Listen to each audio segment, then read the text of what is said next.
Chapter 504. In the era of the ancient gods, there were many magical things. The Rainbow Bridge was one of them. It could be used to teleport between planes. It was very powerful, but it disappeared later. "Where's Chris? Bring her there," Hathaway said as she calculated the coordinates. "I've already informed her. She'll be here soon," Sulan said. After waiting for about 10 minutes, Chris hurried over. "What's the hurry?" After fighting for half the night, she was planning to sleep in and rest.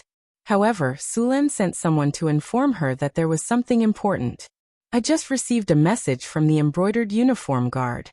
They found someone summoning a demon in the southern provinces of Florence. According to speculation, it's at least a high-level demon. It might even be a legendary demon." A legendary demon? Chris was slightly stunned. She was now close to the legendary level and knew how destructive a legendary demon was. She also knew the demon's desire to destroy. If the legendary demon was allowed to move freely, the damage would be shocking. "Then we must hurry over," Chris said. "I've already asked Hathaway to prepare. We'll teleport directly when the time comes," Sulan said. With the help of the tower spirit, Hathaway quickly calculated the approximate coordinates of the southern Tabbits province. She then connected Milky Way to the elemental pool and activated the teleportation portal on the astrology platform. Soon, a powerful energy wave came and a teleportation portal appeared in front of them. Sulan nodded at Hathaway and took Chris directly into the portal. After passing through the portal, Sulan and Chris appeared in midair. To prevent the teleportation from reaching the bottom line, Hathaway set the coordinates at a high altitude, so the two were directly teleported into midair. Sulan had expected this. With a flash of light, the two floated in midair. Suluan looked around and soon saw a city about a dozen kilometers away from them. "Let's enter the city first. There should be a stronghold of the embroidered uniform guard in the city. Let them scout for information and find the demon," Sulan said. "Then let's go." The two of them weren't slow. After about 10 minutes, they appeared near the city. They didn't enter through the city gate. Sulan and the other man used invisibility to descend from the sky. The stronghold of the embroidered uniform guards was very hidden. However, they would report to the higher-ups after establishing a stronghold. Sulan had already checked the information before coming, so he naturally knew the location of the embroidered uniform guards. After observing for a while in the air, Sulan quickly found the location of the embroidered uniform guard's base. He then brought Chris directly to the embroidered uniform guard's base. "Who's there?" As Sulan and Roland removed their invisibility spell, the embroidered uniform guards in the stronghold immediately noticed them. "You're quite vigilant." Sulan nodded at the few Imperial secret guards who rushed over. "Your Majesty?" After seeing Sulan's appearance clearly, one of the embroidered uniform guards turned pale with fright. Then he reacted and prepared to salute. All right, there's no time for you to bow. Where's the information you've gathered about that demon? Report to me first." Sulan waved his hand and stopped them. The embroidered uniform guard hesitated for a moment before saying, "Your Majesty has just received news that the demon that appeared this time is very likely to be at the legendary level. Just yesterday, Night Hunter's team encountered that demon. If not for the timely arrival of the priests and paladins of the temple, they would have been completely wiped out. In the end, after paying a heavy price, the knights and the priests retreated." "Where is that demon now?" Sulan asked. "The latest news is that the demon went south after leaving Brent Castle. Since yesterday, priests and paladins of the temple have been constantly sending reinforcements. That demon hasn't caused much damage." The embroidered uniform guard quickly relayed the news. Sulan nodded then said, "Who is familiar with the terrain here? Come with me.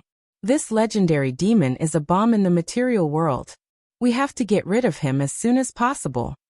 Kurid, come here." The embroidered uniform guard waved his hand.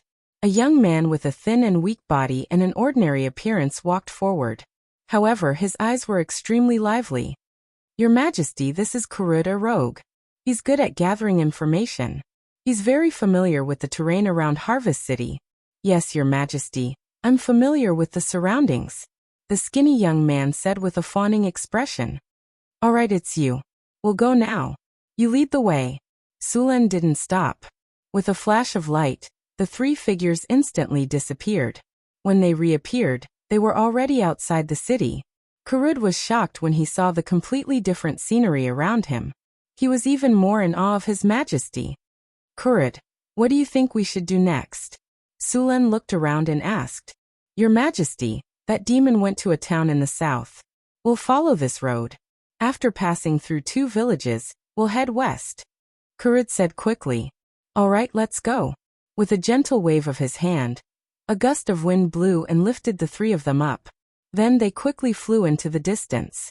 In order to deal with the demon and save magic power, Sulen used the power of the Wind Dragon flag. Now Sulen could completely control the Wind Dragon flag. According to the grade, this Wind Dragon flag was also a legendary creation. This legendary item was a group battle type. The lightning storm it came with could easily destroy an army. The attack range was very wide. Of course, this legendary item also had its shortcomings.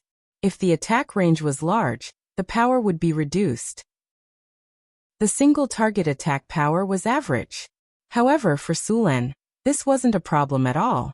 He could deal with single target attacks by himself. If he really couldn't, he could summon Hathaway to attack from a distance. What he lacked was a large-scale attack spell. It was the skill to clear the field in the game. After the buff of Fly, the 3 of them were very fast. They didn't have to dodge or take a detour in the sky. So under Kurud's guidance, the 3 of them quickly flew forward. Let's go back one day. In the southern plains, in a dark forest, a small group of mysterious people in black robes was moving forward quickly. They were strong and had cold faces. There was also some negative energy surrounding them. These mysterious people had smeared some special spices on their bodies. The mosquitoes and animals in the forest stayed away from them. Soon this group of people arrived at an abandoned altar. High Priest, everyone is here, a black-robed person said respectfully. Soon, the crowd separated to the left and right. A figure covered in a cloak walked out. She reached out and took off her cloak. A curvaceous body appeared. The loose robe couldn't hide her charm. Her slender waist was tied with a white belt, forming an amazing arc. This woman's face was extremely beautiful. Her face was sharp, and her chin went down to her white neck. On the top of her head, there were 2 sharp protrusions that looked like a pair of small horns. She wore an extremely gorgeous and sexy priest robe under the cloak. The priest robe had a slit at the waist, revealing her beautiful white legs. But the people around her didn't dare to look. That Brent has succeeded in summoning the demon? Yes, Your Excellency High Priest. What's the reaction of the temple? The temple has sent priests and paladins to deal with it. The priestess nodded. How's our manpower? It's all ready. A black-robed person said. Then he hesitated. Your Excellency High Priest, the demon summoned this time is a legendary demon. Our operation this time will be greatly affected. Humph. The coquettish priestess snorted. It's just a demon that likes to kill and destroy. With the temples dealing with him, he won't have time to pay attention to us. And a legendary demon will be even more powerful. As long as we succeed, I can immediately advance to legendary. Do it. When he's weakened, we'll immediately use the altar to seize his power. More than a dozen black-robed people scattered in all directions. It seemed like they were beginning to prepare. The priestess in the lead led the others to the area around the altar. While the others were busy, the priestess looked into the distance. In her eyes there was a strange light. There was a desire, a sense of awe and fear. But soon her eyes became determined. The elemental tide has begun. A new era has arrived. As the high priest of the Church of the Soul Snatchers, I must succeed this time. A group of temple knights was running quickly in the wilderness. The horses under them were already panting and sweating. But the knights had no intention of slowing down. Instead, they sped up and whipped their mounts. If this continued, the horses would be crippled. Han, how far are we? The knight in the lead asked. Soon, it's in the small town ahead. We have to get there as soon as possible. This time, those rats summoned a legendary demon. We paid a great price to keep him here. Those damn rats. Don't let me catch them. Otherwise, I'll send them to the gallows. Night Hunter was the one who found out about this. He tracked Baron Brent to his castle. By the time he broke in, that damned bastard had already completed the summoning ritual and sacrificed thousands of people to the summoning ritual. When this mission is over, I'll teach those nobles a lesson. Also, we have to keep an eye on the other nobles. We don't have to do anything. That king won't let them go. He's known for his ruthlessness. He's also very powerful. And it's said that he has a legendary wizard as his wife. Those nobles are going to be in trouble this time. The knight gloated. Chapter 505. Southern Plains, Blue Lake Town. Blue Lake Town was a famous wealthy town in the Southern Plains. The land was fertile, the climate was pleasant, and there was a large lake next to the town. The lake water was clear and sparkling, and it looked like a huge sapphire from afar. Hence the name Blue Lake, and the town was also called Blue Lake City. Because the town was located on the lakeside, there was plenty of water, and there was a bumper harvest every year. The Blue Lake was rich in fish, and the production of all kinds of aquatic products was high. The taxes of this town were comparable to a small city. But now, this famous town in the south had fallen into a sea of fire. In the center of the town, a tall demon covered in flames was wantonly destroying everything. Around him, more than a dozen warriors and priests were constantly attacking him. Divine spells fell from the sky onto the fiend's body, but the power of these divine spells was limited. Flame Whip. A flaming whip suddenly flew out, and instantly entangled a temple knight. The priests and paladins around launched attacks one after another, trying to force the demon to dodge. However, the demon roared. Order, intimidate. A strong light flashed from the demon, and then quickly swept across the battlefield. The people besieging the demon suddenly felt their minds go blank, and their bodies involuntarily stagnated for a moment. Taking advantage of the gap, the Baylor waved his arm, and the flame whip instantly tightened. He directly pulled the entangled warrior over, and with the other hand he held a huge beheading sword and instantly slashed. Blood splattered everywhere, and with a scream, the temple paladin was cut in two by the beheading sword. After the fiend finished the beheading, he didn't seem to have any intention of stopping. He brandished the beheading sword and slashed at the nearest paladin. Holy impact! Purify evil. Protect evil. Rays of light flew out as the demon's attack pierced through the many magic barriers, and continued to sweep towards the temple knight. The temple knight who was attacked swung his sword horizontally. Clang! The sound of metal clashing could be heard as he was sent flying and crashed into a nearby wall. Just as he was about to follow up with another attack, a dozen divine spells attacked him. Although none of the priests, temple knights, or paladins had reached the legendary rank, the demon's power was suppressed in the main material plane. He didn't want to face these attacks head-on, so he could only give up. Summon the devil. Evil light flickered as a powerful evil aura erupted from the demon's body. In the next second, several figures appeared out of thin air. It was the 4 Vrock demons. As soon as these Vrocks appeared, they charged towards the temple knights. They were already having a hard time dealing with the Vrocks, and with the addition of 4 Vrocks, the situation became even more dangerous. At this critical moment, 4 rays of divine light descended from the sky and instantly hit the 4 flow demons. Expel! The messy sound of hooves could be heard as a dozen clerics rushed over, their faces covered in dust. Seeing that the situation was critical, he immediately cast a spell to provide support. As the 4 divine lights descended, the aggressive stone Vrock froze and began to fade away as the world rejected them. The Vrock struggled to stay in the prime material plane, but they couldn't resist the repulsive force and were sent back to the abyss in the blink of an eye. The slight advantage that they had just gained was instantly nullified. More importantly, the temple's reinforcements had arrived. The temple's members, who were barely holding on, had their strength doubled after the reinforcements arrived. What was even more precarious was that the situation had instantly stabilized. The battle was in a stalemate once again. A powerful evil force came from afar. Su Luan sensed this force from afar. This evil force, full of death, slaughter, and chaos, was constantly destroying the surroundings. The chaotic and intense energy fluctuations came from afar. Su Luan didn't directly use a transmission spell to go there. After putting Kurid down, he and Chrissy sped up and flew there. When Sulen arrived at the battlefield, he found that the situation was out of his expectations. On the battlefield, a powerful Baylor was roaring in anger. The entire battlefield had turned into a sea of fire. The Baylor and the fire deity had some similarities. Their true forms were like monsters that were burning with raging flames all over their bodies. Their flesh and blood had been transformed into elements. Wherever the Baylor passed by, it would soon become dry land. Along the way, the Baylor left withered and cracked wounds on the ground. This was the damage and interference caused by its own power to the material plane. Where it invaded, the fertile land would become permanently barren, and the evil force would pollute the land. To put it bluntly, if it wasn't expelled or killed as soon as possible, it could completely turn the surrounding land into a dry and barren abyss. Baylor, legendary demon, large demon life, interdimensional creature, chaos, interdimensional evil.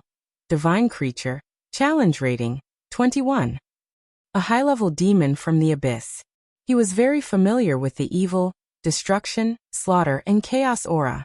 It was very similar to the evil gods and ancient abominations. The abyss was an extremely chaotic and evil place. There were many types of demons here. New species of demons were born almost every day. This was the embodiment of the evil and chaos of the multiverse.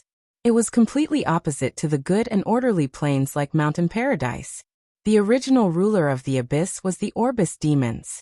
These Orbis demons were born directly from the origin of chaos and destruction. They were also the first natives of the abyss. They were the descendants of the chaos demons, and had once ruled the abyss for a long time. However, although these Orbis demons were powerful, their numbers were far less than the number of demons today. In the war with the Order Ancient Gods, the Orbis demons had always been suppressed, until one day the Orbis demons discovered humans. Before the order of the multiverse was perfected, many lost human souls would enter the abyss. The Orbis demons were very interested in human souls. So they used their chaotic power to transform these souls, and finally created the second generation of demons, the Tanaree demons. However, compared to the Orbis demons, the Tanaree demons were weak. The Orbis demons used these Tanaree demons as cannon fodder and slaves. However, as time passed, the number of Tanaree demons increased, and their strength gradually increased. In the end, the Tanaree demons killed the Orbis demons, and became the new rulers of the abyss. Now many demon lords in the abyss were also Tanaree demons. The Baylor demons were the strongest of the Tanaree demons. They inherited the power of chaos and fire. Even in the abyss, the Baylor demons were second only to the demon lords. They were also one of the few high-level demons born with divinity. This monster was one of the most powerful demons in the abyss. If they were in the abyss, with the bonus of the abyss power, their challenge rating would reach level 26.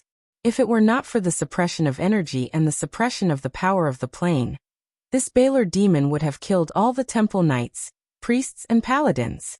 In the ruins, there was a huge monster that was burning with raging flames. It had a pair of demon horns and a pair of wide demon wings on its back. However, it was basically useless in this narrow underground ruin.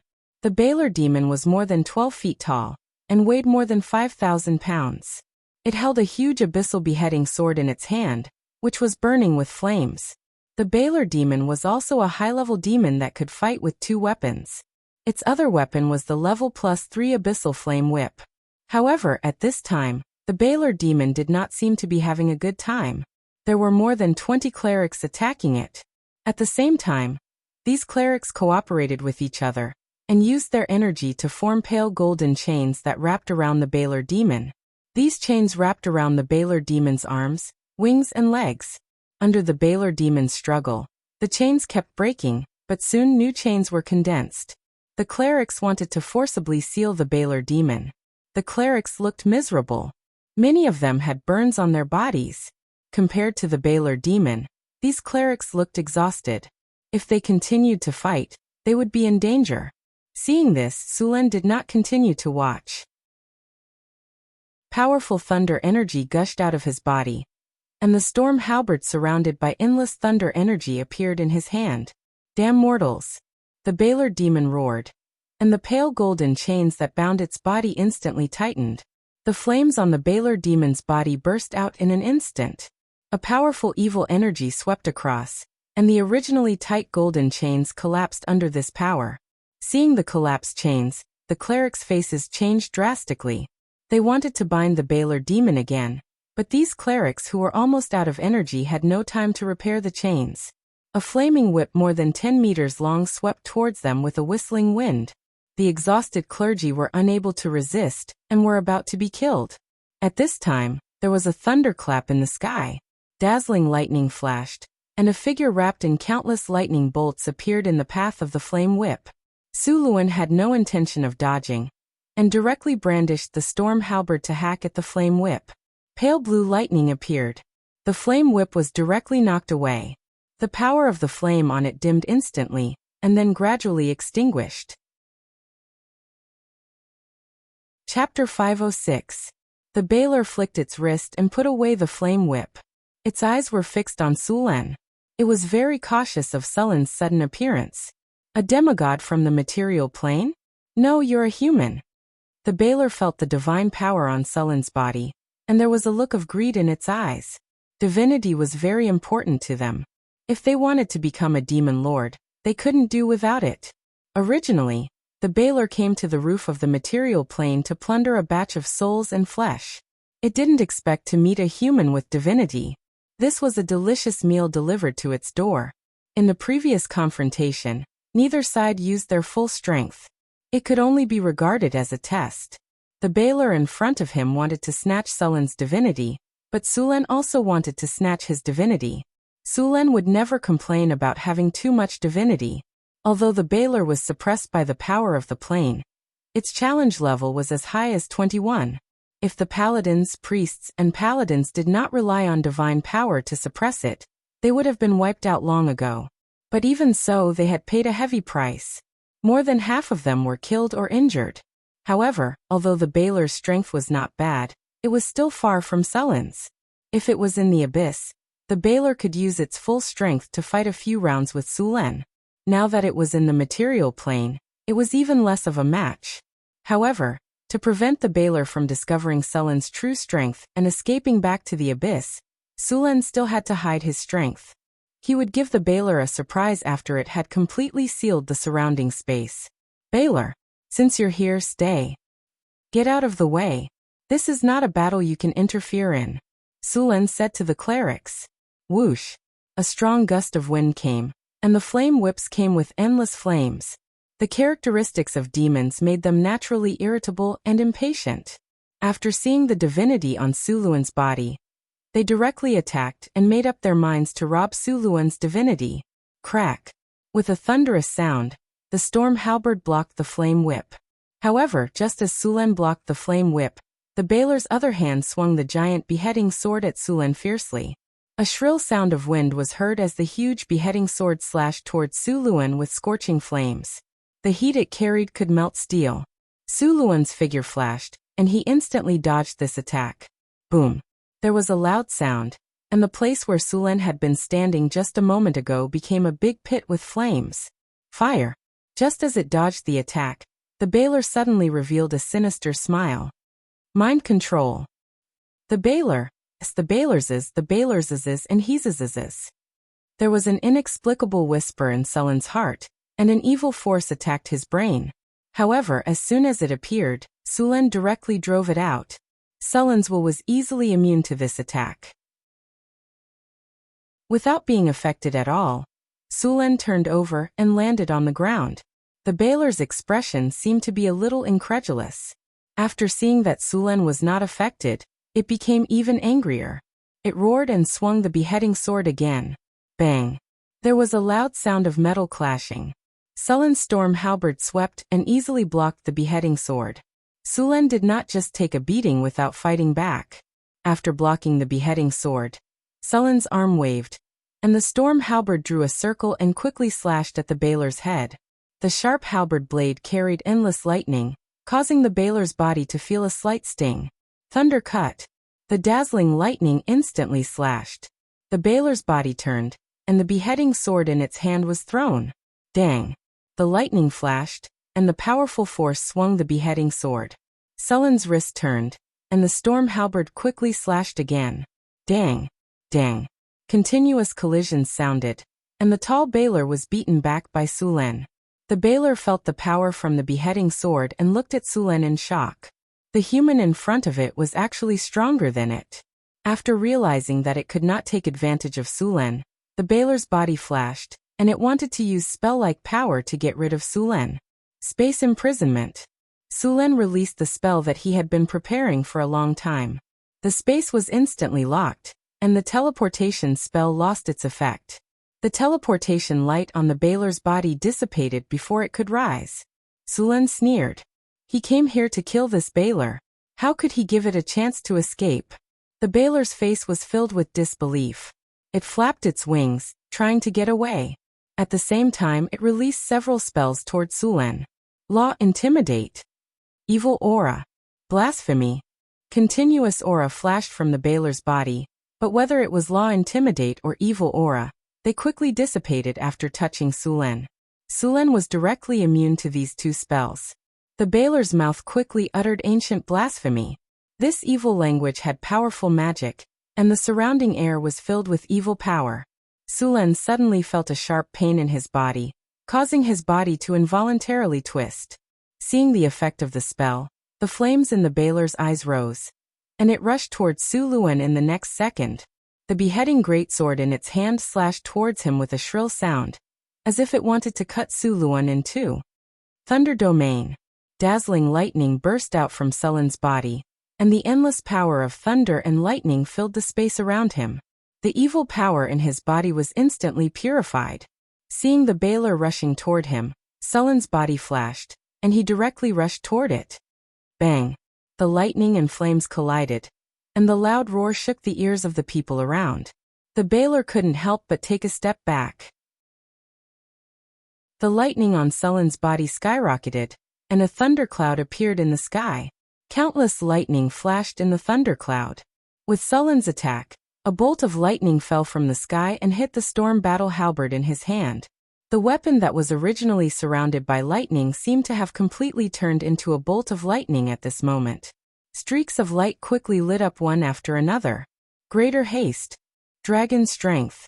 Greater bear's tenacity. Expose weakness. Greater fox's cunning. Greater eagle's glory. All troops cheer.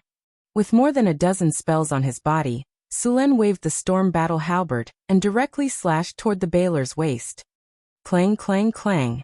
The Baylor waved its huge sword like a windmill, constantly blocking. However, after every block, its tall figure would take a step back. The flames on its body continued to rise, and its face became more and more angry. Under a series of attacks, the Baylor's body retreated more than a dozen meters, and there were a lot of wounds on its body. Even the hand holding the beheading sword trembled slightly, and lightning constantly flashed on its body. Thunder's fury. The lightning in the sky gathered in Sullen's hand, and an amazing energy burst out in an instant. Sullen's body appeared beside the Baylor in an instant, and then the storm battle halberd with the power of thunder fiercely slashed toward the Baylor. The Baylor, who had just recovered, felt the amazing power on the storm battle halberd, and a chill rose in its heart. A sense of crisis appeared in its mind. Without hesitation, the Baylor held the beheading sword in one hand, and the sword in the other hand to block in front of it. Rumble. The violent impact resounded through the earth. The Baylor's tall body flew out directly. With a bang, it completely destroyed a burning house. The beheading sword in its hand was hit dozens of meters away, and a deep scar appeared on the beheading sword. Blood splattered, and a deep wound appeared on the Baylor's chest. Demon blood gushed out. The blood was like gasoline, and it immediately burned when it fell to the ground. Just as Sulen and the Baylor were fighting, in a forest not far from this battlefield, a group of black-robed people were busy quickly. This is a godsend opportunity. The Baylor is dying. Get ready. The beautiful woman's eyes flashed with surprise. Your Excellency, what about the human? He is too strong, and it is likely to affect our plan. A black-robed man next to her reminded. He is the king of the kingdom of Florence. Don't worry about him. As long as we successfully seize the power of the Baylor, he is nothing to be afraid of. The high priest shook his head and said, "Your Excellency, it is still too risky to do it now." The black-robed man next to her said, "Risk? What is not risky to do? How long have we been preparing? It has been decades. This is the best opportunity. If we miss it, we may not have such a chance again." The high priest suddenly turned around, and his gorgeous expression became cold and ruthless. A flash of ruthlessness flashed in his eyes. "Act now," the high priest said coldly. "Yes." The black-robed people around him were shocked. They did not dare to look at him, and quickly lowered their heads. Soon, these black-robed people finished their preparations. At the same time, the bailer was just sent flying by Sulen. The high priest's eyes were cold, and he directly ordered, "Do it!" With the order, a flash of light instantly rose from the runic circle. The next second, the flash of light rushed into the sky, crossed a distance of thousands of meters, and instantly hit the bailer on the ground. The bailer, who was about to get up, suddenly froze. And then he struggled frantically. At this time, the high priest also stood on a runic circle. A strange flash of light rose and flew directly toward the bailer. Chapter 507. Sulen was dumbfounded. Just now, when he was about to kill the bailer in front of him, a flash of light fell from the sky and turned into silver chains that trapped the bailer. Before he could recover, another red light descended. The bailer struggled to break free from the shackles. The silver chain was constantly broken, but it would recover in the next second. The red light fell, and the power of the bailer was quickly extracted. *T, someone wants to kill me. Seeing the red light, Sulen's first reaction was to kill the bailer. Just as he was about to do it, he suddenly realized that something was wrong. The red light was seizing the power of the bailer. This situation suddenly reminded him of an organization, the Church of the Soul Snatchers. The Soul Snatcher Church was also an evil cult. However, this cult was very different from other evil cults. The fallen and the followers of evil gods sacrificed evil gods and demons in exchange for power. However, although the Soul Snatcher Church also sacrificed evil gods and demons, their goal wasn't the power bestowed by evil gods. Their goal was to seize all the power owned by the evil gods or demons. Compared to the evil gods, these people of the Church of the Soul Snatchers were crazier.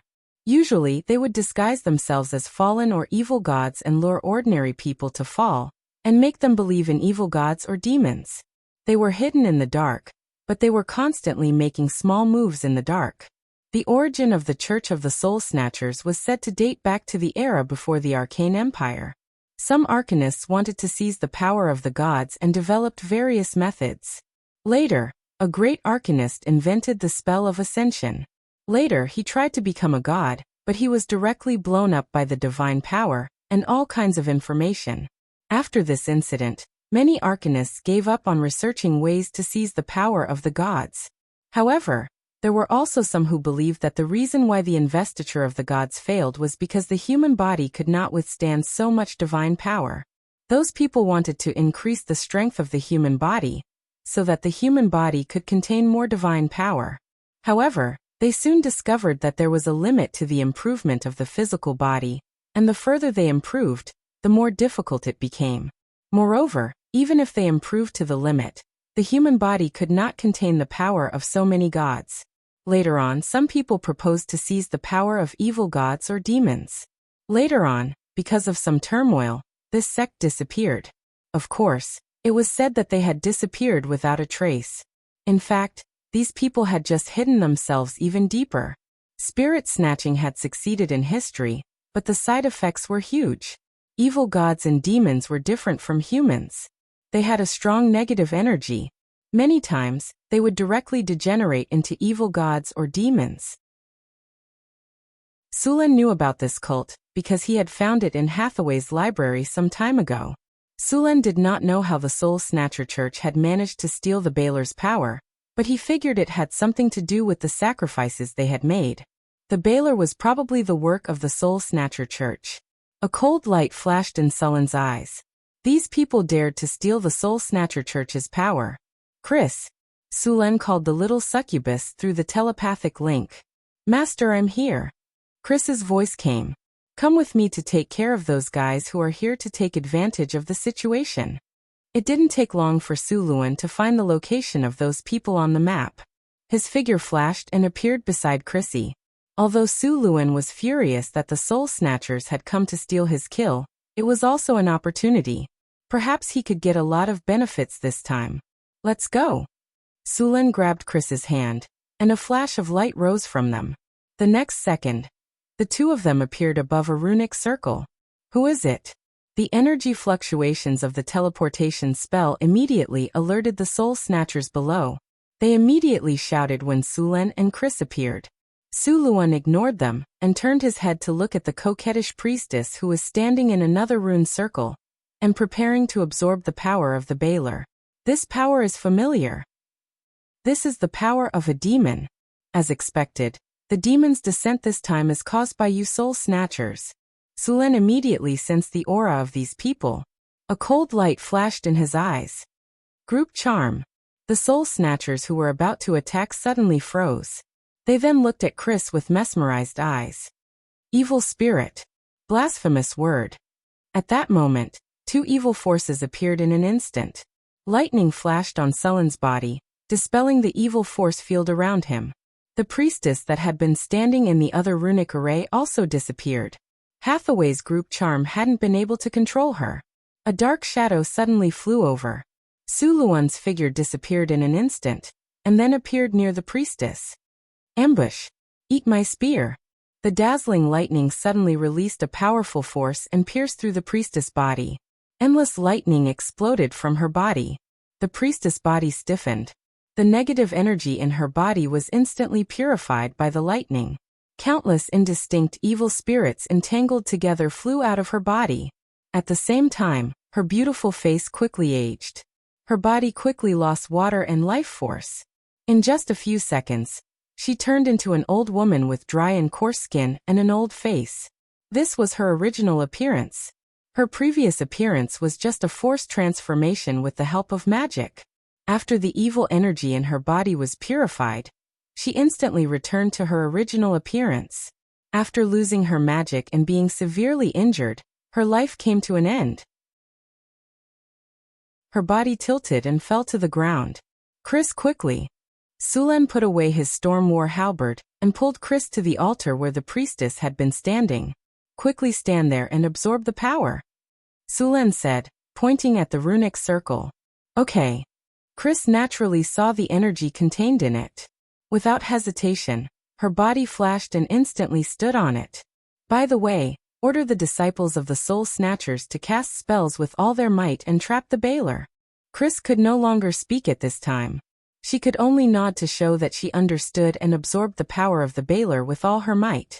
Balers and succubi were both Tanari demons. Although they had chosen different directions during the evolution process, their energy was essentially the same. The energy of the Baler might be a drug to humans. Absorbing it would turn a human into a demon, but it was a good tonic for demons. Chris absorbed the energy of the Baler without any discomfort at all. Su Luan did not stay there. With a flash of light, he appeared near the Baler again. At this time, the Baler looked a little miserable.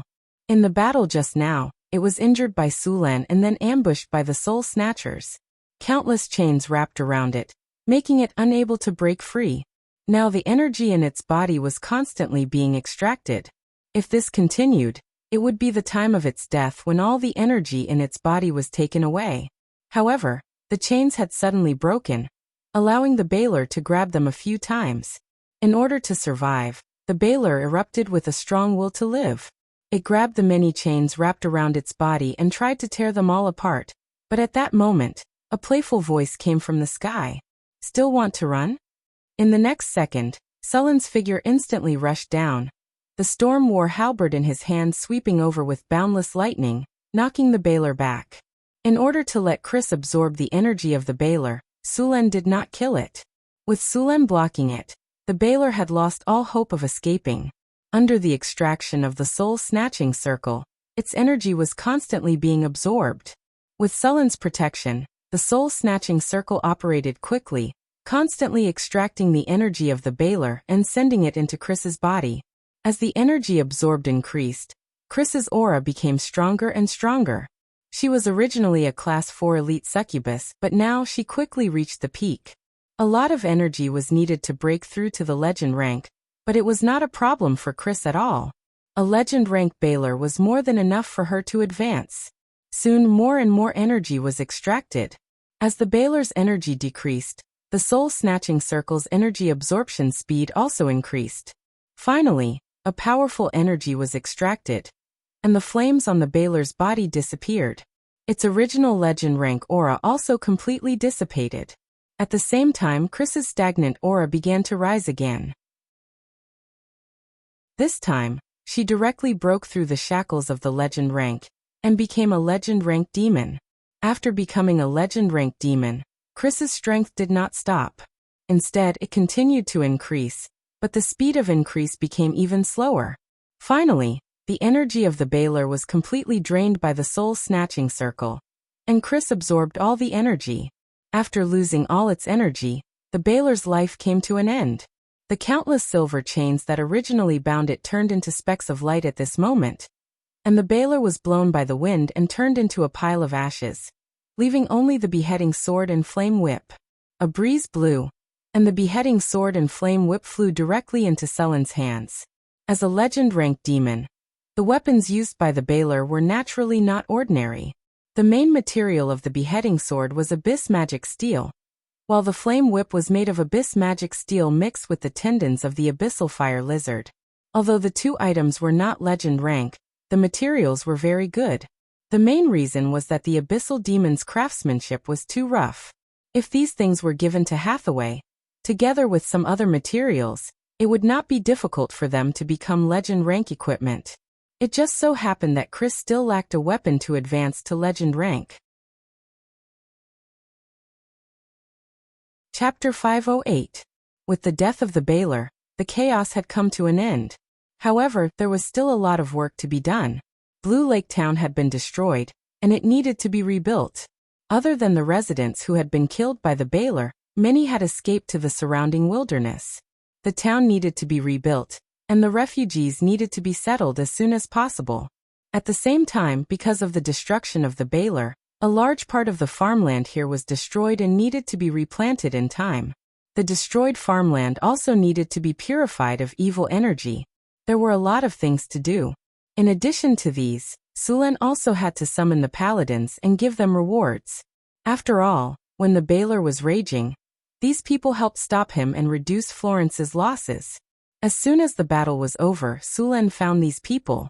At this time, there were less than 20 paladins left, and all of them were injured. After Sullen came here, he directly used physical healing to treat these people's injuries. The effect of physical healing was very good. Except for a few who were seriously injured, the injuries of the others were almost healed. Even the rest were fine. Sullen expressed his gratitude to these paladins and priests and promised to give rewards. The rewards for those who died in the battle would be doubled.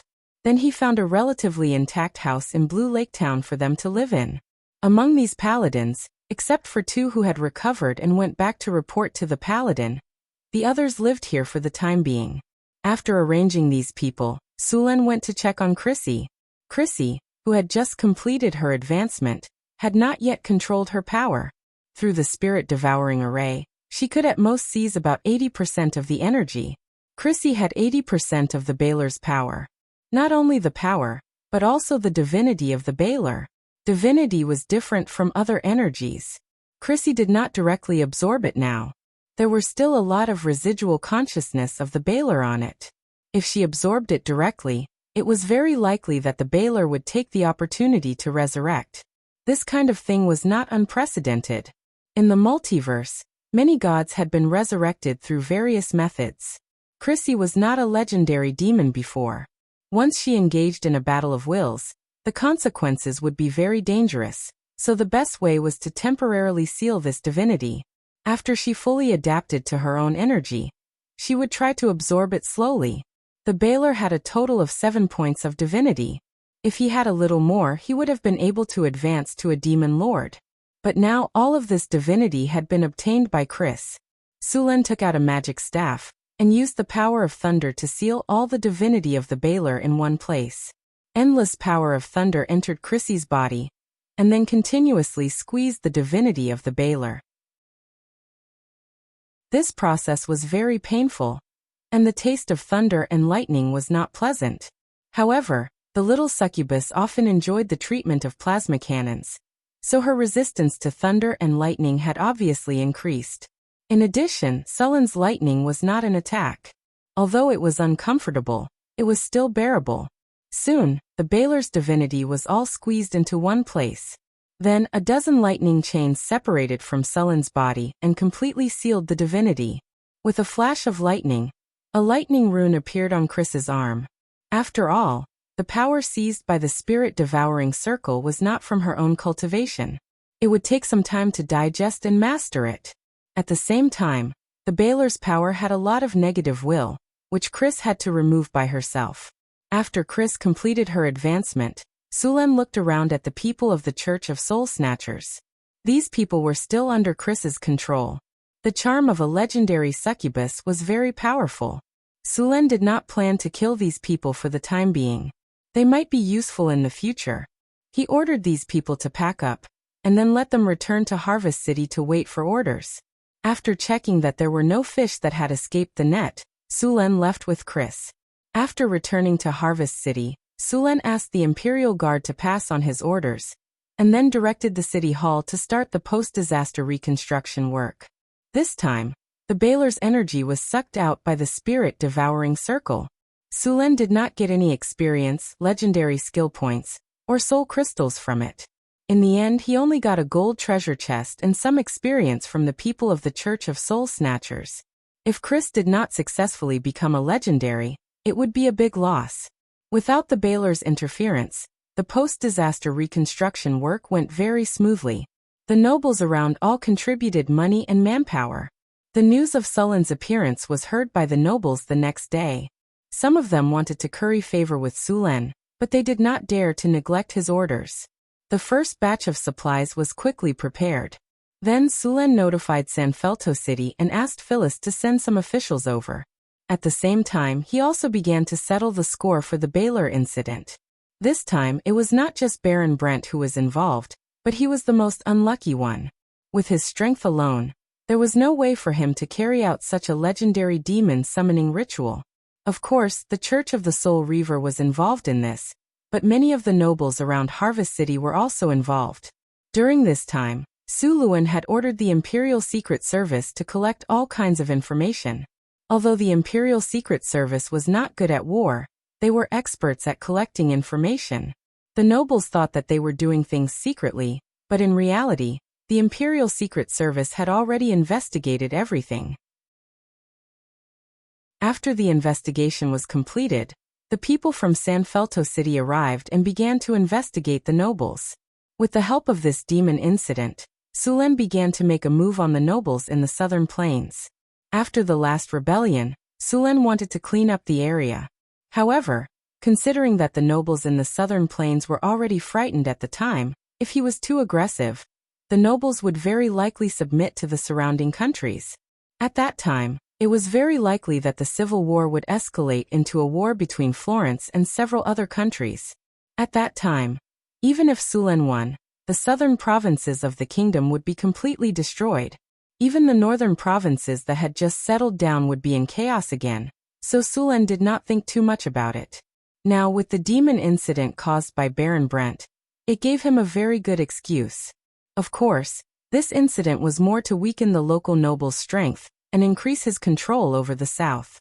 Sulen currently lacked a large number of experienced grassroots officials. Although the academy in Sanfelto City had been training them, there was still a shortage of manpower. It would take at least 3 months for the basic officers to be trained. After that, they would need to go to prison for political studies. Only after passing all of that could they take up their posts. Many of these people were former members of the aristocracy. After all, in this era, the literacy rate of the aristocracy was the highest. Ordinary people could not even write their own names. Sulen was very clear about the morals of these nobles. All kinds of corruption, bending the law for personal gain, there was nothing they did not dare to do. However, at this time they could not be used. Therefore, Sulen stipulated that those who had not gone through political studies in prison were not qualified to work in the council hall. They were not even allowed to be grassroots officials. There was a lot of food in Harvest City, so there was no pressure to use it to provide relief to the victims. This time, because of the Baylor's arrival, at least a dozen villages were destroyed, and 3 towns were severely damaged. Although the death toll had not been calculated, it was estimated to be 5,000 to 6,000 people. The number of people who escaped into the wild was estimated to be more than twice the number of people who died. If so many people were only given food, it would be a complete waste. Moreover, they had nothing to do, so it was easy for them to become a social danger. They would lose their jobs, lose their property, and have nothing to do. If the nobles were in charge, the crime rate here would skyrocket, and even more serious things would happen. Sulen planned to use the method of providing relief with work. This method had been proven very effective in his previous life. It just so happened that Harvest City had not been renovated yet. The city was dirty and messy, and the demons had destroyed a lot of farmland, so these people were needed to repair it. Of course, although the method of providing relief with work was good, it also had some disadvantages. That was, it consumed a lot of resources and money. Fortunately, Harvest City had enough food, so there was no need to worry. As for money, Sulen planned to replace it with farmland. This time, many people had died, so a lot of land had become ownerless. Sulen planned to give these lands to the victims as a reward. At the same time, many nobles had died in this incident, so their property was not a small amount. It was just right to use it as a reward. Basically, Sulen did not need to pay extra money to complete the renovation of Harvest City and the restoration of the destroyed towns. In order to repair the land destroyed by the Baylor demon, Sulen found the Church of Harvest City. The priests of the Church of the Goddess of Nature were willing to help Sulen purify the polluted land and make it fertile again. In exchange, Sulen had to pay a price. Money was the most basic. Sulen expressed his support for them to develop their faith among the victims. After every disaster, the souls of the survivors would be greatly damaged. This was a very good time to develop their faith. They could easily gain a lot of believers, and many of these believers would become devout believers, which was very important for a church. Of course, the other churches would not let go of this opportunity. Sulen would not stop them, nor would he support them. After all, a single church was not a good thing. But even so, the Church of the Goddess of Nature had a big advantage. Baylors and fire elemental elders were not popular in the material world. The main reason was that the land they passed through would become dry and barren. If it was a fire deity or a fire elemental lord, the consequences would be even worse. The best way was to use water elemental magic and the power of nature to repair it. Of course, wizards also had ways to do it, but the effect was not as good as others. P.S. Thank you book friends God_State, Little Newbie, Dimension Stone, and other book friends for their tips. Thank you to Rotson for the 1500 coins tip. Chapter 509. Harvest City had always been known as a rich city in the southern provinces. After the order was given, Sulen quickly gathered enough food. With enough food, the relief work could begin. Sulen had already sent people to set up temporary camps outside the city for the refugees to live in. All the refugees were organized into groups of 100 people. At the same time, the soldiers in Harvest City were sent to maintain law and order. A large number of people gathered together would cause a lot of problems. The most important thing was epidemic prevention. The number of casualties had already reached 5,000, and many of the corpses were not buried in time. In order to prevent the epidemic, Sulen had initiated a sanitation and epidemic prevention measure. In this era, disinfection methods were limited. Sulen could only use lime water to clean up. All the camps, including the city, were sprayed with lime water. At the same time, all the refugees were required to take a bath and disinfect their clothes. For Sulen's requirements, both the nobles and the civilians didn't understand. However, rumors about Sulen's obsession with cleanliness quickly spread. In addition to the refugees, Sulen also had strict requirements for the residents of Harvest City. No one was allowed to dump garbage anywhere. All garbage had to be sent to the garbage disposal station on every street. At the same time, the slums in Harvest City began to be demolished. Originally, Sulen wanted to see if anyone would take the initiative to jump out and make an example out of them. However, in the end, those gangsters cooperated with Sulen's orders without any intention of going against him. For those gangs, Suluen's deterrence was terrifyingly high. Since he began the urban transformation plan in San Filto City, more than a dozen cities had been transformed during this period. Many of the gangs wanted to resist, but they were all suppressed without exception. All the leaders were beheaded directly, and the rest were punished to become slaves and perform various kinds of labor. Those gangsters were already scared by his cruel methods. When they heard that Sulen wanted to reorganize the city, they immediately took the initiative to cooperate. They were afraid that if they were a step slower, they would be beheaded.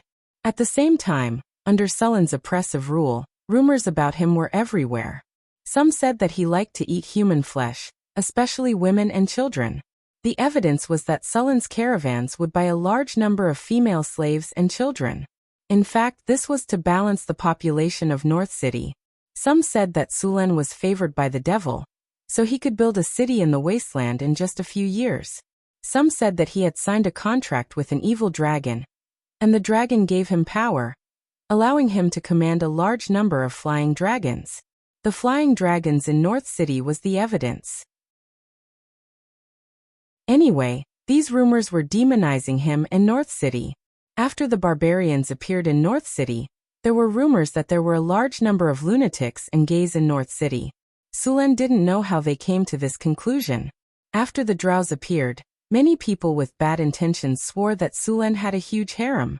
It was full of seductive female drows. Every day, he had to sleep with 10 women at night before he could fall asleep. He also enslaved a large number of half-elves. There were countless half-elven beauties in his palace for him to mess around with. Suluan completely scoffed at this statement. These people were obviously talking nonsense. Harem? 10 women at night? These didn't exist at all. How many people did he have in his harem? And what about having 10 women in a night? At most he only had 6 women, okay? Then where were the extra 4 women? You'd better make it up to me, or I'll sue you for slander. Sulen sternly denied these rumors, but unfortunately, the effect was limited. The slums in Harvest City had been demolished, and the area needed to be reorganized. At the same time, the slums were hired again to work. Sulen felt that the number of refugees outside the city was not enough. With the addition of the slums, the surrounding projects could start. It was not easy to manage these people. There were not many qualified officials in Harvest City, and the ones in San Felto City were not enough. Sulen was having a headache finding some managers. Master, I have a way to solve your current problem. Just when Suluan was having a headache, Chris hugged Suluan from the side and said. The pair of bulges in front of her chest were tightly pressed against his body, which felt like a heavy weight on a human breast. What way? Sulen forced his attention away from his back, and said with a hoarse voice, You know the followers of the Church of the Soul Snatchers under my command, right? Crazy's delicate red lips were close to Sulen's ear, and her breath was like orchids. I know, what about them? Her breath tickled his ear, and he couldn't help but move a little. Seeing Sulen's little movement, Crazy's beautiful big eyes rolled. She stuck out her small little tongue and licked his earlobe.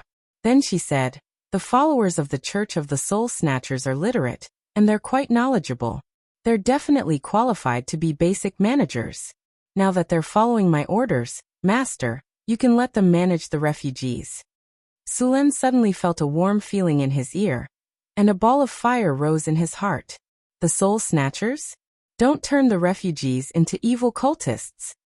Don't worry, I'm here. They'll listen to me. Crazy raised her little head proudly. All right, I'll leave it to you. Sulen nodded and agreed. But what? Crazy hugged Sulen's neck and put her little head on his shoulder. Sulen suddenly stood up, stretched out his arms, and stuffed the little succubus into his arms. But you'll have to help me vent my anger first. As he said that, he carried the little succubus into the room next door. With the help of Crazy Soul Reapers, the relief work outside of Harvest City had officially begun. A large number of disaster victims were sent to different places to work. Soon, the disaster victims outside of Harvest City were redistributed. The ruins of the destroyed town were cleaned up, and a new city was built on the spot. The poor were also organized.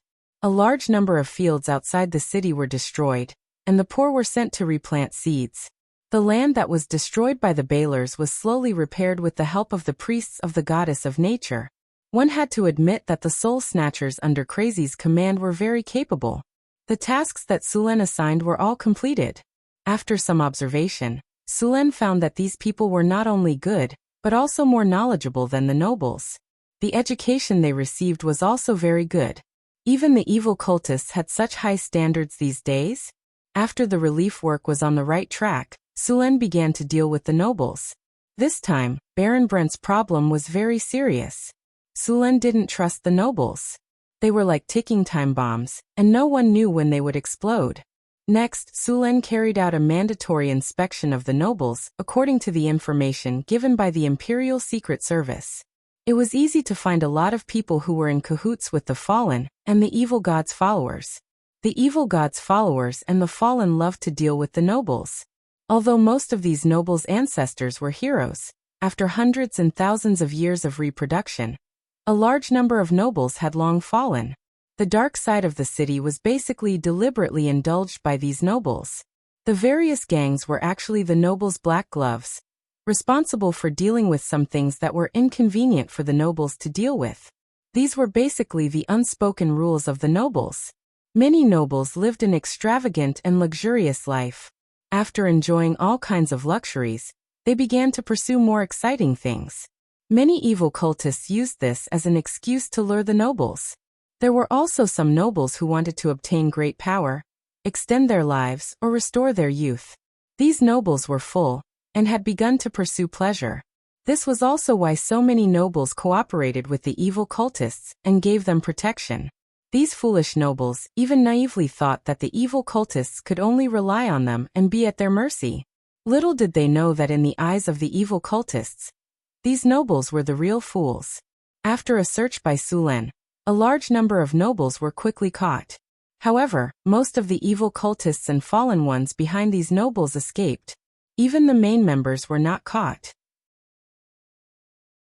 For those foolish nobles, Sulen directly physically destroyed them, and sent the rest of the family members to the northern wasteland. These nobles had reproduced for dozens of generations, hundreds of thousands of years. If they were all killed, the other nobles would feel sorry for them. If they were spared, they would rise again in a few years. Therefore, Sulen directly uprooted them, and sent them all to the northern wasteland. The northern wasteland was thousands of miles away from here, and it was desolate and uninhabited. The construction of the new city required a lot of manpower. They did not know anyone in the Duchy of Beifong, so the connections of these nobles were directly destroyed. Compared to the poor, many of these nobles were educated. After some political reform, they could even be used as grassroots officials. A noble family had at least a few dozen people, and at most a few hundred people. In the past, these people would gather together and listen to the orders of the head of the family. Now that their titles were gone, and their whole families were sent away, power, status, and money were all gone. These nobles did not need Sulen to do anything. Sulen did not need to worry about these nobles getting together and causing trouble. Once they arrived at the northern wasteland, according to the management system of the city, these nobles would be quickly digested and absorbed. In addition to these nobles, Sulen also found a lot of fallen ones among these nobles. After receiving the power of evil gods or demons, the negative emotions in their hearts were magnified. Sulen did not even need to do anything. These people would directly jump out and jump out.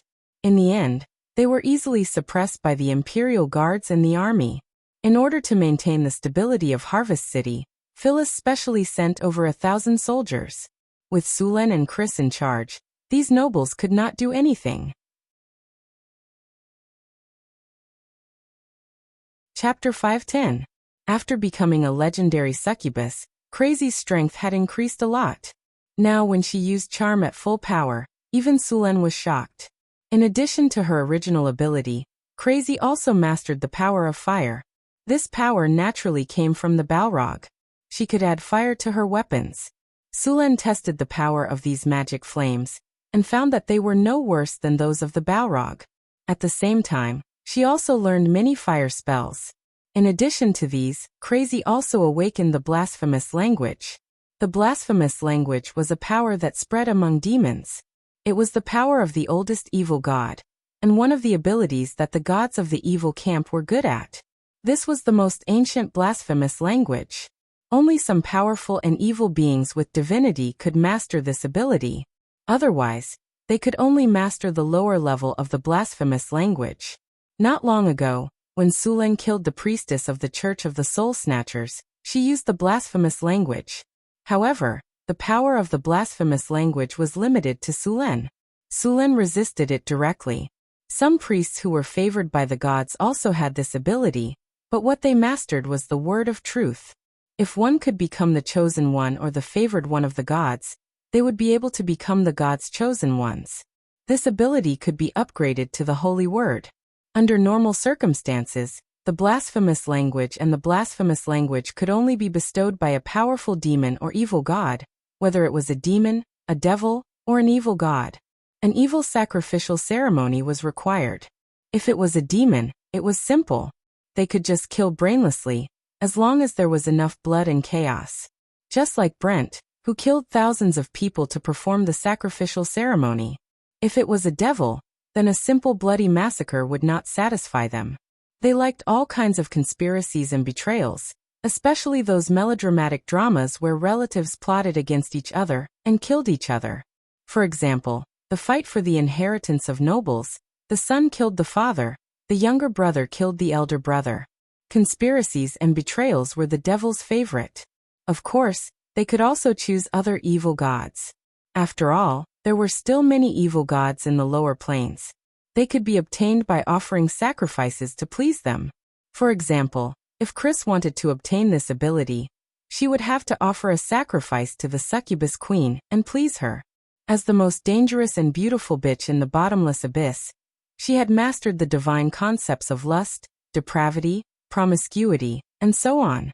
The more unreasonable a joyous ritual was, the easier it would be to gain her pleasure and rewards. Simply put, holding a large-scale feast would be enough to gain her rewards. Of course, this was only the most basic level.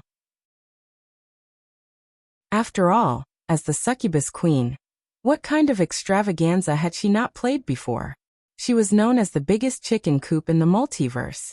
Not only did they receive humanoid creatures, but they also received other creatures. This kind of pleasing activity was held every once in a while, and each time, it was more and more excessive. Therefore, in the beginning, they might be able to complete it.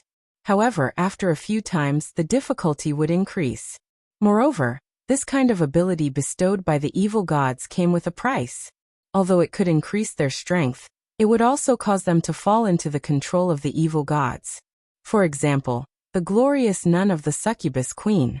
Although these legendary succubi were strong, they were basically completely controlled by the succubus queen, and could not resist at all. The blasphemy language that Chris obtained was different. She obtained it by absorbing the power of the Baler.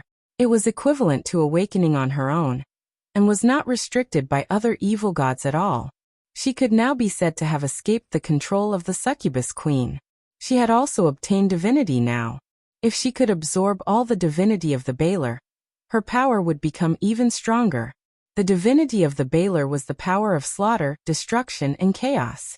It was not easy for Chris to fully master it. After all, the succubus was better at lust, depravity, and promiscuity. For a long time, Chris's strength would continue to grow until she completely integrated the divinity of the Baler. Sulen only gained experience and a gold treasure chest in this battle. He opened the gold treasure chest and heard the familiar prompt of the system.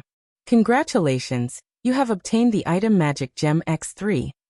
3 high-quality magic gems were worth about 30,000 kinner. For this kind of spellcasting material, Sulen did not mind too much. These things had always been used in battles and experiments. All kinds of magic gems produced in the underground world were basically stored in the Wizard Tower for their use. While Sulen was investigating the nobles in Harvest City, The old city renovation plan was also in progress. The former slums were completely flattened. After the land was flattened, they began to build according to the design that had been prepared long ago.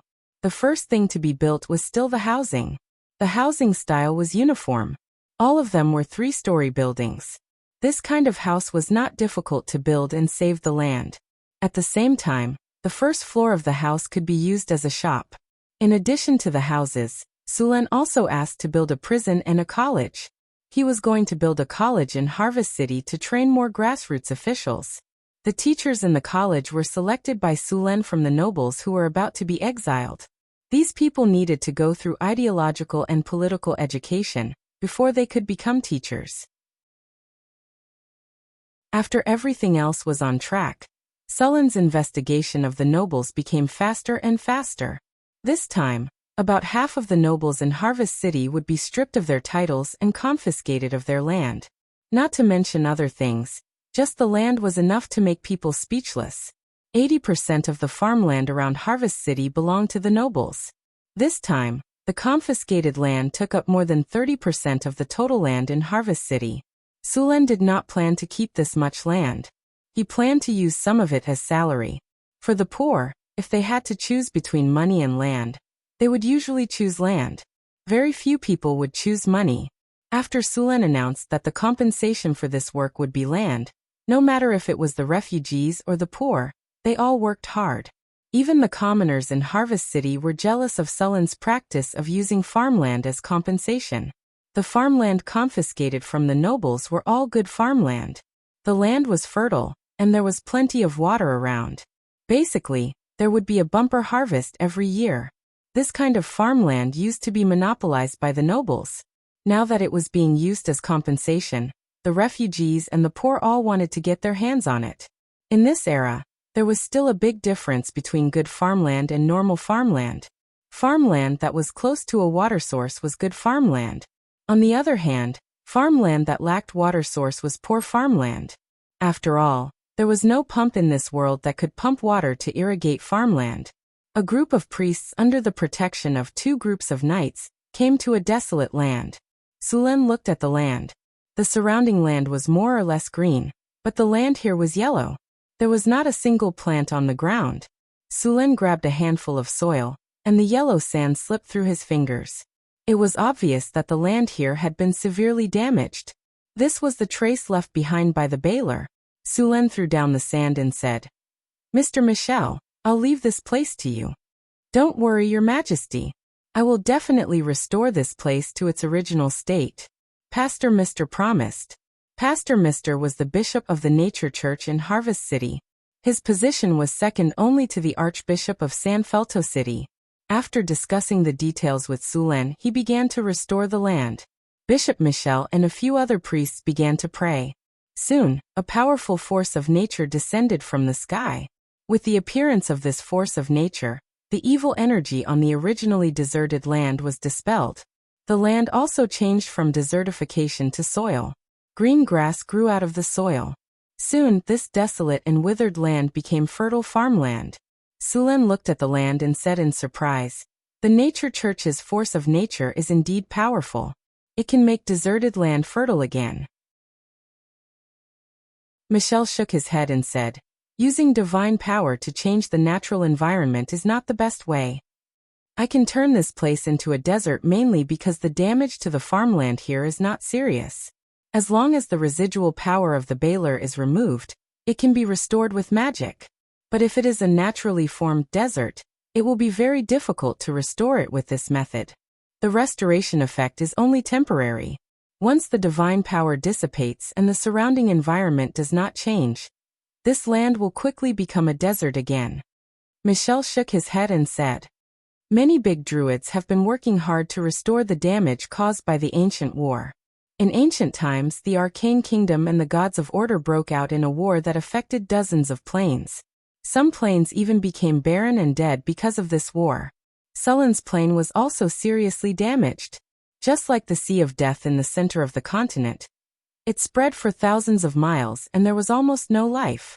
Because of the war, the magic in that area was chaotic. All kinds of sandstorms and tornadoes often appeared. There were even many dangerous mutant creatures. The goddess of nature and the big druids had been trying to restore the damage on the land and restore vitality. However, the effect was very poor. After thousands of years, they had only shrunk the desert of death a little. Of course, with the efforts of the druids and the goddess of nature, some small oases had appeared in the Sea of Death. These oases were scattered in the Sea of Death, forming a trade route that ran through the Sea of Death. Of course, this trade route did not go deep into the Sea of Death. It was said that there were many ancient ruins buried in the Sea of Death. There were immeasurable wealth and methods to make people stronger. Every year, a large number of adventurers risked their lives to go to the Sea of Death. Chapter 5:11. The Church of the Goddess of Nature hated those who destroyed the balance of nature. Many wizards' experiments would cause some damage to the natural environment, so the relationship between the Temple of Nature and the wizards had always been bad. The Druids in the Church of Nature also had many different schools. For example, the Druids of the School of Balance cared about the balance between other creatures and nature. These Druids would carefully maintain the balance of nature, so that it would not be broken. If a kind of animal or plant became a disaster, and posed a great threat to other species, they would eliminate it, regardless of whether it was good or evil. The Druids of this school were stubborn and had their own principles. They were difficult to communicate with and hated wizards the most. They had a theory called the balance of the biological world. They even believed that if the human population was too large, it would affect the balance of nature. If it was not limited, it would lead to serious consequences. The solution was to limit the population. It was said that they also used many methods to limit the population, including war, disease, starvation, and so on. If it was not for the fact that there were no Thanos gloves in this world, Sulen doubted that they would make one. With a snap of the finger, the problem was solved reasonably, fairly, and quickly. These Druids of the School of Balance were absolutely neutral, so their actions were incomprehensible to others. The wild Druids worshipped nature, but they paid more attention to animals. The Druids of this school were proficient in transformation, and could transform into various animals. The most basic Druids could transform into werewolves. The more powerful ones could transform into giant bears, petrifying lizards, pterosaurs, and so on. As the name suggested, the Guardian School was proficient in protection spells. There was also the School of Nature. The Druids of this school were the most respected. They were also the ones who repaired the damage of nature for decades. At the same time, the Druids of this school could summon the spirits of nature. The spirits of nature would help them in battle. The Druids of this school were also proficient in potions and identifying herbs. The School of Nature had the power of Druids second only to the Druid order. The race with the highest percentage of Druids was half-elves. Of course, it used to be elves, but after the elves returned to the elf forest, it was rare to see elven Druids. Other races could also give birth to Druids. It was said that there were even drows who joined the Druid order. Regarding this special situation, one should not be too surprised. After all, in every race, there would always be a few people who did not belong to the majority. For example, the succubus paladins, the drows who believed in the Dark Maiden, the Death Knights who believed in the Lord of Dawn, and so on. The demon paladins were also known as the Children of Hell. To put it simply, they were a group of people who lived in the darkness but yearned for the light. A group of people who yearned for salvation. Born in the evil lower planes, they yearned for redemption and return to the light, but their fates were often very tragic. Very few gods would accept these demons. The upper planes would not accept them, and the lower planes would view them as traitors. The children of hell rarely survived. Most of the children of hell fell back into the darkness, or died rather miserably. Some of the luckier ones turned to the neutral camp, and finally lived a life that was neither good nor bad, but was rather bumpy. Out of 100 awakened children of hell, only one would survive. Sulen remembered a succubus who fell in love with an angel, and decided to become a saint samurai. He had to admit that this was a great mockery to the succubus queen. A succubus who controlled lust actually fell in love with an angel. There was also such a person among the drows. Chui Haizi, also known as Chui Sani, was born in a family of drows who believed in the Queen of Spiders. After betraying the Queen of Spiders, it was incredible that he could still live well. Sulan did not have any opinions about these druids, and wizards should indeed protect the environment from magic experiments. Those harmful experiments must be carried out in an absolutely isolated area. Pollution leaks, which directly caused the surrounding dozens of kilometers to become uninhabitable, were absolutely forbidden. After all, the material world was the foundation of human life. If there was pollution everywhere, how could ordinary people survive? Without ordinary people as the foundation, no matter how powerful a sect was, it would decline. After all, only with a sufficient population base could it provide all kinds of resources and talents. However, there were always some sorcerer organizations that didn't understand this logic. Among them, the dark sorcerer organizations were the most prominent. However, the dark sorcerer organizations had gradually been eliminated by other sorcerers. Now the dark sorcerer organizations were basically getting weaker and weaker. Suluan stayed in Harvest City for a month, and the most important thing he did was to check on the nobles. After spending a month, all the nobles with problems were cleaned out. Suluan only emptied the treasury of these nobles. It had to be said that these nobles were worthy of being called the accumulation of tens of generations, hundreds of years, or even thousands of years. Each and every one of them was filthy rich. All kinds of gold coins and gems were piled up like mountains. There were also manors, castles, shops, mines, workshops, and so on. If all of them were converted, it would be tens of millions of kinner. In addition to these assets, Sulan also found a lot of precious magic materials, many of which even Sulan did not have. He had to admit that these southern nobles were really rich. It made him want to rob the rest of the nobles as well. But fortunately, he didn't lose his mind. Even so, the remaining nobles were all frightened and treading on thin ice. During this time, they couldn't be more obedient, so Suluan couldn't find an excuse to attack them. For this reason, he regretted for a long time. Sulan did not directly sell the manors, shops, mines, and workshops that he confiscated. If he sold so many assets in a short period of time, it would cause the price to drop. If that happened, he would be the one to lose. Those merchants would not buy at a high price just because he was the king. Sulan kept the best manors and castles, and gave the rest to the nobles as rewards. Sulan also kept the best shops and gave them to the caravans in North Town. Sulan gave the rest of the shops to the Imperial Secret Service. The Imperial Secret Service's intelligence network was too expensive. Sulan allowed the Imperial Secret Service to set up a stronghold and set up shops to raise funds. The advantage of doing this was that they could hide themselves better. At the same time, they would have more channels to gather information.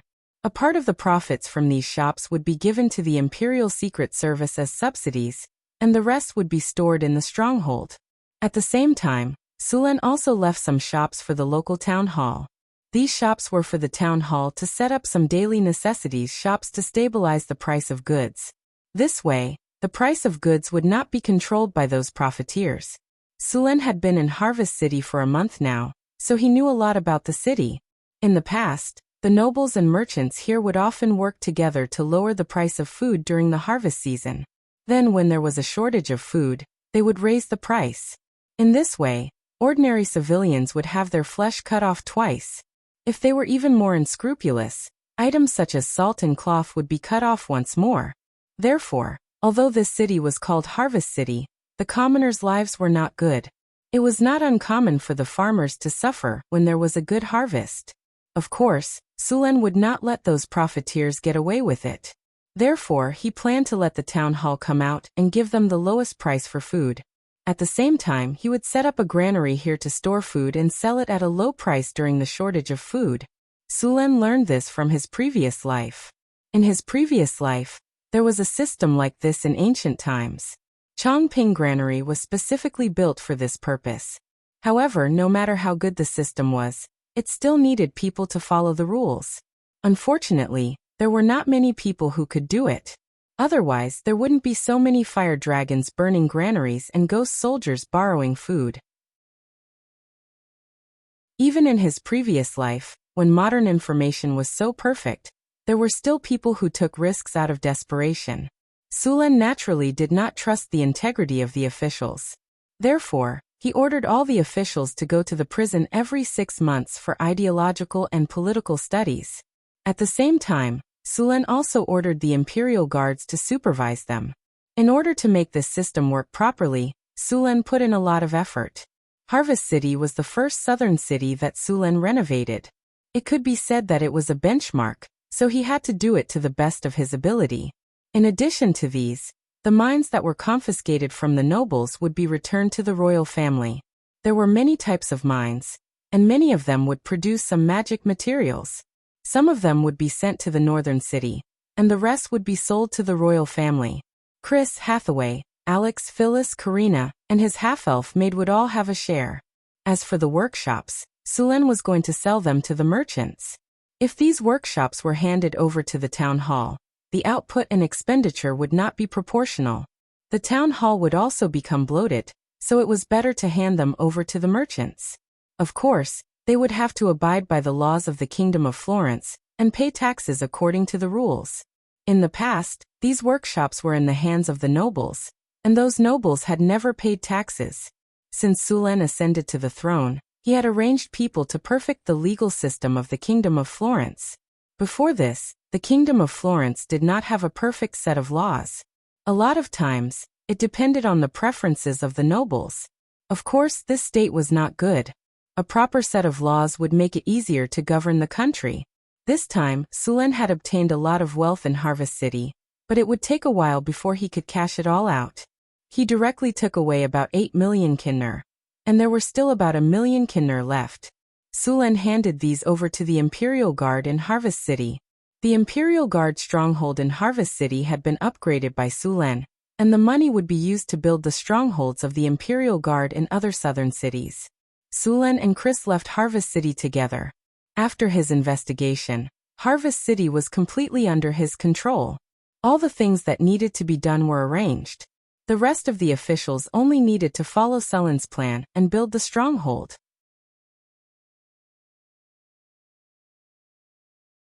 Chapter 5:12. North City Royal Palace. When the morning sun shone into the room, Sulen woke up from his sleep and carefully moved the arms and legs around him away. Sulen got out of bed quietly. Last night, to celebrate Sulen's return and Crazy's advancement to legendary, Sulen, Crazy, Hathaway, Alex, Phyllis, Xanthi, and Karina, as well as 2 half-elf maids, held a celebration ceremony. Last night, Sulen's thunder and lightning spear was like a dragon, killing Crazy and making her throw away her armor. For the first time he achieved 8 consecutive kills. But even so, he was still too short of the legendary 10 women in a night. He didn't know when the author, that single dog, would make up for it. Sigh. This time, Sulen brought back kinner, but he hadn't sent it to the treasury yet. He planned to send it there later, and take a look at his mount, the little female dragon. Speaking of which, ever since he tamed the little female dragon, Sulen hadn't ridden her even once. This mount was simply too incompetent. After a simple breakfast, Sulen walked directly to the Wizard Tower. At this time, the Wizard Tower was much more crowded than before. The apprentices of the Northwind Academy were also in the Wizard Tower for classes. The Northwind Academy was still under construction. Sulen walked through the hall and arrived at the treasury of the Northwind Tower. The treasury of the Northwind Tower was heavily guarded. Not only was there the tower spirit, Milky Way, guarding it, but there were also 2 steel golems. There were also obsidian golems standing in the corridor. Every 10 meters or so, there were 2 obsidian golems. These obsidian golems were actually obsidian golems. If anything happened, these obsidian golems would wake up immediately. Soon, Sulen arrived at the door of the treasury. Milky Way, open the door of the treasury. Sulen shouted. Milky Way received. Confirming permission. Permission granted. A beam of spiritual light swept over Sulen's body. This spiritual light could detect Sulen's body shape, appearance, bones, and pupils. The door would only open after everyone had passed. In fact, this method of detection was not perfect. The tower spirit in the secret realm used a more powerful soul detection, which could detect a person's soul fluctuations.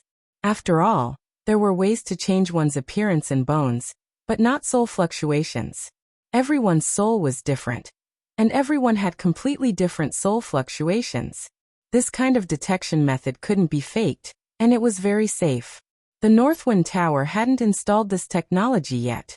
After all, it wasn't easy to detect one's soul. Hathaway was already researching this problem. Permission granted. Opening the door to the treasury. Please wait a moment. Soon, a wave of energy rippled out, and the heavy door of the treasury slowly opened.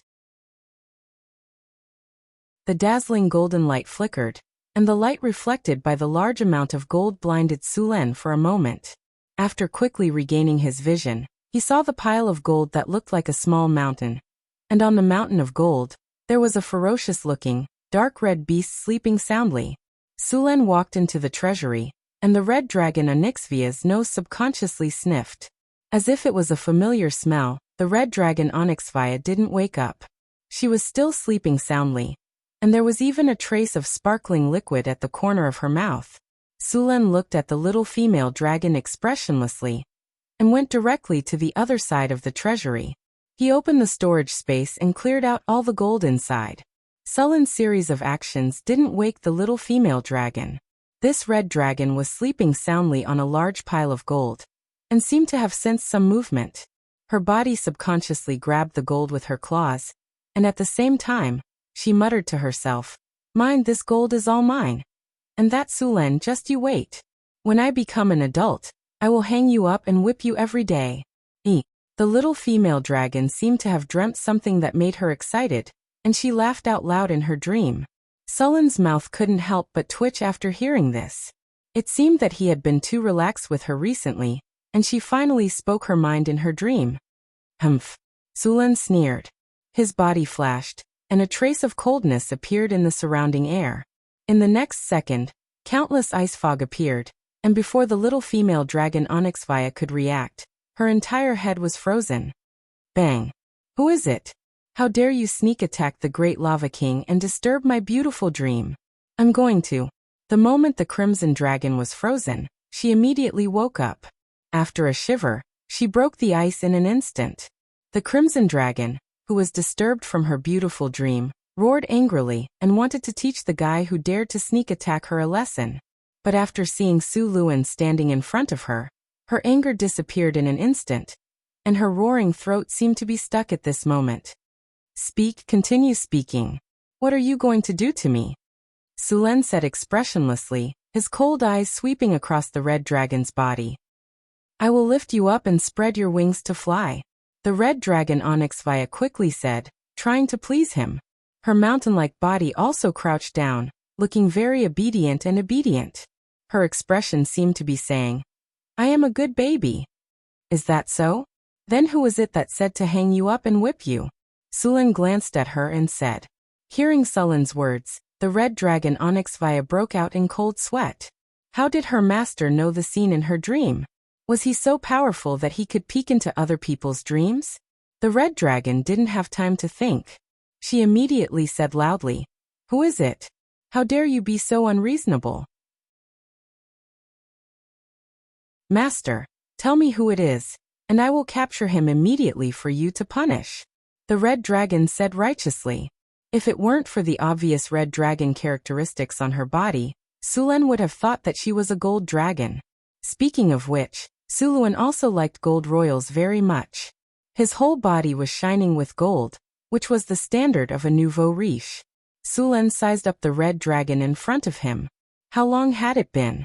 She had actually learned to lie through her teeth, to keep a low profile, and to follow her heart. This was unbelievable. Red dragons were arrogant by nature, and didn't know how to be humble at all. They were all like iron-headed dolls. Now this little female dragon was enlightened. If she was given enough time to grow, she might also become a famous evil dragon in the multiverse. According to the relevant data and statistics, the red dragons and white dragons had the highest rate of premature death in the multiverse. The white dragons died because of their strength, while the red dragons died because of their arrogance. When they didn't have the strength to roam around, they would rob in a high-profile manner. Those adventurers liked this kind of dragon the most. As long as they were careful, they could get the title of a dragon slayer. Why not? Don't pretend. I'm talking about you, Su Luan said coldly. Just now you said everything in your heart in your dream. Impossible. I want the dragon mother Tiamat to swear that I definitely didn't say anything, the little female dragon said immediately. Humph. Sulan didn't say anything. To be honest, the dragon's belief in Tiamat was basically just words. Some dragons didn't even bother to mention it verbally. One could imagine how credible this oath was. Also, I've been here for half a day and you've been sleeping. Is this how you guard my treasure? Sulan deliberately emphasized the word me. That. The little female dragon was a little hesitant. I'm almost an adult now.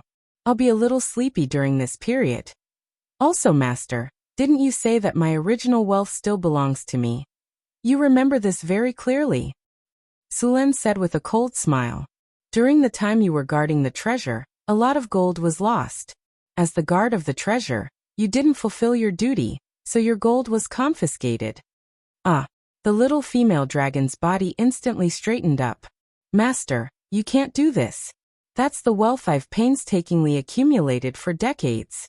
You're bullying a dragon. That voice was miserable and mournful.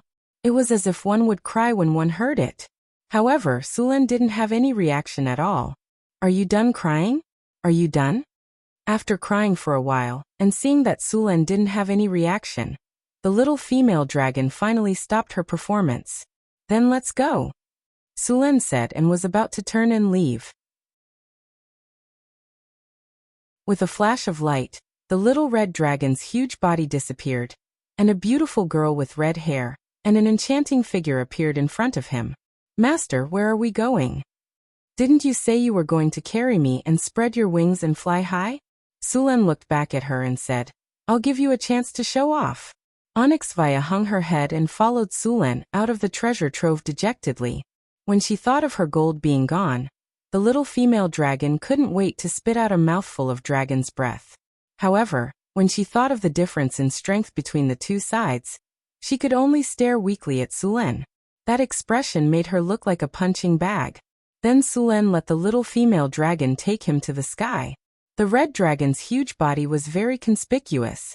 Although she wasn't an adult yet, as the largest red dragon among the 5 colored dragons, she was now 14 meters long. When she spread her wings, she covered the sky and the sun. Sulan rode on the little female dragon's back and flew quickly in the sky. There was a burst of cheers in North Town City below. In their eyes, their lord had become a legendary dragon knight. With such a powerful lord protecting them, these people felt deeply honored. Giant dragons were indeed a very strong deterrent in this era. There were too few ways for humans to deal with giant dragons. After flying for a while on the little red dragon, Sulan also discovered that the ballista's power was really limited against giant dragons. Using a ballista to attack a giant dragon was like using a rifle to attack an airplane. The success rate was too low. Moreover, compared to an airplane, giant dragons were more than one level more agile. Weapons like the ballista could only hit pterosaurs or other Euron. For real giant dragons, the threat was very limited.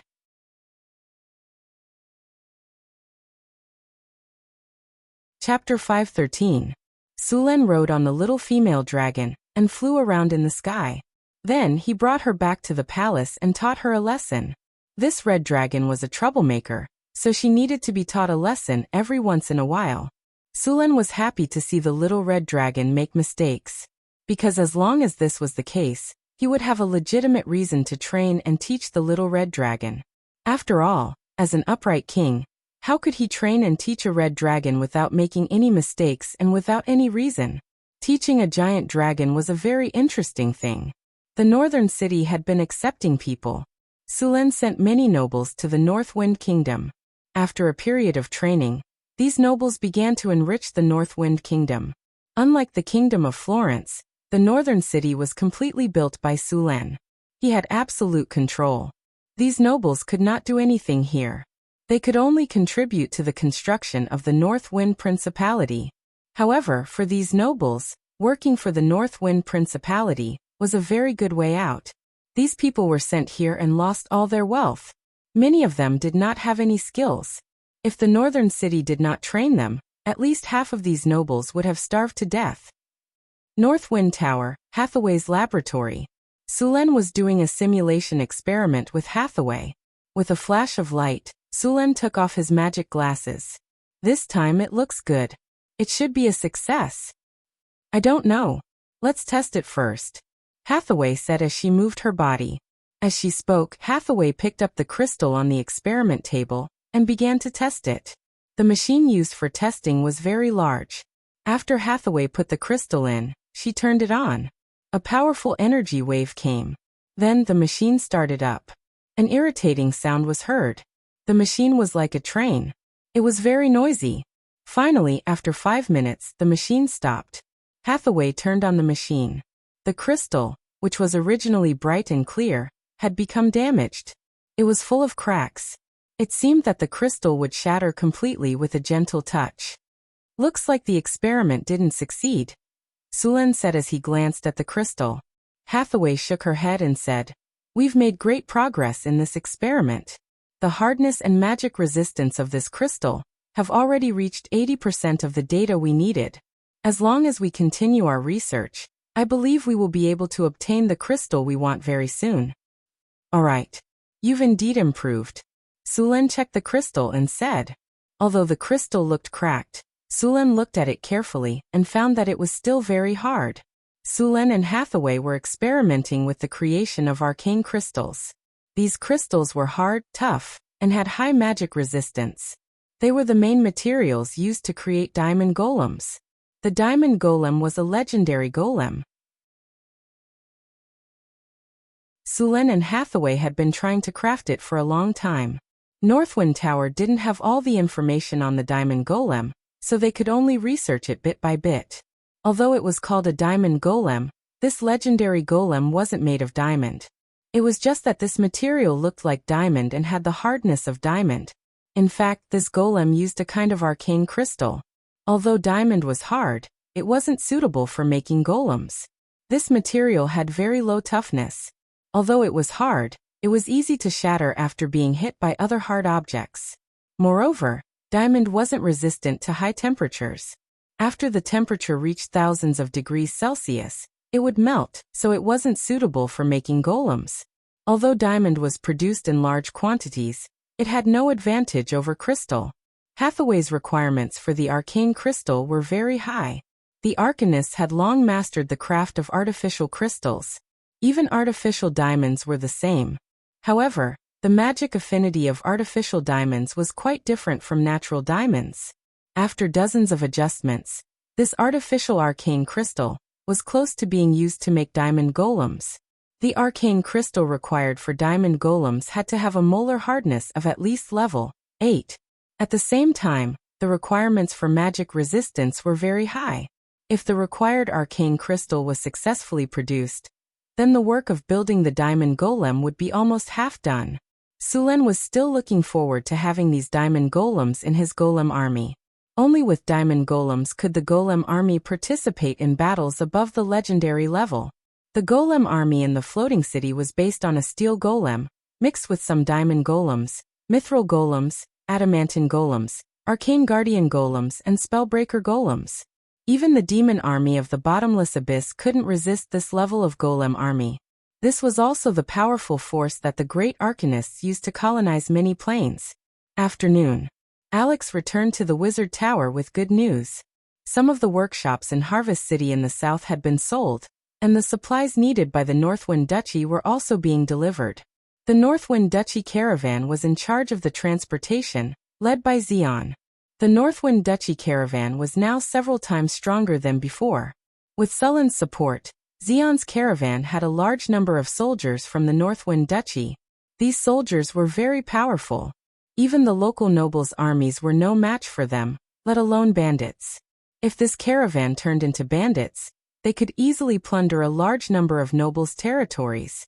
Now this caravan was in charge of a part of the Northwind Duchy's foreign trade. Many of the Northwind Duchy's products were transported to the south by them. Sulen was even now considering whether to continue to contact the south and trade with the Anza kingdom. These kingdoms were more prosperous than Florence.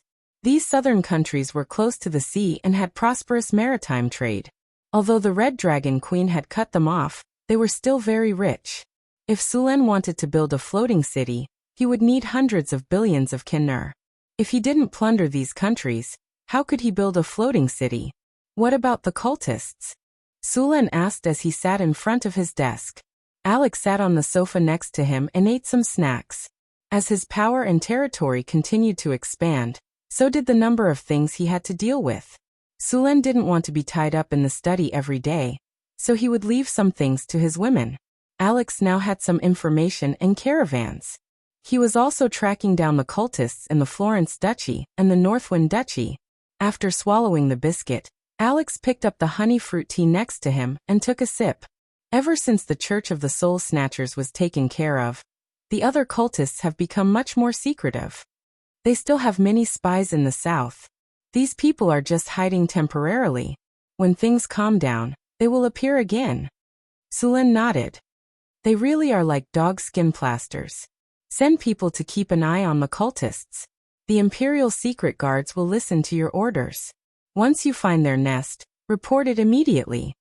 Currently, there were basically no cultists in the Northwind Duchy. Sulen had too much control over the place, so the cultists couldn't survive at all. However, it was different in Florence. There was too much land for the cultists to survive. Xion's caravans had recruited a large number of mercenaries and adventurers in addition to some soldiers from the Northwind City. Although these people weren't very strong, they could be useful in many situations. According to Sulen, these people were the city's foxes and rats. They were familiar with the various dark sides of the city and the gray areas. They could provide a lot of useful information and combat power for the Kingdom of Florence. Sulen had been promoting the old city renovation plan of the Kingdom of Florence, but the progress was limited. After all, this kind of renovation cost a lot of money and would also damage the power of the nobles. Therefore, the nobles were not very active. Sulen could only push it forward bit by bit. At the same time, the Northwind Duchy and the underground world were operating at full capacity. The Northwind Duchy was also continuing to expand. In the Northwind City, there were now 3 legendary masters. Alex was also getting closer and closer to becoming a legendary master. Sulen gave the remaining divinity to Alex again. With 2 divinity points, her bloodline had become even stronger. Sulen planned to give the remaining 3 divinity points to Hathaway, Karina, and Phyllis. Divinity was very important to them. Mystery Realm, Nature Oak. This area was shrouded in rich life energy and natural energy.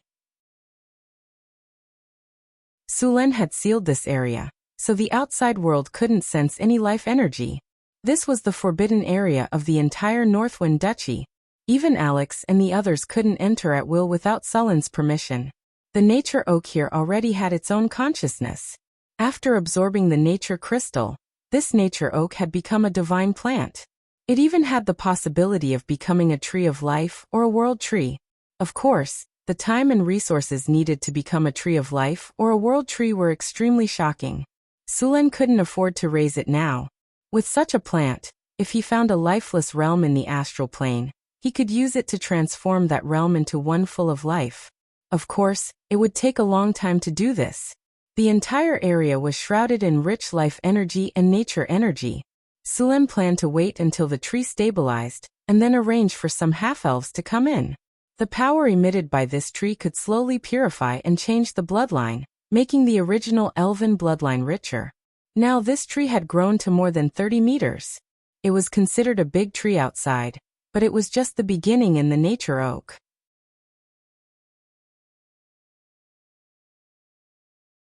Chapter 5:14. As for this nature oak, Suluan intended to wait until he grew up to arrange for a few well-behaved half-elves to live here for a period of time, or treat living here for a period of time as a reward. If the half-elves knew there was a nature oak in the hidden realm, they would be willing to pay any price. With the nature oak, the half-elves would be more loyal to the Duchy of North Wind. Of course, before Suluan was strong enough, he wouldn't expose the nature oak. It must be known that the nature oak had already begun to evolve. If it were to successfully evolve into an ancient tree, it would produce moon spring water every once in a while. The spring water contained a certain amount of mana that could recover mana and some simple injuries. At the same time, it could be used to make potions. If it could evolve into a tree of life, it would produce a miraculous item like the Fountain of Youth. It could even produce treasures like the Fountain of Life. Of course, it was still very difficult to obtain something like the Fountain of Life. However, for Sulen, who was already a demigod, the greatest effect of the Fountain of Life was no longer useful to him. The Fountain of Life could increase one's lifespan by 1,000 years without any side effects. As long as Sulen didn't do anything stupid, he could easily live for a few thousand years. Of course, the Fountain of Life had other effects, such as healing injuries, regrowing broken limbs, healing fatal injuries, strengthening vitality, and eternal youth. Approximately 1 milliliter of water of life could restore 10 HP, which was equivalent to healing a minor injury. This effect was only effective on living creatures. The effect of limb regrowth required more water of life, about 100 milliliters. As for healing fatal injuries, it also required at least 100 milliliters. If one wanted to use the Fountain of Life to increase vitality, they would need to drink more than 1 liter of Fountain of Life each time. Each time, it would permanently increase vitality by 1 point, and at the same time it would give them the ability to regenerate. The upper limit of vitality increase is 50 points. This effect can be triggered 10 times. The amount of Fountain of Life consumed will increase each time. Of course, not many people had the luxury to do so. As for eternal youth and life extension, drinking 1 liter of Fountain of Life could achieve this effect. It wasn't easy to obtain the Fountain of Life. At least for now, this nature oak was still very far away. After checking that it was growing normally, Sulen let the tower spirit continue to supply energy to seal the place again and left. Sulen woke up in his palace, which was more than 500 square meters. A new day had begun. Sulen had been reading Hathaway's research materials during this period. He was learning about puzzle solving. The Enigma lock technique required the cooperation of many people. It was a very important magic rune. In order to weave a puzzle, one had to be at least at the legendary level. Sulen was not a legendary wizard yet. Fortunately, he was an advanced legendary warrior, and had mastered the Field of Thunder, so he could perform some simple operations. As for the little succubus Chrissy, because she was a sorcerer, her role was also limited, but some preliminary preparations still needed to be done. Bang! The door of the study was suddenly pushed open. The mahogany door that was hand-carved by a top-notch master in Northern Town heavily hit the wall, and bounced back a little. "What's wrong?" Sulen asked when he saw Hathaway rushing in. "The arcane crystal experiment has reached a critical stage, but some materials are not enough." "I need them," Hathaway said in a hurry. "There's money in the treasury. You can just ask someone to buy them?" Sulen asked in confusion. "I already asked someone to buy them, but these materials are all produced in the astral plane. It's very difficult to buy them. I want to go to the astral plane and collect some," Hathaway said. "The astral plane?" Sulen's eyes lit up. "Yes. The astral plane is very dangerous.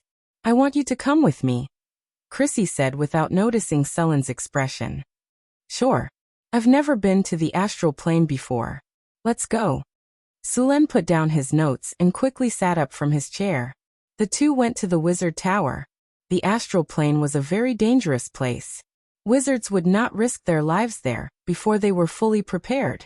The astral plane was connected to all the other planes. It had almost endless space, and there were many creatures living in it. Many powerful beings who could not enter the material plane lived in the astral plane, such as the evil gods. There was no air in the astral plane, so it was not easy for all flesh and blood to survive. They had to rely on the half-planes floating in the astral plane. Most of the time, those who traveled in the astral plane were the projections of their souls in energy form, or powerful beings like demigods and saints. Over the years, countless people had entered the astral plane, and countless people had died there. In the end, the astral plane became a huge garbage dump. Of course, there were a lot of treasures in this garbage dump.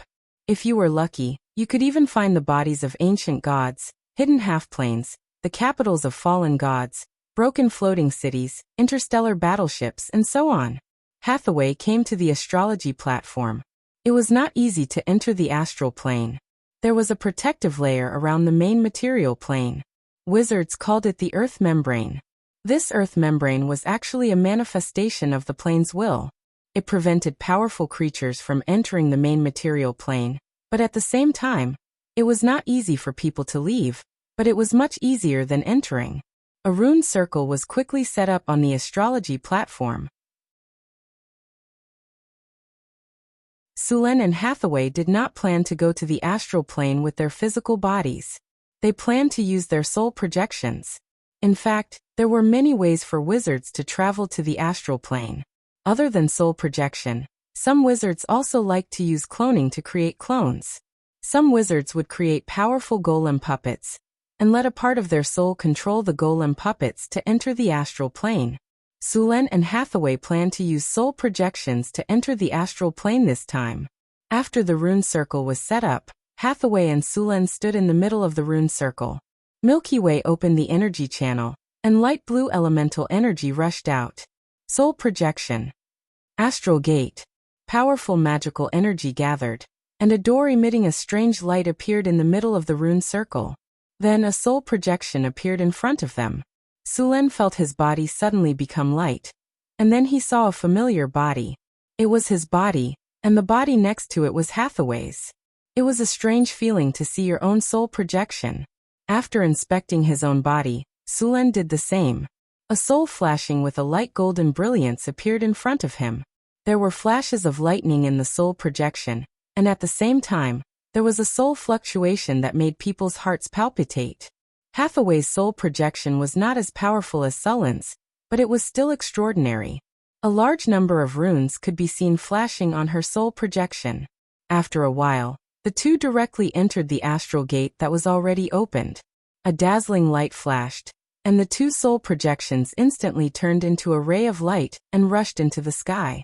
The feeling of the soul leaving the body was very strange. It was like removing a sandbag from the body, and the whole body suddenly became light. This was the first time Sulen's soul projection left his body. The whole soul projection was so light that it seemed like it could be blown away by a gust of wind. This was not Sulen's complete soul. It was only a part of his soul.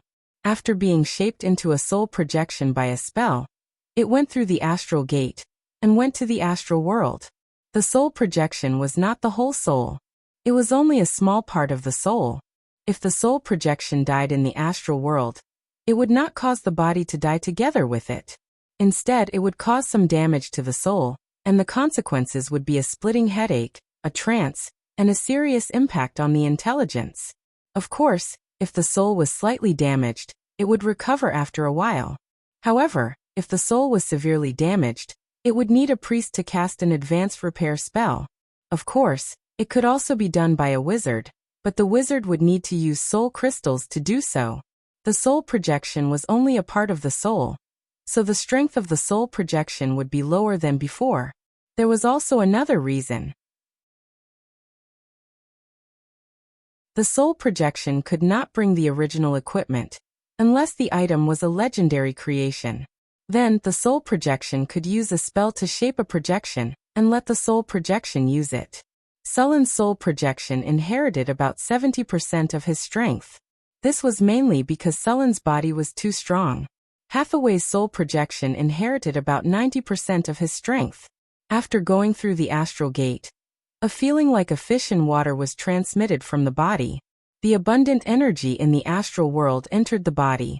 The concentration of various kinds of energy in the astral world was far higher than in the material plane. The contact between the soul and the energy was deeper. There were many spells that did not need to be chanted and could be cast instantly. Even the casting time of legendary spells was reduced by half.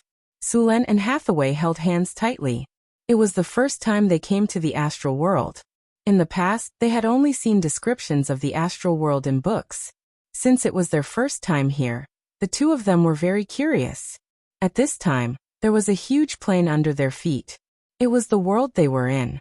Countless stars were shining in the distance. They could see a large amount of dark matter and the silver dust of the astral world. The two of them were at the edge of the planet. The most eye-catching thing was the two moons above their heads. What was it like to see the moon in the astral world? Sulen could tell you that it was big, very big. One of the two moons was silver, and the other was slightly blue. The two moons were still very far from the planet.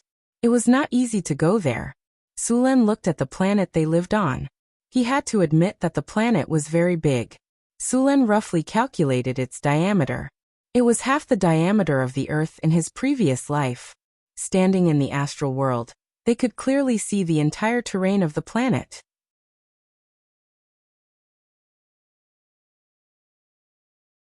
Chapter 5:15. From the astral plane, the planet they lived on was very similar to Earth. The north and south poles were also covered in thick layers of ice. The blue ocean occupied most of the planet's surface. This is the world we live in. It looks so beautiful, Hathaway said in surprise. Standing in the astral plane, one could see that there were 9 continents on the planet. The continent Sulen was on was in the northern hemisphere. To the south was a continent. Although it was called a continent, it looked more like a large island. Most of the continent was covered in a layer of green vegetation. To the east of the continent where the kingdom of Florence was, there was another continent across a strait. This continent was bigger than the one Sulen was on. From the northern wasteland to the southeast was the ocean. Through the ocean, one could reach the other continent. In the southern sea of the continent, there were a large number of islands scattered around. There were at least tens of thousands of islands. This was the Southern Sea, the area with the most developed sea trade. To the north of the northern wasteland was an endless glacier. It was a world of ice and snow. To the south was a continent covered in ice and snow. On the other side of the planet, there was also a continent. Below this continent was a slightly smaller continent across a strait. In the southern hemisphere, there were also 4 continents of different sizes. I didn't expect the world we live in to be so big. I wonder what those continents look like. Sulen said with emotion. If there's a chance, I'll travel to those continents. Right, we're here to collect materials. Let's get started. Hathaway interrupted Sulen's imagination. She then pointed at the astral plane. Then let's get started. Sulen nodded. To move in the astral plane, one had to rely on flying spells or teleportation spells. Because there were very few materials in the astral plane, the teleportation distance was very far. With the help of the landmarks in the astral plane, one could teleport tens of millions of kilometers or even more. Because there was no air and gravity, flying spells in the astral plane were very fast. They could easily break through the speed of sound. If they continued to accelerate, they could even reach a few or even a dozen times the speed of sound. After Sulen and Hathaway observed for a while, they quickly found an area rich in materials. There was a lot of dust in the astral plane that was invisible to the naked eye. One of them was astral dust, but it couldn't be seen with the eyes. One could only search for it with spells or other things. Only when the astral dust underwent some changes, or was integrated with other energy, would ordinary people be able to see it with their naked eyes. After a large amount of astral dust was gathered, it would form a smoke-like golden color. Under normal circumstances, it would be a silver-white dust belt. It was like looking at the Milky Way from afar. Astral sand would emit a faint light. If it was fused with other substances, it would turn into various colors. For example, the silver rings that surrounded the planet due to gravity were more than 70% astral sand. Greater teleportation. Sulen and Hathaway instantly appeared thousands of kilometers away. There was a lot of astral dust around them. Besides astral dust, there were also some other astral substances.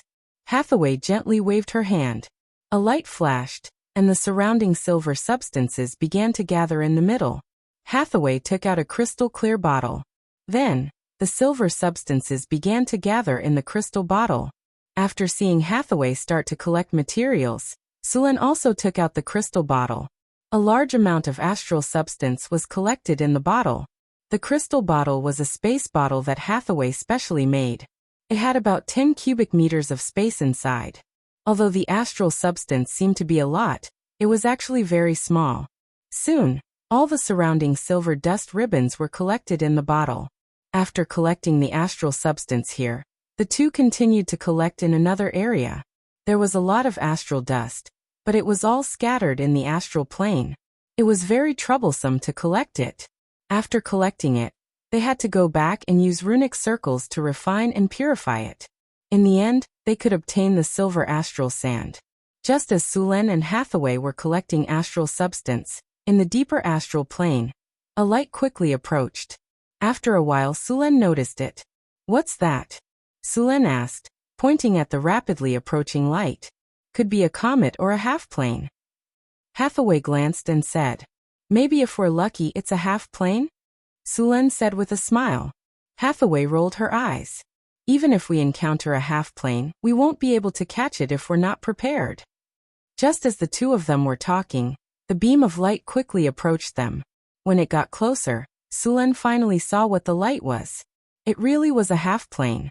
It was different from the planet that Sulen and the others lived on. This was a gigantic half-plane. The outer layer was a gray iris that looked like a translucent eggshell. Inside was a complete world. This half-plane didn't have the structure of a planet, but looked more like a continental shelf. This was a half-plane that was born in the astral plane.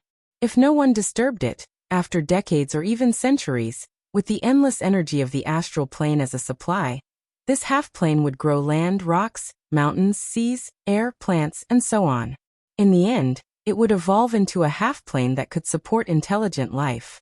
If one was lucky enough, the demiplane could even grow into a prime material plane. However, the probability was too low. Many demiplanes would slowly die in the process of growth. Some demiplanes would stop growing after reaching a certain size.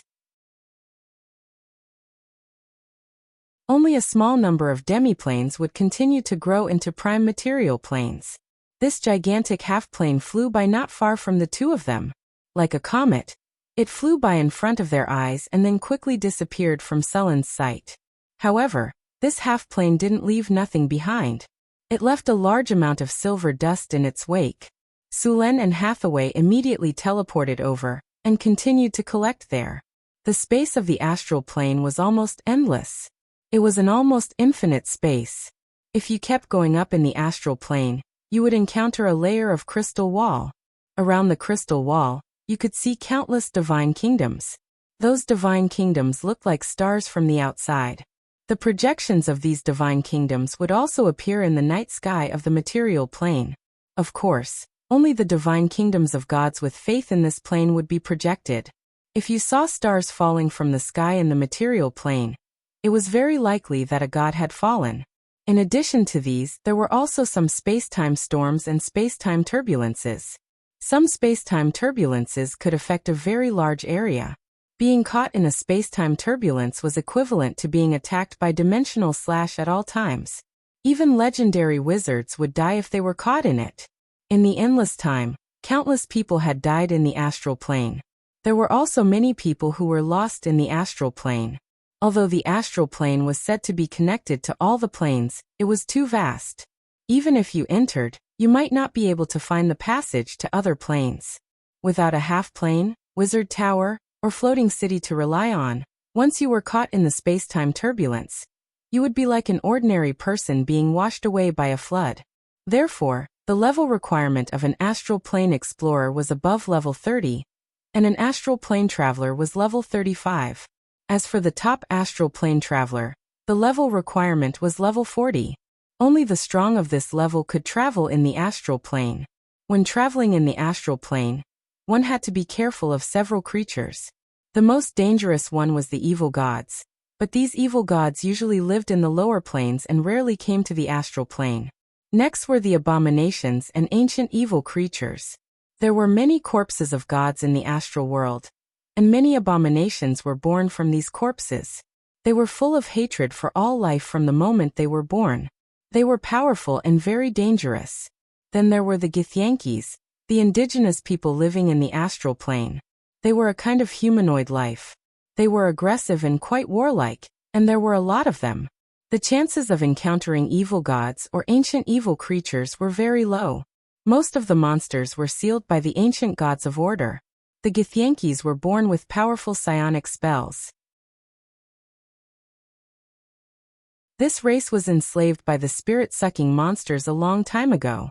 The spirit-sucking monsters established a huge empire in the astral plane. However, it was later overthrown by the Githyanki. The Githyanki and the spirit-sucking monsters were mortal enemies. They fought to the death when they met. Now there were very few spirit-sucking monsters in the astral plane. The Grey Dwarfs had the same experience. Many of the Grey Dwarfs had their minds distorted because of the spirit-sucking monsters' enslavement. However, they eventually gained powerful psionic power and got rid of the spirit-sucking monsters' enslavement. From this point of view, the spirit-sucking monsters could also help their slaves evolve psionic power. It was said that during the Arcane Empire, many arcanists deliberately captured a lot of spirit-sucking monsters to conduct this experiment. The Githyanki had good magic technology. They would build huge astral warships or astral fortresses in the astral plane. This race seemed to have obtained some technology from the Arcane Empire, but the technology they obtained was not perfect. The combat power of those astral fortresses was not as strong as imagined. Sulen quickly collected the astral plane's matter along the silver smoke left by the half-bit wall. The smoke would gradually dissipate over time, so he had to hurry. However, just as Sulen was collecting along the trail, a strong suction came from another place and was constantly absorbing the astral plane's matter. After a while, the surrounding astral plane's matter was swept away. The crystal bottle in Sulen's hand could not compete at all. Seeing this phenomenon, Sulen's figure flashed and was ready to check it out. However, as soon as he turned his head, he saw a whale-like creature smacking its mouth and flying to another silver smoke area. Is this an astral whale? Sulen looked at the behemoth in surprise.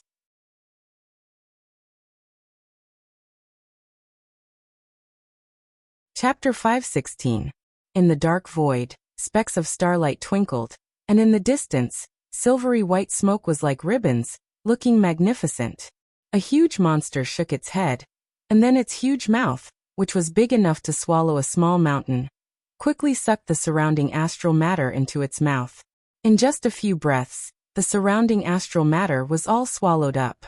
Astral whale. Hathaway looked at the huge monster in the distance and exclaimed, "It seems that our luck is really good. Not only did we encounter a half-bit wall, but we also encountered an astral whale. Let's go somewhere else," Sulen said, looking at the astral whale in front of him. The astral whale was very big, and its skin was rough and thick, but it was gentle and would not take the initiative to attack. Very few people would attack them because these guys were too big and difficult to kill. It was said that the astral whale was the descendant of Leviathan. Leviathan was a terrifying abomination that lived in the same era as the ancient gods of order. However, with the end of the era of the ancient gods of order, Leviathan also disappeared. Some myths said that Leviathan was killed by the gods, and there were also documents that recorded that it was sealed in a corner of the multiverse. In comparison, Sulen believed in myths more. The myths of this world were not fabricated. Many of the myths recorded things that had happened before. After leaving this area, Sulen and Hathaway continued to collect astral matter until the crystal bottles in their hands were full. They then left the astral world. Hathaway activated the space waymark of the teleportation circle. With a flash of light, she had determined the location of the wizard tower. Bitwall teleportation. With a flash of light, Sulen and Hathaway were enveloped by this flash of light. The next second, the two figures disappeared from the astral world. Northern Wilderness, North Wind Tower, Astrology Platform. A flash of light appeared, and Sulen and Hathaway's souls fell like meteors, flying to their bodies in the wizard tower. For a moment, light and shadow intertwined. When Sulen opened his eyes again, he was already back in the wizard tower. Milky Way, close the energy channel. Hathaway finished casting, and the runic array under her feet quickly dimmed. Planar teleportation consumed a lot of mana. If she wanted to explore the astral plane in the future, or travel to the astral plane, she would need to establish a stable astral gate. Let's take a look at our harvest this time. After closing the astral gate, Hathaway said with a greedy look, "For you." Sulen smiled and handed the crystal bottle to Hathaway. Many of the following tasks would require the use of astral sand. Hathaway took the crystal bottle and looked at it. Ah, so many materials. How long will it take to refine them? You asked for it. Sulen chuckled. No, I can't be the only one refining it. I still have a lot of things to do. Hathaway seemed to have thought of something and she shook her head. In any case, the technique required to purify the astral sand isn't too advanced. Let's divide it evenly between everyone. With this astral sand, the arcane crystal can also be used for the final stage of the experiment.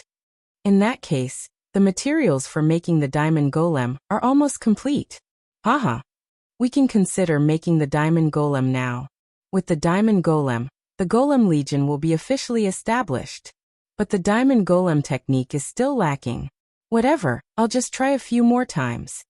Hathaway looked at the astral dust in the bottle and couldn't help but smile. Soon Sulen and Hathaway called Karina, Grace, Alex, Locke, and Andre over and distributed some astral dust for them to refine. After the distribution, Sulen also brought some astral dust to the seclusion room. The astral dust itself was not outstanding in all aspects, but after refining the astral sand, all aspects of its performance would be improved. After the astral sand was integrated with other materials, its hardness and toughness would be greatly improved, and it would also have a good magical property. After adding the astral sand, the arcane crystal could almost meet the technical requirements for making the diamond golem. In addition to these, there were many other materials that also required astral sand. For example, some astral sand was added to magical steel during the forging process to finally produce Titan steel. It was very strong in both hardness and magical conductivity, and also had good ductility and high plasticity. It would be an important material for many constructs in the future.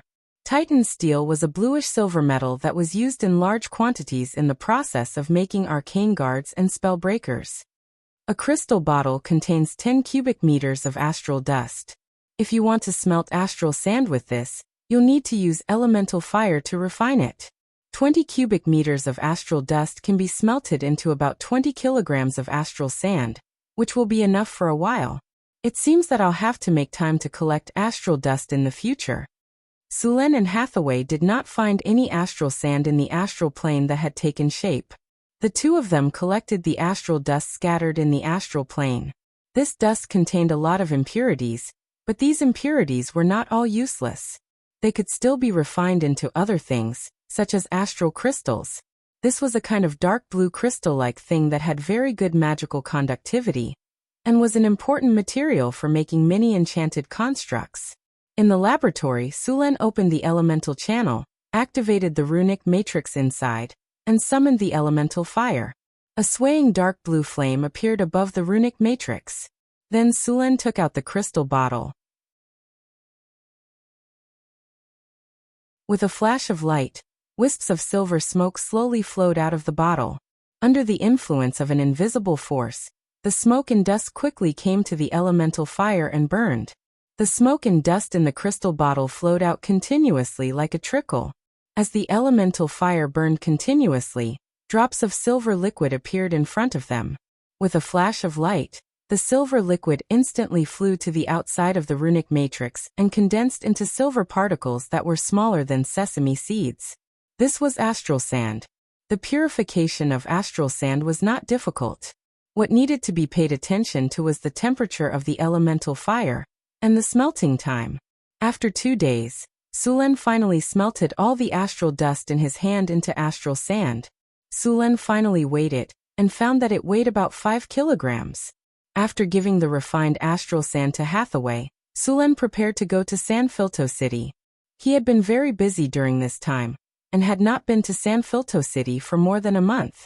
As a king, Sulen was not in the capital for most of the year, which could be said to be very incompetent. During this time, Phyllis was in charge of the work in Florence.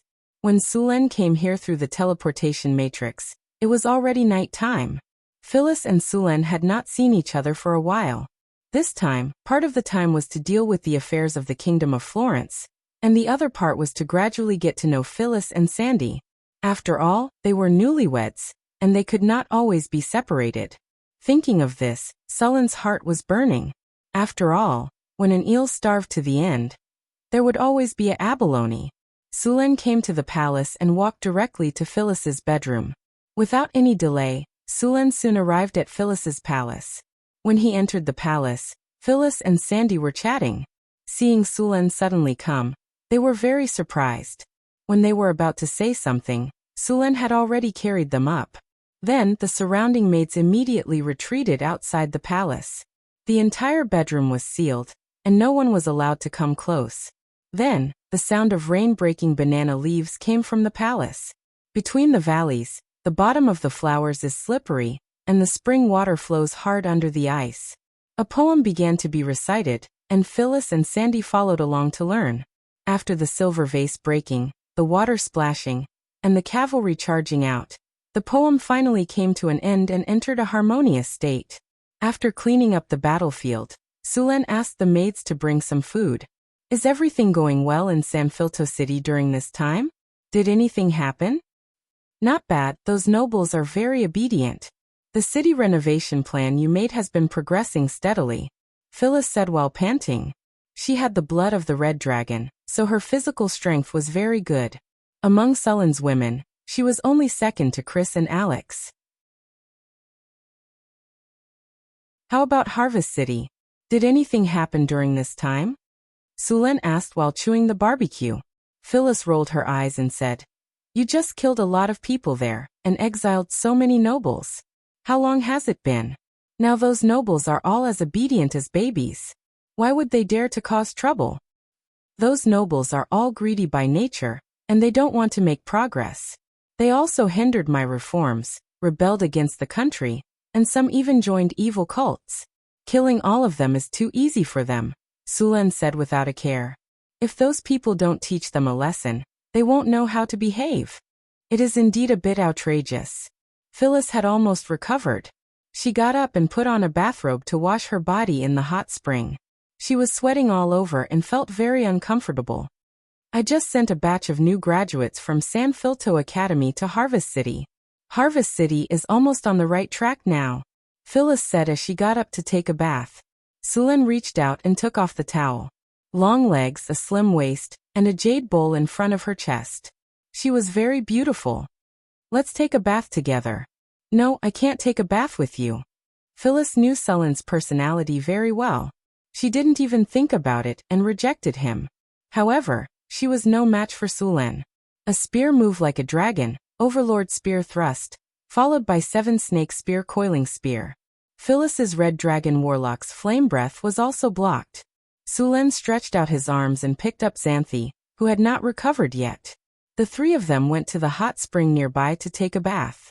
The hot spring in the palace was very beautiful. Steam filled the air, making it look like a paradise on earth.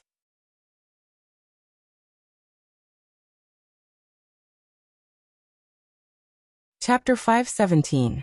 Hundreds of millions of soldiers were killed in one night of battle. Suluan was checking Sandy's body. Don't get me wrong. He was checking her body and blood. Although it looked like most humans were normal humans without any mixed blood, this was not the case in the world. After dozens of generations, there might be mixed blood from other races. However, after so many times of mixing, the proportion was very low. Most of the heroes in the ancient times were mixed blood. There were many races in this world. After a long history, almost all of them had mixed blood. According to the wizard's research, many humans had a very weak trace of dragon blood in their bodies, which might have been mixed into their bloodline in the ancient times. For example, the northern barbarians had a very weak trace of giant blood in their bloodline. However, this bloodline was too weak. Generally speaking, as long as there was more than 90% human blood in their body, they were considered pure humans. Sulen was checking the bloodline in Sandy's body. Among all of his women, only Sandy was still a normal human. This was not good. Normal humans would age too quickly, and they would not last long. Sulen liked the old, but he also liked the new. Therefore, in order to increase the lifespan and durability of Sandy, he decided to increase her power. The best way to increase power was to become a bloodline warlock. She did not need to study hard. Once awakened, she would have great power. Of course, if she wanted to go further, she would need to study hard and learn more. Sulen had just checked Sandy's potential. Her bones were a bit thin, which was very good for a girl's body. However, it was not good for a warrior. Therefore, Sandy was not suitable to be a warrior or other close combat professions. Sulan checked her power of the will with a crystal ball. Sandy's power of the will was very normal, barely reaching the bottom line of a wizard. It would be difficult for her to become an official wizard. After thinking for a while, Sulan decided to let Sandy become a warlock. After becoming a warlock, her body would be improved, and she would awaken spells. She could try to become a wizard in the future. However, Sulan had not decided which bloodline to give her. There were many types of sorcerers, but the most powerful ones were the dragon blood sorcerers and the divine blood sorcerers. They had the blood of dragons and the blood of gods, respectively. Although their spellcasting abilities were weaker than wizards, their combat power was not much worse. Suluan couldn't get a god spirit blood pulse. After all, most of the divine-favored sorcerers were descendants of gods. He could try a dragon blood pulse though. Suluan's mount, the little female dragon, was a red dragon. However, the consequences of extracting the bloodline were also quite serious. The little female dragon's strength would be greatly reduced. Sulan wouldn't go so far as to attack the little female dragon. Furthermore, if the bloodline was fused with a weak bloodline in the body, there was a chance that the bloodline would be activated and the concentration of the bloodline would increase. What Sulan didn't expect was that, after a series of tests, Sandy actually had some fairy blood in her body. Fairies were a species that was almost extinct on this continent. Fairies were creatures of nature. There were many types of fairies such as water fairies, flower fairies, big fairies, and many more. Fairies had pointy ears, green or golden hair, and beautiful facial features. They were born with magic, loved peace, and were good at illusions and nature spells. They were not good at fighting, so there were very few of them.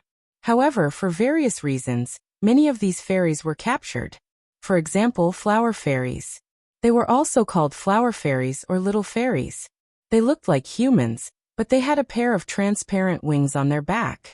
They were only about 15 centimeters tall, and they could take care of the plants. Many wizards had captured flower fairies in the past, and flower fairies could be used to make fairy dust. Fairy dust was used in many experiments, and many people had captured flower fairies for profit. Tree fairies were similar to fairies, but they were shorter than fairies. They were about 1.5 meters tall, and they also had a pair of translucent wings. They lived in the forest, and they were good at nature spells and illusions. They were also good at growing plants, and they were good at herbology. The blood in Sandy's body should be the blood of the green fairy, but it was too weak. It was only about 3% of the blood in her body. It was basically impossible to awaken it with such a low concentration. It was also almost impossible to find a fairy and extract her blood. There had been no traces of fairies on this continent for thousands of years. Maybe there were fairies living in some remote and dangerous areas, but it was very difficult to find them. Oh right, nature oak. Sulan suddenly thought of the nature oak in the mystery realm. Tree fairies and nature oak trees could live together. At the same time, just like fairies, nature oak trees could activate fairy blood. Although Sandy's fairy blood was very thin, it could still be activated through nature oak trees. As long as she activated her fairy bloodline and became a fairy sorcerer. Suluan had many ways to improve Xanthi's fairy bloodline. The simplest way was divinity. By giving Xanthi a trace of divinity, she could increase the density of her fairy bloodline.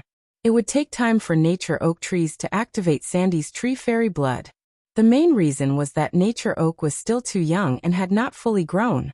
Although Sulan had given it 2 nature god crystals to evolve into an ancient tree, it still needed time. If nature oak successfully evolved into an ancient tree, then it would only need to cast an initiation spell to awaken the fairy blood in her body. Now Sulan could only let Sandy learn wizard knowledge and meditation techniques while living around nature oak trees. This was how to activate the bloodline. In fact, if Sulan took a bit of divinity from his body and put it into Sandy's body, it could also awaken her bloodline. However, Sulan's divinity was just enough for him to become a demigod. There were many things that could enhance fairy blood, so Sulan was not worried about Sandy's bloodline being weak. The nature god crystals he gave to nature oak trees last time could also work, and they were very effective. He could only give them to her in the future. Sulen stayed in San Filto City for a week to finish up all the work he had to do during this time. Then he brought Sandy back to Northern Town City. As soon as they arrived, Sulen went to Northern Wind Academy and helped Sandy with her enrollment. At the same time, he gave her access to the Mystery Realm and the Wizard Tower. At night, Sandy needed to return to the Mystery Realm to live. Sulen purposely built a treehouse next to nature oak trees for her to live in. The nature energy from nature oak trees would constantly nourish her body. In the end, it would activate the fairy blood in her body. After making arrangements for Sandy, Sulen left the Mystery Realm. As soon as he arrived at the Wizard Tower, he heard Hathaway's voice calling for him. When Sulen came to the astrology platform, Hathaway excitedly rushed to him. "Look, the arcane crystal is made. Now we can try to make a diamond golem," Hathaway said excitedly as she hugged Sulen. She held a palm-sized crystal in her hand and asked Sulen for praise. Did the hardness and magic resistance meet the requirements? Sulen took the crystal and checked it. "You can try," Hathaway said. Sulen put more force into his palm. He was now stronger than a dragon. Such a strong force did not cause any obvious cracks on the arcane crystal. Of course, it would be different if he attacked with a weapon. "Not bad," Sulen said as he played with the arcane crystal. "So can we make a diamond golem now?" "We can try. We have some information about the diamond golem. Although it's not perfect, I've already repaired it. We can repair it as we make it," Hathaway said. By the way, the diamond golem needs a legendary soul crystal as its soul core. This must be prepared. A legendary soul crystal? I've already prepared it. Sulen took out a legendary soul crystal from his storage space. In fact, Sulen had an advanced legendary soul crystal. The quality of this soul crystal was very high. Sulen planned to use it to make a stronger construct. The soul core of the diamond golem was enough to use a legendary soul crystal. After the diamond golem is made, we can try to make mithril golems, adamantine golems, arcane guards and magic breakers. Hathaway said excitedly. "We don't have that many soul crystals." Sulen shrugged. Ordinary soul crystals were not difficult to get, but legendary soul crystals were very precious. The places with the most soul crystals were the bottomless abyss and Bator. Demons had more soul crystals, but the quality of the soul crystals in the hands of devils was much higher. If you wanted to get a large number of soul crystals, both the bottomless abyss and Bator could satisfy you, but you had to be able to come back alive. The challenge level of the bottomless abyss and Bator was level 16. This meant that only those above level 16 could try to enter these two planes. The environment in the bottomless abyss was very harsh. Volcanoes, heat, poisonous smoke, magma, dryness, negative energy, and so on. Ordinary humans could not survive at all.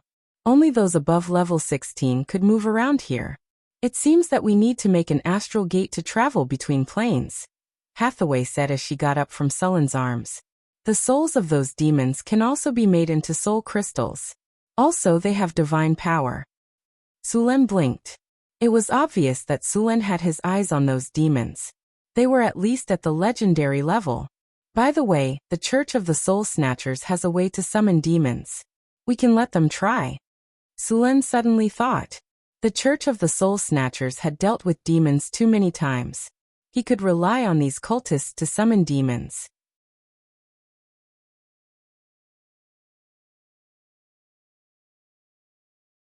Chapter 518.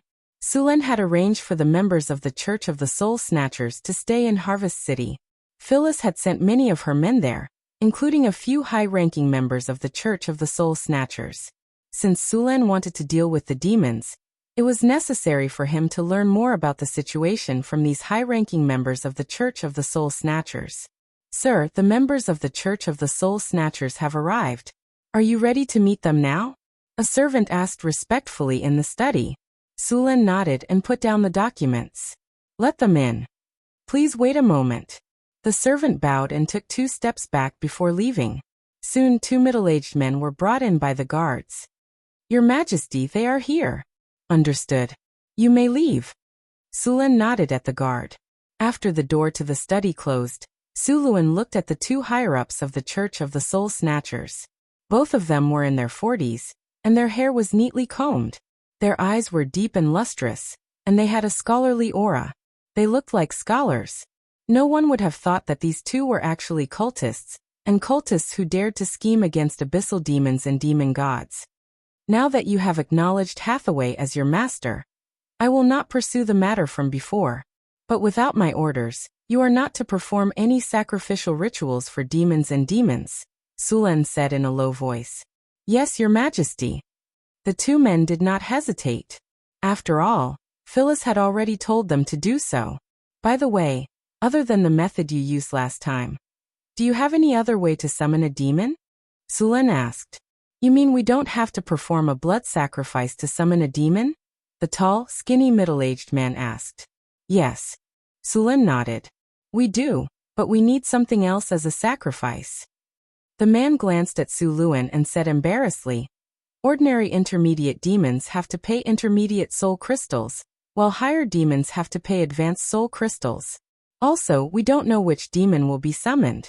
We need to see which demon responds to the summoning circle to summon it. This kind of summoning has a time limit. When the time is up, they will return to the abyss. As expected, Sulan was a little disappointed. These people used to be in the blood sacrifice business. They had never studied normal summoning spells. However, this was within his expectations. Next, Sulan asked about the Church of Soul Snatchers' methods of worshipping demons and evil gods. Then he waved his hand and dismissed them.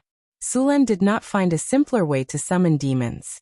The price of using blood sacrifice was too high, and he did not intend to use this method. He could only put this problem aside for the time being.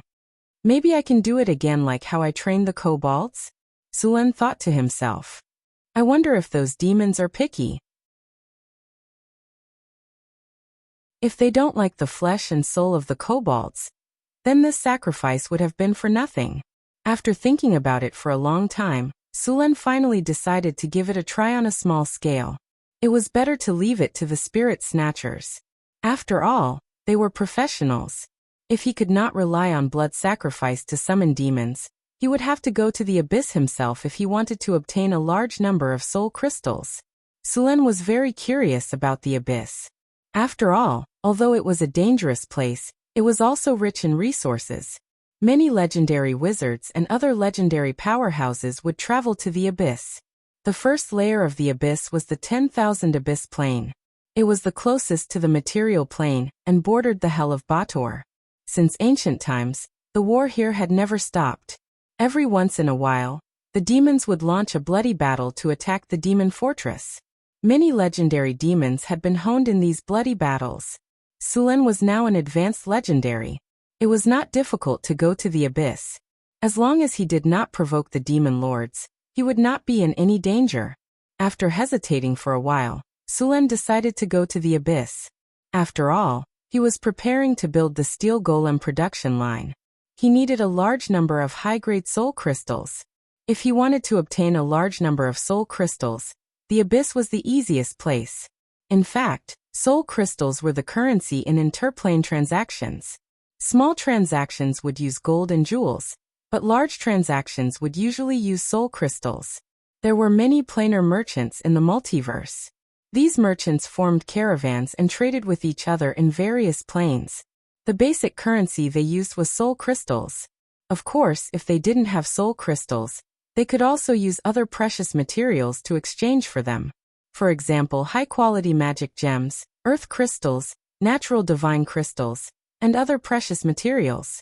The most valuable thing was divinity. Yes, divinity could also be traded, but basically they would only buy and not sell. Although there were many dimensional merchants, it wasn't easy to meet one. After all, there were too many dimensions in the astral plane. If it wasn't for the fact that your dimension was very prosperous and had a glorious arcane civilization, dimensional merchants were very rare. After all, it was easier to get good things by trading with these prosperous planes. Of course, if they encountered a more primitive plane, these plane merchants would be happy to trade with those people. This primitive plane had not been developed, and it was very likely to produce some precious materials. They would often pay a small price to obtain a large number of precious materials. The arcane civilization of the plain Sulen was in could only be said to be average, and there were very few plain merchants coming to patronize. After patrolling around the secret realm, and finding no problems, Sulen went to the wizard tower to look for Hathaway. He still had to be careful when going to the bottomless abyss. He planned to ask Hathaway to help him teleport there, and set the return waymark at the same time. It was better to be careful when going to the bottomless abyss for the first time. You're going to the bottomless abyss? Hathaway looked at Sulen in surprise. Yes. Sulen nodded, then leaned on the sofa next to him. There are demons everywhere. It's very dangerous, Hathaway reminded him. I've already learned about the bottomless abyss before coming here. I know what's going on there. Sulen said seriously. Many legendary masters will travel to the bottomless abyss. I'm now a high-level legend, so it's not very dangerous for me. Besides, if it's really dangerous, I'll teleport back directly. Okay, I'll help you teleport there. Hathaway shook her head helplessly. She knew that it was difficult to change Sulen's decision. She could only help him prepare. Keep a low profile when you go to the bottomless abyss. There are no rules there. The bigger fist is the law, Hathaway reminded him. Sulen got up and walked over. He stretched out his arm and hugged Hathaway directly. Don't worry, I'll be careful. Then I'll set up the teleportation circle for you. Hathaway kissed Sulen on the cheek, then got up and began to prepare. Entering the bottomless abyss required the use of plane teleportation, which was very simple for Hathaway. Before this, the two had already entered the astral plane and the fire elemental plane. Setting up this kind of plane teleportation was completed very quickly. Sulen stood on a runic array, and Hathaway made some adjustments again before saying, "Get ready, we'll start." Okay. Sulen nodded. Remember to keep a low profile. If there's a problem, immediately teleport back. Don't try to be brave, Hathaway reminded again. Don't worry, I won't take the risk. I can't bear to part with you guys, Sulen said with a smile. Hathaway rolled her eyes at him. Sweet talker. Okay, I'll try to operate it first, Hathaway said as she opened the energy channel. The runic array slowly lit up. After seeing that the teleportation circle was working properly, Heather gestured to Sulen. Get ready. Activate. A dazzling light rose up. The light from the teleportation circle shot into the sky. A wave of spatial fluctuation came. The next second, the teleportation light disappeared with Sulen's figure in an instant from the wizard tower. Dark clouds rolled in the dim yellow sky. The ground was full of stones, and the air was filled with a strong smell of sulfur. Some ferocious-looking plants grew sparsely around. Barrenness, drought, and chaos represented everything here.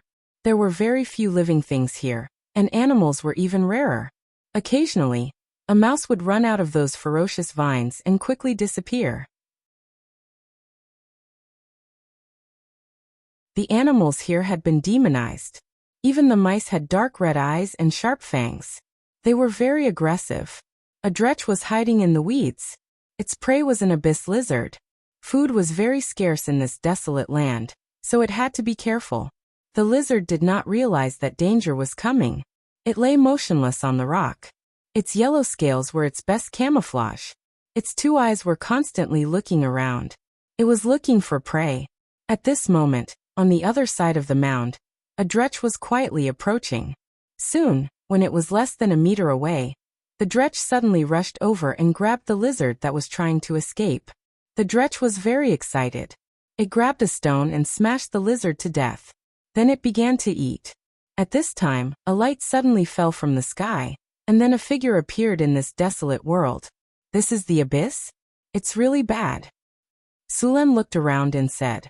Seeing the appearance of a human, the dretch was slightly stunned. In its inherited memory, this creature seemed to be called human.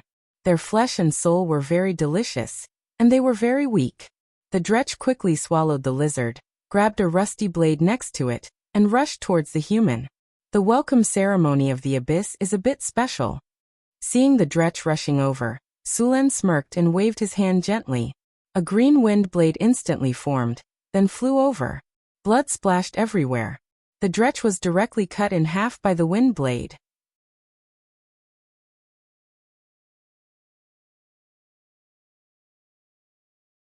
Chapter 519.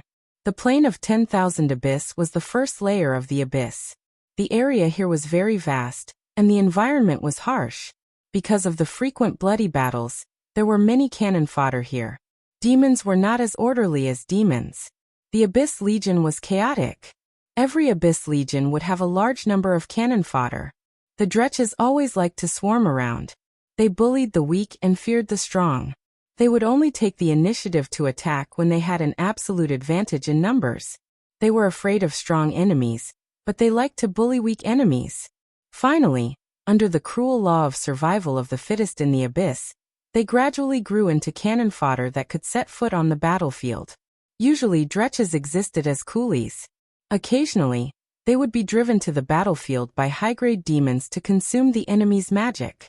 There were many dretches in the abyss, but less than 1% of them could evolve from dretches to quasits. As for the probability of evolving to a higher-grade flame demon, it was even lower. Under normal circumstances, there might not be one high-grade demon in 10,000 dretches. In the abyss, only high-grade demons could be considered to have escaped the stage of cannon fodder. No one knew exactly how many levels there were in the bottomless abyss, but every level had different characteristics. For example, there was a bone-chilling ice field, a neat swamp filled with poison, a salt pool with rising mist, a land of lava with magma volcanoes, a strange wasteland with fierce north winds, and so on. The characteristics of these planes were all bestowed by the demon lords and evil gods. The abyss was unfriendly to everyone. It was very difficult to survive here. This place was filled with slaughter. Even the newly born soul worms were devouring each other. Only in this way could they get enough energy to transform into low-grade demons. However, evolving into a demon was just the beginning of their life as cannon fodder. Although the law of survival of demons was bloody and cruel, their speed of evolution was very fast. As long as they killed opponents of similar strength, they could absorb their souls to strengthen themselves. In theory, it would only take a few months for a soul worm to evolve into a high-grade demon. Sulen teleported to a relatively remote location in the plane of 10,000 Abyss. There were no high-grade demons around. There were only a few dretches wandering around. Suluan cast the invisibility spell and the flying spell, and chose a direction to move forward. After flying for about 2 hours, Sulen saw a boundless lake in the distance. Just as he was about to approach the lake, a powerful soul wave appeared there. Sulen immediately stopped. This is the mother of worms? In the lake, a gigantic creature slowly floated up. At the same time, a demon egg was sent to the shore by the lake. Thousands of demon eggs began to hatch as soon as they touched the beach. In the blink of an eye, soul worms broke out of their shells. Seeing this, Sulen immediately understood that he had come to the abyssal blood pool, the birthplace of the abyssal demons. After knowing that this was a blood pool, Sulen did not continue to approach. The mother of worms was a special demigod in the abyss. They were the guardians of the blood pool in the abyss, similar to the existence of the demon lord. The abyssal blood pool was the territory of the mother of worms. Here it controlled everything around it. In the abyssal blood pool, there was even some order. Demons could not attack the soul worms. At the same time, all demons or other creatures were not allowed to approach the abyssal blood pool. Once violated, they would be attacked by the mother of worms. In the abyssal blood pool, the mother of worms could easily kill a powerful bailer under the blessing of the power of the rules. Even the demon lord was not willing to fight the mother of worms here. The law of the jungle was the law here. Being weak was the original sin here. After seeing the abyssal blood pool, Sulen did not continue to move forward. Instead, he changed direction. The plane of 10,000 Abyss could be said to be a mix of good and bad. Here you could meet many humans, orcs, and elves from the material plane. At the same time, you could also meet creatures from other planes. It was not surprising to meet a plane merchant here. Trading here used souls, so killing and extracting souls was a legitimate job to make money. There were also towns in the plane of 10,000 Abyss. These towns were basically built by the demon lords. There was a set of rules in the towns. These rules were built by the demon lords. After moving forward for more than an hour, Sulen finally saw a town. However, he did not approach it directly. Instead, he hid and observed. Although he had checked the information about the abyss before coming, it was better to see the actual situation in person. This was a dilapidated town. There were not many buildings in the town. Sulen waited outside the town for a while. A six-armed Naga walked out of the town. After confirming that there were no other demons, Sulen's figure flashed and followed. The six-armed Naga was a high-ranking demon in the abyss. It had 6 arms and used 6 long swords. These 6-armed Nagas were very strong. The weapons they used were much heavier than the swords used by human knights. When they attacked, the 6 swords were very fierce. After the 6-armed Naga was some distance away from the town, Sulen began to prepare. He took out the storm halberd from his storage space. With a flash of lightning, he suddenly appeared above the 6-armed Naga's head. The storm halberd slashed down with a fierce wind. Clang! With a loud sound, the 6-armed Naga, who sensed the danger, blocked Sulen's attack. However, the power of the storm halberd forced it back. Its arms became numb and trembled. Sulen did not hold back. His figure flashed and rushed up again. The 6-armed Naga, who was only a high-ranking demon, could not resist the full attack of an advanced legendary. In just one exchange, it was defeated by Sulen. Control Demon. With a flash of light, the 6-armed Naga in front of him immediately became sluggish. After seeing that the 6-armed Naga was under control, Sulen began to ask it about the specific situation of the plane of 10,000 abyss. In the following time, through this 6-armed Naga, Sulen finally had a clearer understanding of the plane of 10,000 abyss.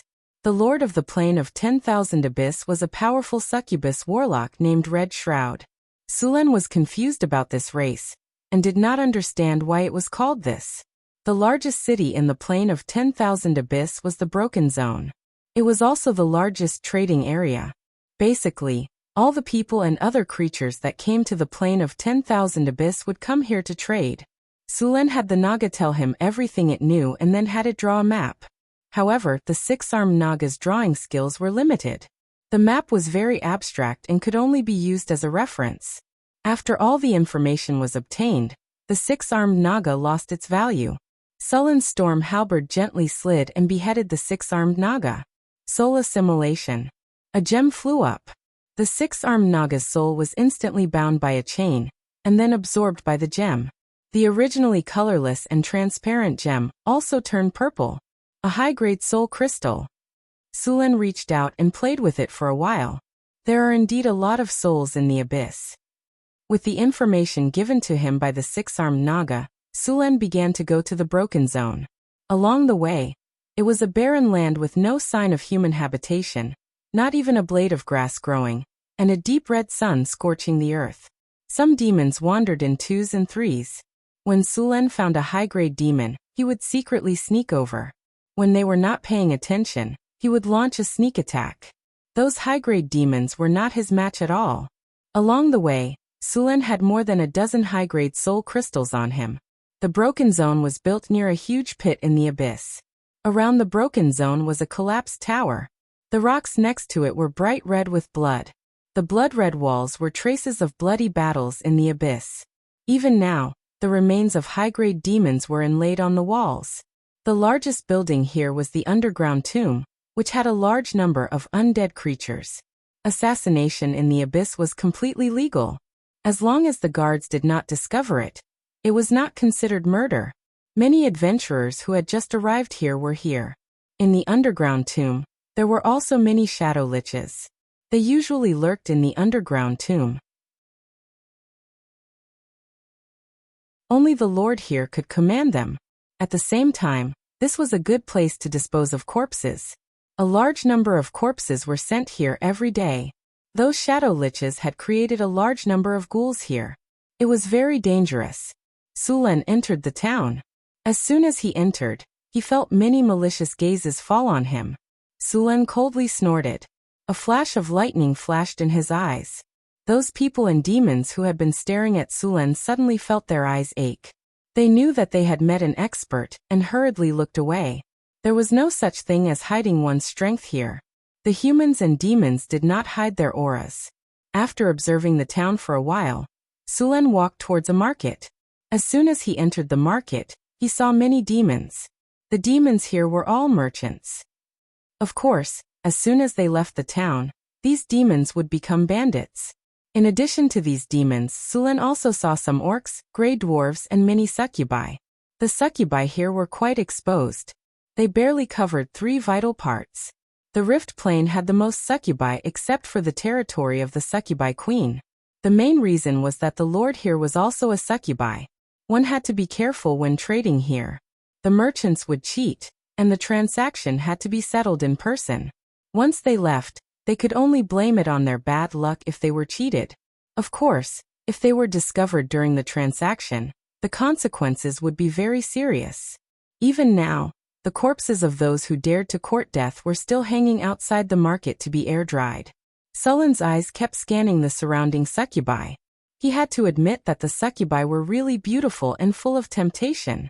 After noticing Sulen's eyes, they kept throwing flirtatious glances at him. It seemed that if Sulen curled his finger, they would pounce on him.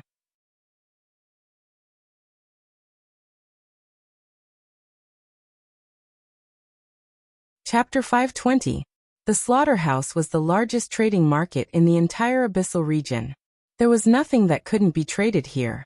As soon as Sulen entered, he saw some abyssal beastmen hawking their wares. Although these abyssal beastmen's clothes were ragged, their ferocious aura hadn't weakened in the slightest. In addition to the beastman slaves in this market, Sulen also discovered a stall selling food. But from the looks of it, it seemed to be a kind of humanoid life form. Some demons nearby were secretly sizing him up with cunning and evil eyes. They seemed to be judging the strength of this human, wondering if they could eat this human in the wilderness. The demon lord's orders were only effective in the town. Outside the town, no one would care even if the sky and earth were turned upside down. The ugly and terrifying Anababas were looking at Sulen with their turbid eyes. They were playing with the white bone beads in their hands. If one looked closely, they would discover that these white bone beads were actually human skulls shrunk a dozen times. After seeing Sulen, a trace of greed flashed in the Anababa's eyes. One must know that humans were a popular commodity in the abyss. Souls were a popular commodity, and the flesh on the body was a rare delicacy. Sulen could clearly feel the malicious gazes all around him, but he didn't let it go. He came to the abyss this time for the soul crystals, and he was very covetous of the souls of demons and demons. Besides himself, Sulen also discovered many humans here. Most of these humans had sturdy bodies and ferocious faces. Their bodies were surrounded by a fierce aura, and he could even smell the smell of blood on them. At a glance, he knew that they weren't to be trifled with. These humans were basically notorious villains of the prime material plane. They were basically wanted by the church and various kingdoms. In order to escape, they took the risk to enter the abyss. These people's bloody and chaotic ways were very suitable for the abyss. Here, they would quickly be assimilated by the abyss's pollution, and eventually turn into a half-demon, half-human form. These people could no longer leave the abyss. Even if they died, their souls would fall into the blood pool, decompose and reassemble, and finally become a soul worm. What attracted Sulen's attention the most was a group of people covered in gray cloaks. These people were not as sturdy as demons. They looked a little tall and thin, and they were surrounded by an evil aura. These people were night witches, herders of the abyss. They collected the wandering soul worms, and then sold these souls to demons or demons. At this time, a soul was placed casually next to the night witches not far away. They were obviously going to sell it. How much is this soul? Suluan came to the night witch's stall and asked. 2 soul crystals. The knight's voice was like 2 rough boards squeezed back and forth. That's Sulen zest, he said, and then walked. At this time, a succubus walked up to Sulen. Her eyes were hot and full of provocation. When she came in front of Sulen, she brazenly rubbed her foul weapon against his arm. Then she winked at Sulen and left. Sulen saw through these succubi very clearly. She thought she hid it well, but in fact, The evil in the depths of her eyes had been exposed long ago. As a high-level succubus, she would absorb the other party's strength and even life force during mating. Often, some newbies would be sucked dry by these succubi. When you go out, don't think that the girls take the initiative to greet you because you are handsome or rich. They are just lusting after your body. Boys should remember to protect themselves when they go out. They should firmly resist those temptations. Otherwise, they would lose everything. It was a small matter if they ran out of ammunition and food. Be careful not to be sucked dry. All the gazes in the surroundings were filled with malice.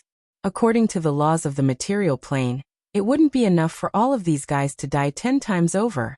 If they used a detect evil spell, they would probably all turn red and purple. Sulen strolled around the market.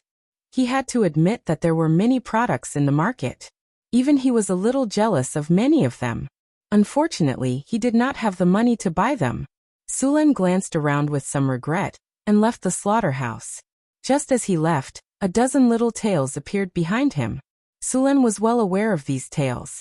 He had just shown himself in the slaughterhouse because of these guys. Otherwise, where would he find high-level soul crystals? Low-level soul crystals were easy to find in the abyss, but high-level ones could only be obtained from high-level demons. There weren't many high-level demons in the wild. Sulen was too lazy to spend a lot of time looking for them in the wild. Now he had just strolled around and there were at least a dozen high-level demons following him. Sulen pretended to be cautious and sneaked out of Desolate Town. After making sure that those guys were following him, he left the town and walked towards the wasteland. After leaving the town, Sulen immediately quickened his pace and walked towards the depths of the wasteland. It didn't take long for the tails behind him to catch up. The dilapidated and desolate wasteland exuded a faint smell of sulfur. A gust of wind blew, and a rancid smell came from the air. Several rats with blood-red eyes madly attacked Suluan. However, when they were 4 or 5 meters away from him, a lightning flashed and the abyss rat turned into a lump of charcoal. A burnt smell came from the wasteland. Sulen stopped and turned his head to look not far away. Footsteps echoed and a figure appeared in front of Sulen. It was an evil demon. Just you? Sulen frowned slightly. The evil demon didn't have the intention to speak at all. Its figure flashed and instantly appeared beside Sulen. The sharp sword in its hand directly slashed at his neck. It seemed that it wanted to kill him with one blow, but it obviously found the wrong opponent. The moment it appeared, Sulen's storm war halberd instantly struck. Dazzling lightning exploded in an instant. Bang! There was a loud noise. This evil demon that was distorted by the abyss was thin and wrinkled. Under Sulen's exaggerated strength, it was smashed to the ground together with its weapon. Endless lightning instantly wrapped around it. After realizing that something was wrong, the evil demon subconsciously wanted to escape, but was paralyzed on the spot. Then, a cold light flashed and endless darkness descended. The evil demon's ugly head flew up, and smelly blood sprayed on the ground. This evil demon was killed by Sulen in one blow. Soul extraction. Soul capture. Sulen's body flashed, and in the next second, the evil demon's gray soul was forcibly pulled out by him. Then a magic gem appeared. The evil demon's soul was directly sealed in the gem without any resistance. The purple soul crystal fell into Sulen's hand. Not bad, a high-level soul crystal. Sulen played with it for a while and casually put it in his storage space. This time he went fishing in Desolate Town and lured a lot of bait. Now that the fish had taken the bait, it was time to reap the rewards. Who is it? Suluan suddenly grabbed something behind him, and a palm completely composed of the power of thunder and lightning appeared in an instant. Then he clenched his fist. The big thunder and lightning hand seemed to have caught something, and then a Glabrizu figure was pulled out of the distorted space. Glabrizu. This was a high-level demon from the abyss. This was one of the few demons in the abyss with intelligence. They had violet skin and were proficient in charm. Their combat power was slightly inferior to the Balers. These guys often served as mid-level officials in the demon army in the abyss. Although they were demons, they were different from the chaotic demons. They were one of the few demons that could form a formation. Although Glabrizu also had merchants, they would usually act as bandits. These merchants in the abyss did not have a clean background. In Desolate Town, they were always doing business. In the wild, once they met someone, as long as they felt that the other party was not as strong as them, they would decisively attack. This Glabrezu clearly had bad intentions towards Sulen. While Sulen was fighting with the evil demon, it prepared to sneak an attack. However, it did not expect Sulen to be so strong that the evil demon was defeated in one blow. At this time, it was caught by Sulen before it could get close. The lightning hand instantly grabbed it. Strong lightning continuously entered the Glabrezu's body and paralyzed it. The Glabrezu could not even struggle.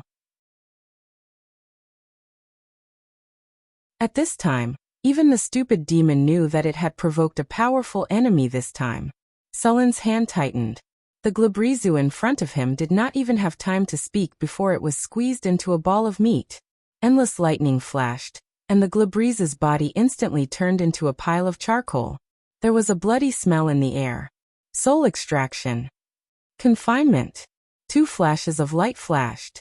The Glabrezu's soul was skillfully extracted by Sulen, and then sealed in a magic gem. A high-level soul crystal was obtained. Sure enough, fishing is the best way. In just a few minutes, he had obtained 2 high-level soul crystals. Sulen was very satisfied with this efficiency. Next, Sulen did not wait for the demons to attack. He had already made his move. It was hard to guarantee that the demons would notice. If they discovered Sulen's strength and ran away, it would not be easy to catch them.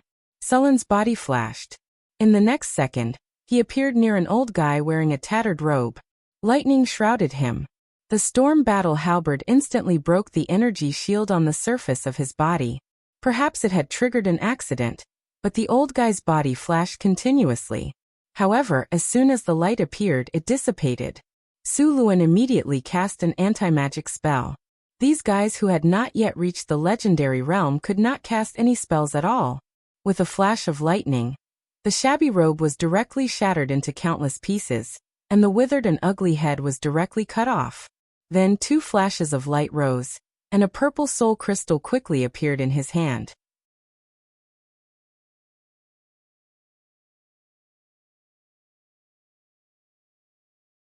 Chapter 521. Phew. They've all been dealt with. Not bad. On the wasteland, Sulen put the soul crystals he'd just obtained into his storage space. A human lay at his feet, but this human now had a lot of demonic characteristics. This was a human who had been assimilated by the power of the abyss. Normally, he looked no different from a normal human, and he would only turn into a demon when he attacked. This person, who had committed all kinds of crimes in the prime material plane and ended up in the abyss, had finally bumped into the muzzle of a gun and been cleanly disposed of by Suren. It's really easy to do business in the bottomless abyss.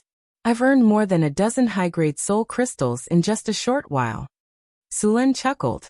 Sulen looked at the half-demon on the ground, resting his chin on one arm as he calculated. By the way, I don't know where this guy is. How much is the reward? Should I bring his head back to claim the bounty? In the end, he still chopped off the guy's head and dealt with it with a spell. However, Sulen didn't store the head in his storage space. Although things in the space were automatically isolated, there were still some psychological effects. Therefore, he used a spell to open up a dimensional space to store the head. You're really lucky to be able to get a single room after death. I'm too merciful. Sulen shook his head and casually threw the head in. This time, Sulen had obtained a total of 13 high-grade soul crystals from fishing. Of course, this was probably the only time he'd made such a huge profit. The deaths of more than a dozen high-grade demons would still attract some attention. Not to mention that these demons had followed Sulen out. Although Sulen had killed all the demons, they'd be cautious if he went fishing again. It would probably be difficult to fish again. Maybe I can use another method? Sulen thought. In addition to the soul crystals, Su Luan had also obtained a lot of materials from the deaths of the dozen or so high demons. Although the craftsmanship of the high demons' weapons was average, the materials were still pretty good. Most of them were abyssal magic iron, and some were even mixed with abyssal fire copper. He could still sell them for some money. Moreover, he still had a dozen high-grade soul crystals, which was quite a fortune in the bottomless abyss. Soon, Sulen came up with another plan and began to prepare. First, he reforged these weapons and repaired the damaged ones. The reforged weapons looked much better than before. With a flash of light, Sulen's human form turned into a tall, thin and ugly evil spirit. He made a mask out of abyssal fiendish iron and put it on. Then he concealed his aura and walked toward Desolate Town again. When he came to Desolate Town again, Sulen was already very familiar with this place. Moreover, this time, he had changed into an evil demon disguise. The people who paid attention to him instantly decreased by more than half. Those demons just glanced at him and moved away, unlike the first time when they wanted to eat him. Obviously, Desolate Town was quite friendly to him this time. Sulen did not stop. He went all the way to the slaughterhouse market. At this time it was still very lively. Sulen found the manager and rented a stall. Then he took out the weapons and sold them. There were good and bad demon craftsmanship. Sulen's weapons were better than the average. Soon, demons came to inquire about the price. These things were not very expensive in the abyss. Sulen sold 2 scimitars and a beheading sword, and received 10 mid-grade soul crystals. After taking out 2 soul crystals to pay the tax, Sulen got up and left the slaughterhouse. This time he was going to change the location of his fishing. As the city of demons, Desolate Town also had bars. The Horn of Plague was the largest bar in Desolate Town. It was said that this bar was opened by Red Shroud. As for whether it was true or not, Sulen did not know. However, no one dared to cause trouble in this bar. The corpses of those who dared to do so were already hung on the display wall outside the bar. As soon as Sulen entered the bar, he felt like a group of demons were dancing wildly. He saw all kinds of demons and travelers from the independent material plane. However, no matter if it was demons, devils, evil spirits, grey dwarves, orcs or humans, they all behaved very politely. There was no drunken madness. The waitresses in the bar were all succubi. These succubi were dressed in revealing clothes. The pieces of cloth on their bodies were not even the size of a palm. They were also covered with a layer of gauze, which was very tempting. However, the strange thing was that no demons touched these succubi. There were also no guys who were fishing in troubled waters. Sulen raised his vigilance. According to the nature of these demons, the ones who could make them behave were definitely not simple. A cup of raging dragon blood. Sulen came to the bar and said to the succubi inside, "Sheng Hui 1 mid-tier soul crystal." The succubus winked at Sulen, with her arms propped on the bar and her body slightly leaning forward. Her white breast swayed slightly, which made Sulen's mouth dry and tongue dry. He couldn't help but lower his body to salute. Sulen looked away in a panic. He took out a leather bag from his chest in a hurry and opened it. He seemed to be a little nervous. He tore the bag a little, and it fell on the table with a clang. The purple glossy surface flashed under the light. It was a high-tier soul crystal. There were more than a dozen high-tier soul crystals, shining with a purple brilliance in his bag. The originally noisy bar instantly quieted down. No matter if they were demons, humans, evil spirits, or devils, they all looked greedily at the bag in Sulen's hand. Sulen seemed to have just reacted. He hurriedly put away all the soul crystals and put them back into his chest. Sulen took out a mid-tier soul crystal and handed it to the succubi. He then looked around as if nothing had happened. The bar became noisy again. However, the situation inside was a little different from before. Many demons, evil spirits, devils, and travelers from the origin material plane couldn't help but glance at Sulen. Obviously, the dozen or so high-grade soul crystals just now had completely attracted the attention of these guys, and their attention was completely focused on Sulen. Many demons were already estimating Sulen's strength.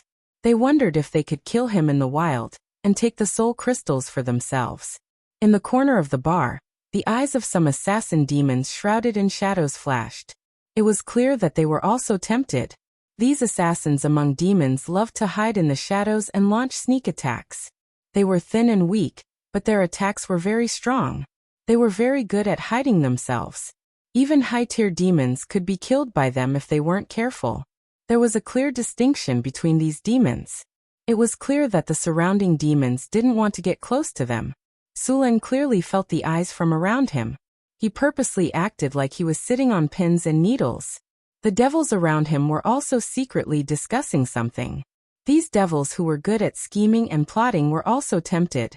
Although they had a lot of high-tier soul crystals, no one would complain about having too much money. However, they were cautious by nature and hadn't made a decision yet. Your raging dragon blood. The succubi placed a flaming cup of scarlet wine in front of Sulen. Her curvaceous body turned slightly, and she sat directly in Sulen's arms. Her other hand directly touched Sulen's vital part. Do you want this big sister to help you relax? It's free. The succubus's bouncy buttocks were pressed against Su Luan's thighs today. Her original salute was suppressed. The succubus smiled slightly and deliberately moved her buttocks against his thighs. Her buttocks just happened to hit that gap. Cough cough. I don't need it for now. Sulen reluctantly rejected the succubi's good intentions. Sigh, he could only sacrifice it for the sake of fishing. Disappointing. After being pushed away by Sulen, the succubi was clearly unhappy. However, she didn't continue to pester him, and left reluctantly. Su Luan picked up the wine cup. This cup of dragon blood looked like burning magma. The temperature was very high, and the color of the wine was blood red. In addition to the rich wine fragrance, there was a faint smell of blood. After taking a light sniff of the wine, Sulen raised his head and drank the wine. A burning sensation came from his mouth. Sulen swallowed the wine. The strong wine that could ignite a normal person directly entered his body. The flaming wine churned. Sulen's entire body felt like it was burning. After a while, the feeling disappeared. A comfortable feeling spread from inside to outside. Comfortable, transparent. Seeing Sulen drink the wine, many demons around looked away. The raging dragon blood was a relatively dangerous wine in the tavern. Only high-level demons could taste it. Otherwise, they would be burned to death if they weren't careful. Not everyone could enjoy wine in the abyss. The wine here was completely poisonous to normal people. One cup could burn them to death. The cup of raging dragon blood that Sulen just drank was not wine at all. It was liquid fire elemental power. Then some abyssal demon dragon blood and wine were added. It was blended with a special method. Even if normal people weren't burned to death, they would be corroded into a pool of blood. Not only did the abyssal demon dragon blood have the power of fire, but it was also highly toxic. Even mid-level demons would be poisoned to death. After Sulen drank the wine and put down the cup, he glanced around the bar as if nothing had happened. When he saw that everyone seemed to be paying attention to him, Sulen got up and left the bar. Just after Sulen left, the demons beside him couldn't help but get up and leave. As these demons left, the other demons and evil gods couldn't help but get up and leave the bar. They all went to stay with Sulen. The demons were getting anxious. They stood up and prepared to leave, but as soon as they stood up, the leader of the demons pulled them back, shook his head slightly, and sat down. Then he said to the confused demons, "Sit down, we won't participate."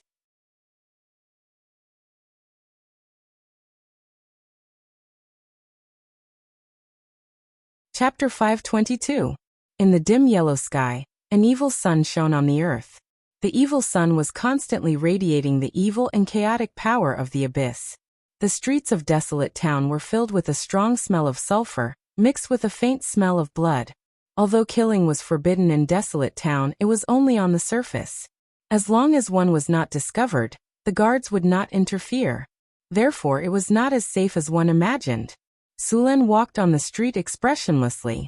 He knew that there were many eyes behind him. Without stopping in the town, Sulen hurriedly walked out of the town. As soon as he left the town, he immediately sped up and ran towards the wilderness. Before he started fishing, Sulen had found a suitable place nearby. Now he was going to lure the demons there.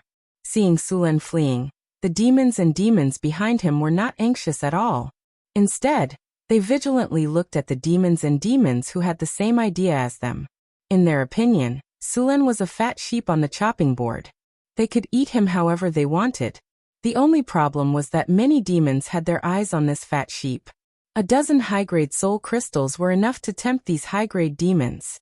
Demons could absorb soul power to enhance their strength. A dozen high-grade soul crystals could even make a high-grade demon evolve into a legendary demon. These demons could not resist this temptation at all.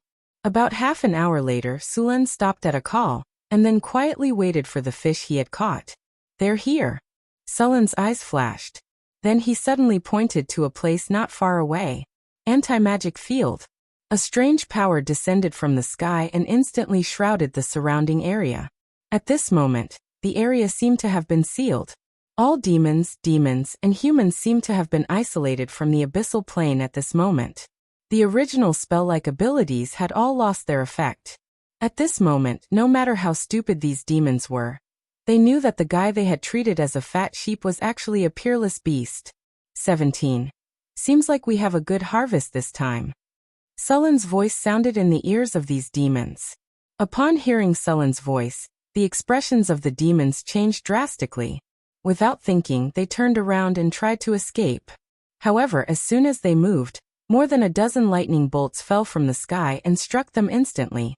The powerful power of lightning instantly paralyzed the bodies of these demons. Immediately after, countless lightning bolts descended from the sky, instantly enveloping all the demons. With Sulen's current strength, these demons that had yet to reach the legendary level wouldn't be able to last long against the lightning that he summoned. "There's a little mouse here." Sulen raised his hand and threw a bolt of lightning at a thorny bush on the side. Lightning flashed, and the space was instantly torn apart by the lightning. A tall figure jumped out in a sorry state, and the lightning whip instantly trapped the figure. This was a high-level succubus. She had tried to escape by hiding in the dimensional space, but Sulen had torn the space apart and caught her. Stop. I didn't mean to offend you. My master is Red Shroud." The succubus shouted the moment she was caught by Sulen. She was afraid that she would end up like those demons earlier, if she was a second late. The opponent was unexpectedly powerful. She didn't have any room to resist, and was restrained in an instant. Sulen stopped what he was doing, and the dazzling lightning in his hand gradually dispersed. Seeing this, the succubus heaved a sigh of relief. She was almost scared to death just now. "Your master is Red Shroud?" Sulen waved his hand, and the succubus that was bound by the lightning whip flew to him. "Yes, my master is Red Shroud." After hearing Sulen's question, the succubus nodded and said, "Why are you following me?" Sulen asked directly. He didn't intend to kill this succubus. If he did, it was likely that the ruler of the broken region, Red Shroud, would be attracted. Red Shroud was the lord of the Rift Plane. She could obtain a plane bonus here, and was a powerful demon lord. There were rumors that Red Shroud was the daughter of the succubus queen Mechanut. There were also rumors that Red Shroud was an incarnation of Mechanut. However, no matter which one it was, it would be very difficult to deal with. Red Shroud had ruled this layer of the abyss for thousands of years. She hadn't been overthrown until now, so one could imagine how powerful she was.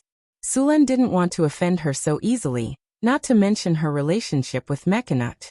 There were two most dangerous women in the bottomless abyss. One of them was the Spider Queen, Lolth. And the other was this succubus queen who had lovers all over the universe. Who knew when she would be in the mood to ask her lover for help? The Rift Plane was the core battlefield of the Abyss Blood War. Many demon lords left their flags here. The succubus queen was not an easy person to deal with. "I just followed to take a look," the succubus said embarrassedly. "Really, just to take a look?" Sulen looked at the succubus and said with a faint smile, "It's true. Her Excellency Red Shroud asked us to pay attention to the powerhouses who came to the abyss to collect information. There were more than a dozen higher demons in the tavern moving together, which naturally attracted our attention. This is just a routine check. We don't mean to target you." Seeing Sulen's expression, the succubus quickly said, "Well, I'll believe you for now. But you may have to stay here for a while." Sulen smiled gently, and then lightning flashed. Thunder Prison. Lightning instantly fell and completely wrapped the succubus in front of him. The endless power of thunder and lightning entangled with each other, and directly formed a cage completely woven with the power of thunder and lightning. Well, as long as you stay in the Thunder Prison, I'll guarantee your safety. If you don't. Sulen smiled slightly, grabbed a weapon made of abyss magic iron, and then threw it on the Thunder Prison. The dazzling lightning instantly exploded, and the weapon made of abyss magic iron melted into drops of molten iron. Don't touch the lightning. Otherwise you'll end up like these things. Sulen smiled gently, and then pointed at the charred demons not far away. The succubus only felt a chill rising from the bottom of her heart. Sulen's smile made her feel that it was the most terrifying thing. She subconsciously nodded, and did not dare to have the slightest intention of refusing. Very good. It seems that we have reached a consensus. Sulen nodded and then said with a smile, don't worry. This Thunder Prison can only exist for a day. After the time is up, it will automatically disappear. Of course, if you feel that you're strong enough, you can also try to leave from inside. The succubus's beautiful head shook like a rattledrum, and repeatedly promised that she would not leave until the Thunder Prison completely disappeared. After locking up the succubus, Sulen continued to deal with the dozen or so demons and evil spirits. After the electrotherapy just now, the severely mentally ill patients had all been cured. Next, Sulen began to collect the rewards. Rays of light flashed, and the souls of these demons were sealed in magic gems by Sulen. Looking at the dozen or so high-grade soul crystals in his hand, this fishing operation was successfully completed. After cleaning up everything on the battlefield, Sulen began a new round of fishing operation. After changing into another alias, Sulen changed to another place this time. This was not the only trading market and bar in the Broken Zone. Soon Sulen came online again. After changing to another market, Sulen again accidentally leaked a large number of soul crystals. Then he left the trading market in a panic and hurriedly left the town. After that, there was no after. In a remote wasteland, Sulen once again harvested a dozen or so high-grade soul crystals. After changing into another alias, Sulen repeated the previous routine. At this time, Sulen had to rejoice. The chaotic, evil, and selfish nature of the abyss demons was really too good. With such a simple fishing technique, those demons would easily take the bait without the slightest doubt. Those demons, for example, were not so easy to bait. After fishing a few times, Sulen still did not catch a single demon. Although the process of harvesting the demon's wool was very smooth, he could not harvest only one demon's wool. If there were too many of them, it would definitely attract the attention of others. Even the demons, who were naturally chaotic and evil, were not fools. Therefore, after completing 5 fishing attempts, Sulen left the Broken Zone and went to other places in the 10,000 Abyss Plain. After these few fishing attempts, Sulen also obtained a lot of information about the Abyss, such as the Abyss Blood War. The demon lords of the bottomless abyss all had their demon legions join the Abyss Blood War. The Abyss Blood War was not only a battle between demons and demons, but also between demons and demons sometimes. Thousands of demons and demons fought in the vast abyss. When exactly did the Abyss Blood War start? No one could say for sure now. The Abyss Blood War had already broken out in the years before civilization was recorded. At first, the opponents of the Abyss Blood War were not demons, but the ancient gods of order. However, this battle lasted for too long. The number of demons seemed to be endless, and even the ancient gods of order were tired of it. Later, the ancient gods of order created a kind of intelligent life, which were warriors and servants with wings. The ancient gods of order gave them divine spells, and these glorious creatures were called angels. In the following time, these angels replaced the ancient gods of order to fight the endless demon legions. Among all the angels, Asmodeus was the bravest and most beautiful angel. She was also the archangel of all the angels. She killed more demons than the other angels, and even the gods were not as many as she killed. But after endless years as the angels on the front line, they were also infected with some of the enemy's characteristics.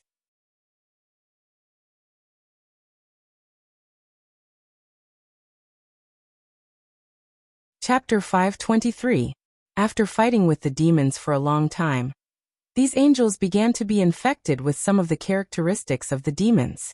Their beautiful appearance began to become ugly, and their strength became more powerful.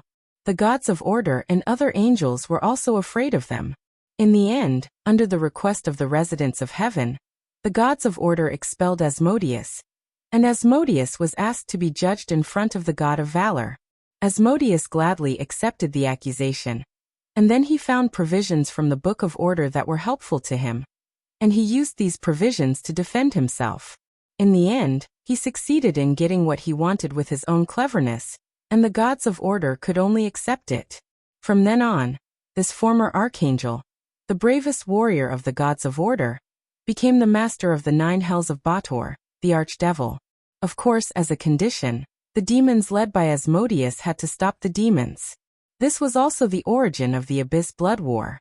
Every day, there were countless demons fighting on the battlefield of the Abyss Blood War. Countless demons died every moment, and there would be countless lesser demons and dretches born under the laws of the plane to continue fighting. The Abyss Blood War had even become a rule. In the Abyss Blood War, killing the enemy could absorb the enemy's power. For those who wanted to level up or those who wanted to rely on the Abyss Blood War to become stronger, this was the fastest place to become stronger. A low-level dretch could directly advance into a Hezru after a blood war. If he could survive a few blood wars, he could even advance into a 6-armed Marillion, Assassin, Baylor, and other high-grade demons. There were even rumors that there were gods who fell in the Abyss Blood War. But what was frightening was that the gods who died in the Abyss Blood War could no longer be resurrected.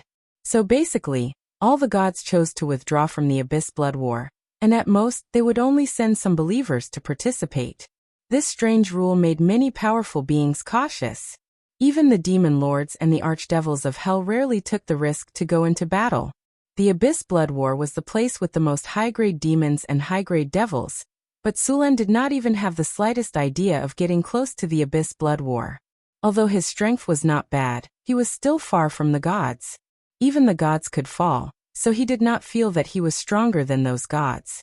Of course, after the bloody battle, a large number of high-ranked demons were born, and even legendary demons were born. This place became a training ground for abyssal lords and archdevils. Sulen didn't care about the bloody battle in the abyss. After collecting information, he went to other towns and used the same fishing method to obtain a large number of soul crystals. However, it was a pity that this fishing operation did not catch any legendary demons. After staying in the abyss for some time, Suluin discovered that the legendary demons and demon lords of the abyss were completely different from ordinary chaotic, evil, and brainless demons. They were deceitful and treacherous, not in the least bit inferior to devils. Those simple-minded demon lords had already been killed by all kinds of schemes and machinations. Of course, the only exceptions were the powerful existences who could ignore schemes and machinations, such as demon princes. None of the surviving demons were simple.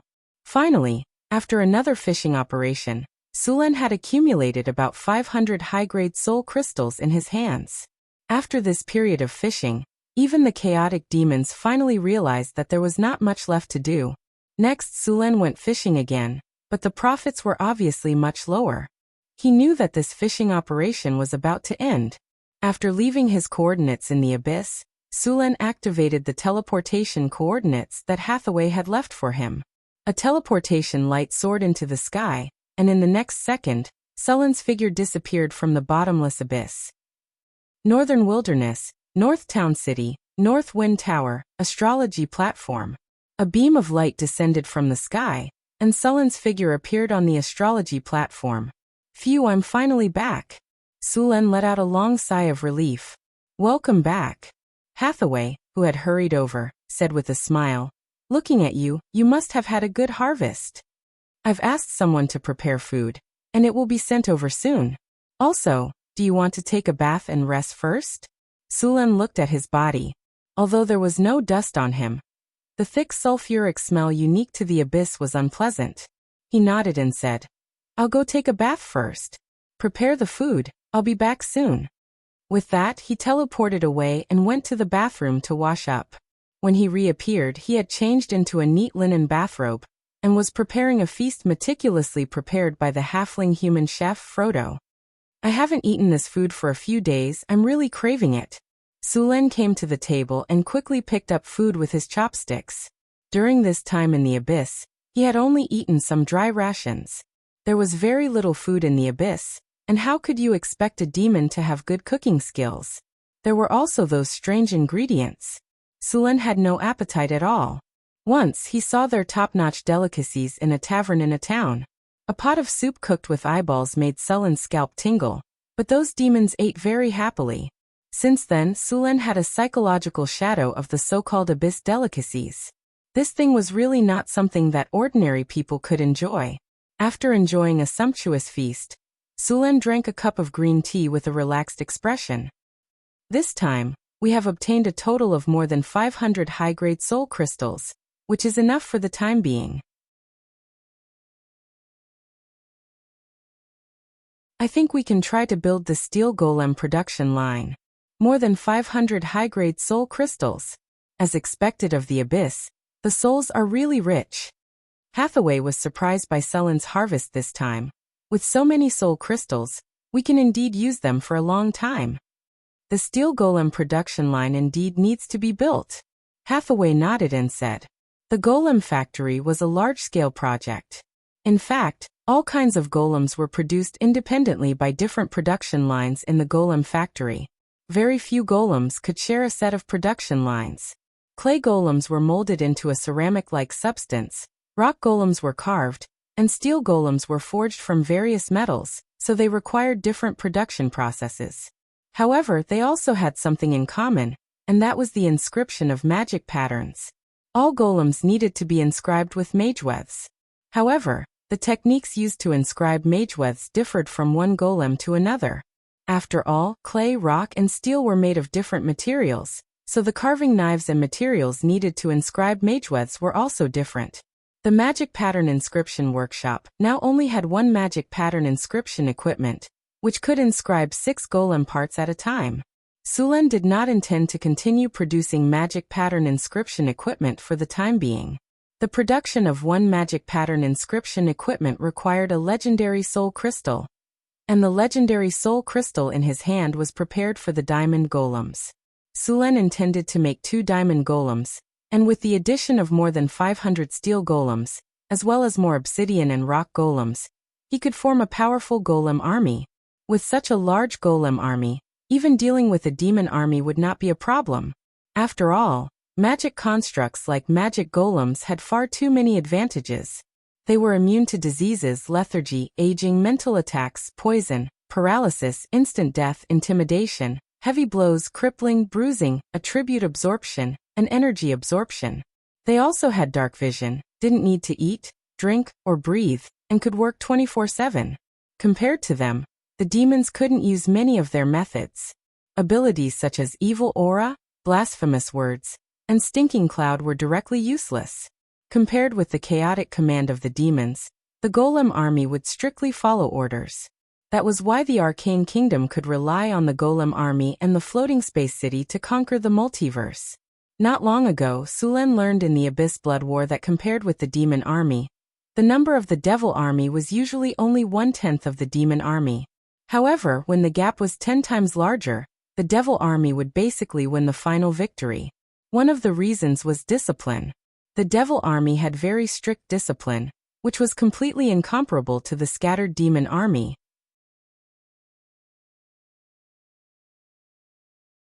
Compared with the golem army, even the devil army could only admit defeat. Sulen now had a clay golem production line. Later, after building the obsidian factory, he built the rock golem production line. However, the scale of the rock golem production line was not large, and many places needed manpower to make them. As for the steel golem production line, a large amount of steel was needed as raw materials. The steel workshop in Northern Town needed to be transformed, and then it would provide materials for the steel golem production line. Some simple parts could even be cast in the steel workshop, while those difficult parts needed to be forged mechanically. Although the steel golem had steel in its name, the material used was not ordinary steel, but magic steel. This metal required the addition of some other materials during the smelting process. It was a special alloy. High-quality magic steel was hard and tough, resistant to corrosion, abrasion, high temperature, and had good plasticity. At the same time, it also had good magical properties. It was very good to use this material to make steel golems, and after engraving various magic patterns, the physical and magical defense of the steel golems would be raised to a very high level. The next steel golem production line would need a lot of clay golems to act as workers to operate it. It wasn't that Sulen didn't want to only do a fully automated production line. The main reason was that he didn't have many legendary soul crystals. The fully automated production line needed soul crystals to make the tower spirit to control it. The cost of only making a set of steel golem production line was very high. The initial estimate was at the level of 1,000,000 kinner. In the future, the production of steel golems would also require a lot of money. This was a big money burner. The cost of a steel golem, excluding the soul core, was 70,000 to 80,000 kinner. The golem army of the floating space city was completely piled up with countless kinner. One couldn't afford it without money.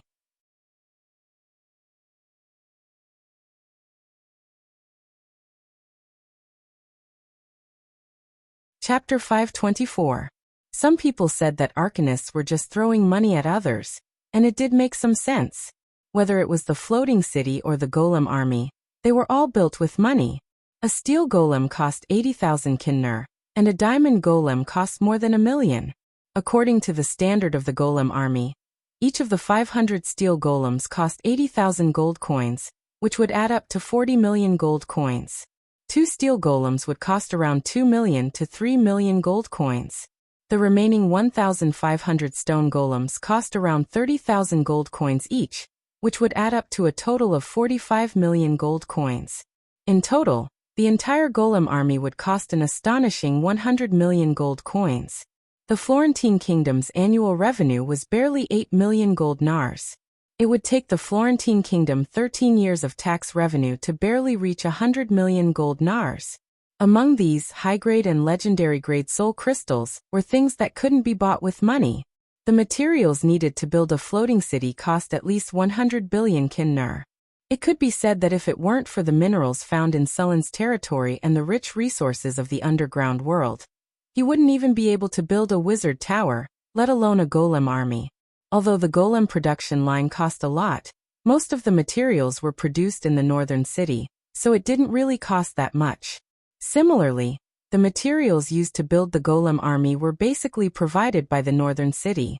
The obsidian golem's main materials were provided by the obsidian workshop, which directly reduced the cost of the obsidian golems by half.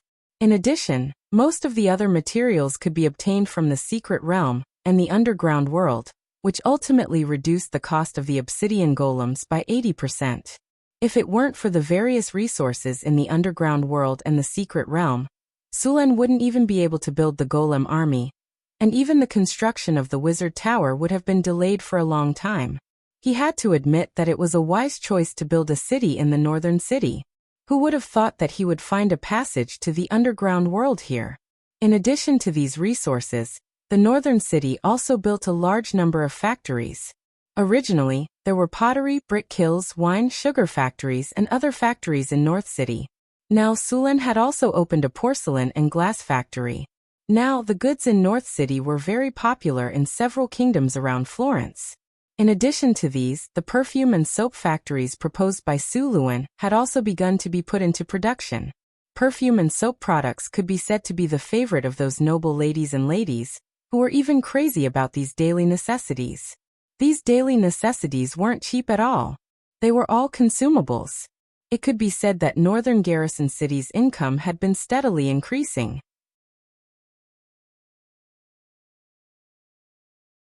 After some calculations, northern garrison cities' monthly income had reached 1.2 million kinner. The income of Bayfong Duchy's 3 cities was higher than that of the entire Kingdom of Florence. If not for the fact that Sulen had become the king of the Kingdom of Florence and his own strength, he would not have been able to defeat Sulen. The nobles and kings would never let go of such a lucrative opportunity. But even so, the caravan in the northern garrison city continued to expand. Putting everything else aside, just the caravan guards already numbered in the thousands. Sulen first went to the secret realm to see the crystal beasts. At present, the crystal beasts had multiplied to more than 200. Every month, they would provide a batch of high-quality magical crystals to North City. Some of these magical crystals were used to repair the secret realm, and some were used to build the wizard tower. In the future, these magical crystals would also be used to build the floating space city. The mining area in the underground world was still the same. All kinds of mines were being mined in an orderly manner. Among them, the iron ore output was the highest. There were also copper, zinc, lead, silver, tungsten, gold, and so on. The mining of mithril was still very slow. There were only about 20 pounds of mithril in the warehouse, 25 pounds of adamantine, and 20 pounds of orichalcum. These precious metals were far from enough to build the floating space city, but they were barely enough to build the floating space tower. In addition, there were 130 pounds of various magic gems. Among them, there were about 30 pounds of high-quality magic gems. These magic gems could be used as materials for magic experiments, and could also be used to make magic equipment.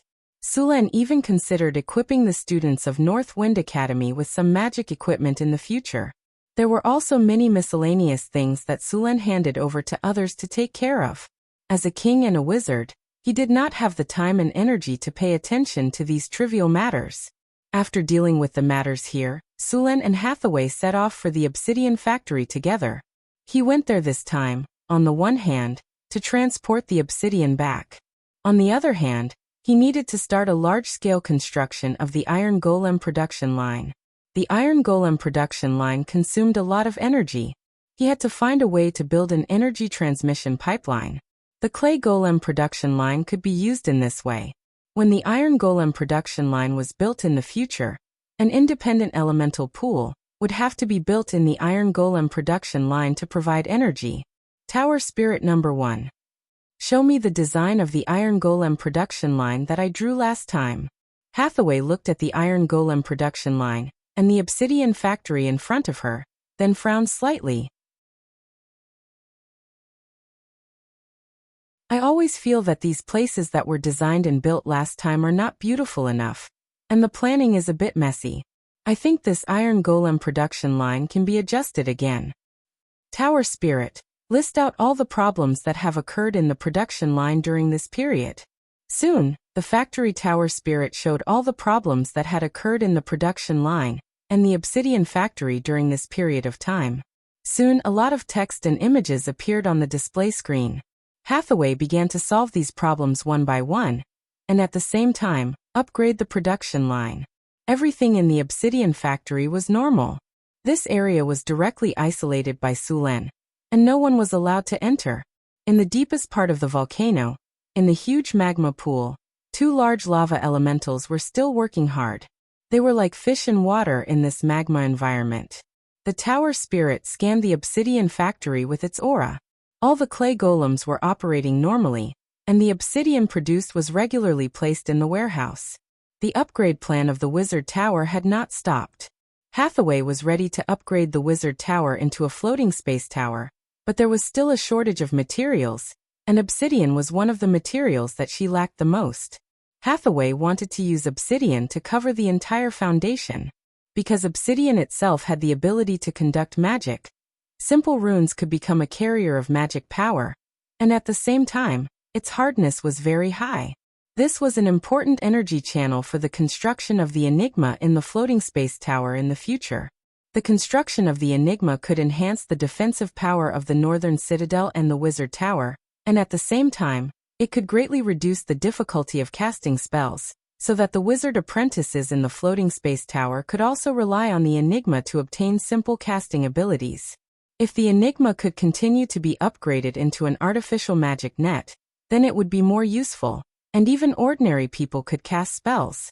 According to different talents, ordinary people could cast a lot of zero-level tricks. If they were slightly more talented, then they could also learn some low-level spells. Of course, this ability was only useful within the coverage of the artificial magic net of the floating space city. If they were out of the coverage of the artificial magic net, then ordinary people who obtained the ability to cast spells would be instantly beaten back to their original state. After checking the design drawings of the factory, Hathaway began to upgrade and transform the place, because this upgrade and transformation required a lot of adjustments. Fortunately, the factory tower spirit was there to assist, or the two of them would have taken a long time to complete the work. After the adjustments, the production efficiency of the golem production line had obviously improved, and all kinds of small problems were basically solved. However, after the upgrade and transformation, the golem puppets on the production line also needed to be reinstilled with work skills. Next, Hathaway first sorted out the operation technology of the upgraded golem production line, and then transmitted it to the tower spirit, so that it could master the various technology of the upgraded golem factory. As a light rose from Hathaway's body, a strong soul power gushed out from her body, and then instantly connected to the tower spirit. The faintly discernible balls of light entered the tower spirit, and after a while, these spiritual lights disappeared. Tower spirit. Optimize and upgrade the production technology of these clay golems. Yes, master. Following Hathaway's order, the tower genie slowly raised a ball of aura. This ball of aura absorbed a large amount of energy. Soon, this ball of aura shot out a beam of aura and landed on the clay golems. The tower genie was the terminal auxiliary tower genie of the golem factory. It could directly add new functions to the golems, but doing so consumed energy. Under normal circumstances, Hathaway would not waste energy on this. Start loading program. Loading progress. 20%, 40%, 60%, 80%, 100%. Loading complete. Activating the craftsmanship related to the golem factory. The factory tower spirit's loading ability was limited, and the soul core of these clay golems was also limited, so it could not add too many craftsmanship skills. Therefore, these clay golems were only loaded with 1 or 2 craftsmanship skills, such as carving, smelting, forging, and so on related to the production of golem puppets. At most, it could only load up to expert-level craftsmanship skills, and it was basically impossible to load up to master-level craftsmanship skills. Of course, Sulen would not be so extravagant to add such high-level craftsmanship skills to these clay golems. Basically, high-level craftsmanship was enough, because the higher the level of craftsmanship, the more energy it would consume, and it would require higher quality soul crystals as the core. This was the same as loading work programs on robots. The higher the level, the greater the amount of data needed. At the same time, there was also a greater demand in terms of hardware. You could not only ask an artificial intelligence like AlphaGo to use a Pentium 256 CPU.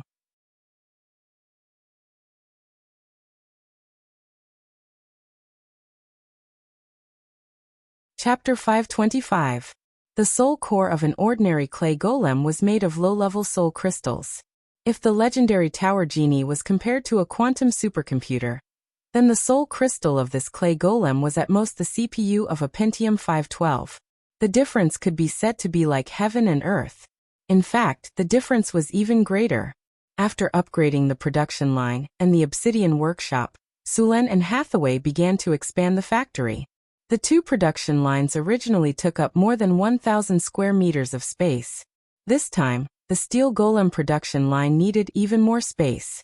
The production of the steel golem could be divided into 3 parts. The first was the construction of the limbs. This step could be done separately. The raw materials needed for the steel golem were made in the steel factory. Some of the parts were directly cast, so this part could be completed by skilled craftsmen. After the casting, the various parts would be polished. In addition to these cast parts, there were also some parts that needed to be forged. After these parts were completed, they had to be sent to the next workshop for Mageweth engraving. The second part was the Mageweth engraving.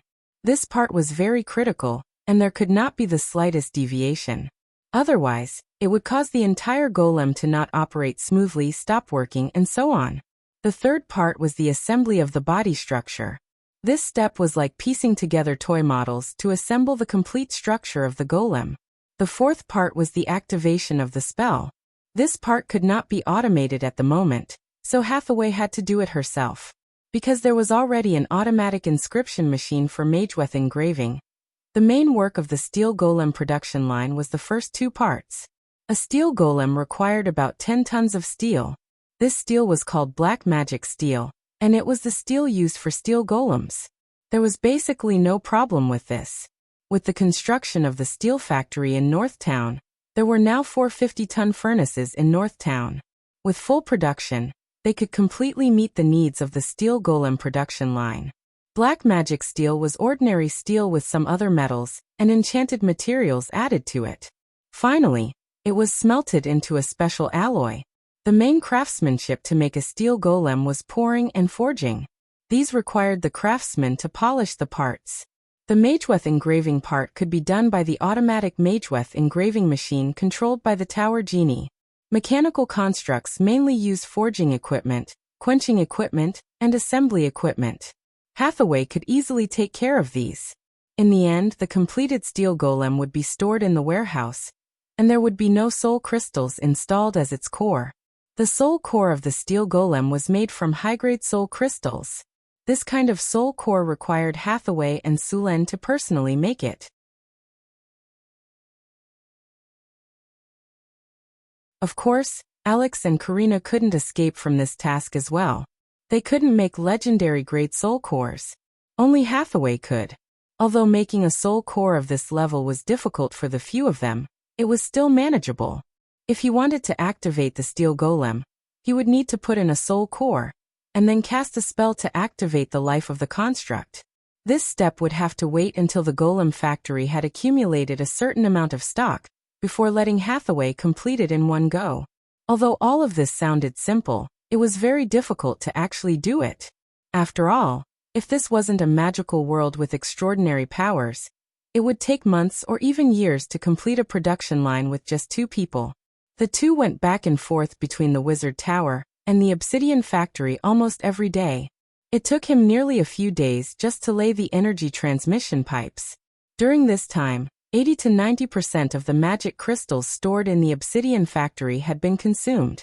The clay golems that were loaded with the new technology underwent a second modification after a short period of adaptation. After the previous modification, many of the clay golems still had some minor problems in their work.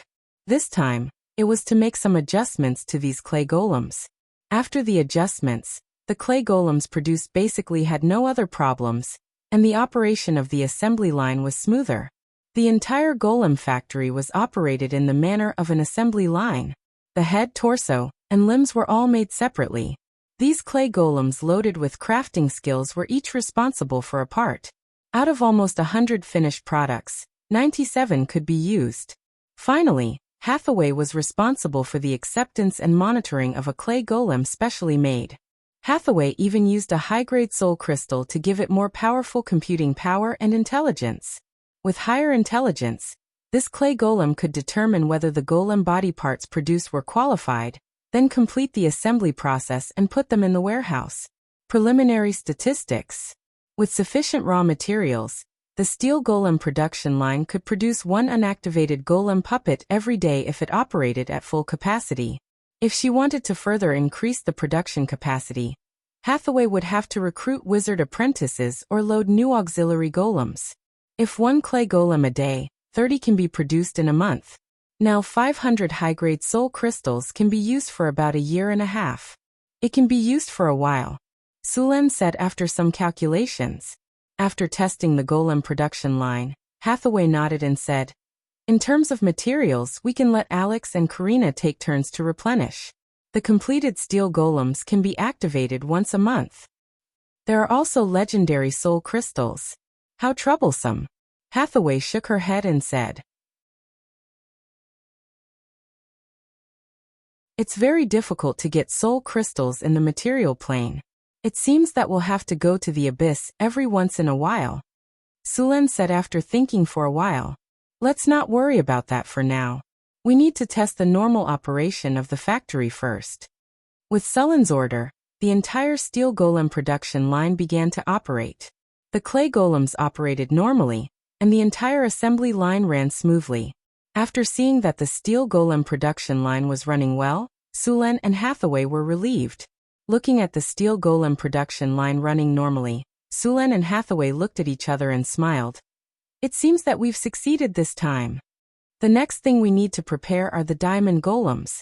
Some time ago, The arcane crystal was successfully refined, and the method of making the diamond golems is almost done. It's just right for us to try it out, Hathaway said with a smile. Be careful. Try a few more times. It doesn't matter even if you fail. We don't have any enemies that are a big threat to us now. There's no hurry. Sulan nodded and said. Don't worry, I won't mess around, Hathaway said.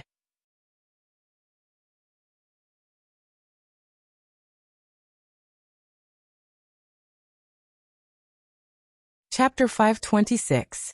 When Hathaway went to make the diamond golems, Sulan couldn't help. Besides, he had other things to do now. After adding a steel golem production line, the golem factory in front of him was basically completed. However, there was a problem that had to be solved. Insufficient energy. There was only one energy source in the entire arcanum, the elemental pool in the center of the arcanum. Originally, the energy of this elemental pool was more than enough to supply the entire arcanum. However, Sulan continued to transform the arcanum, adding crystal beast breeding bases, nature oaks, and now the golem factory. The golem factory had the highest energy consumption. Originally, the energy consumption of a golem factory required an elemental pool. However, Sulan's golem factory only had a simplified version of 2 production lines, so it was barely enough. Now, with the addition of the steel golem production line, the energy consumption was huge, so the arcanum's energy was tight. Sulan was going to build an elemental pool here. He was already familiar with the technology of making elemental pools. Even if there was something he didn't understand, he could ask Hathaway for help. After making the decision, Sulan began to build the elemental pool. According to Hathaway's notes, Sulan began to try to make the elemental pool. The golem factory didn't need a large elemental pool.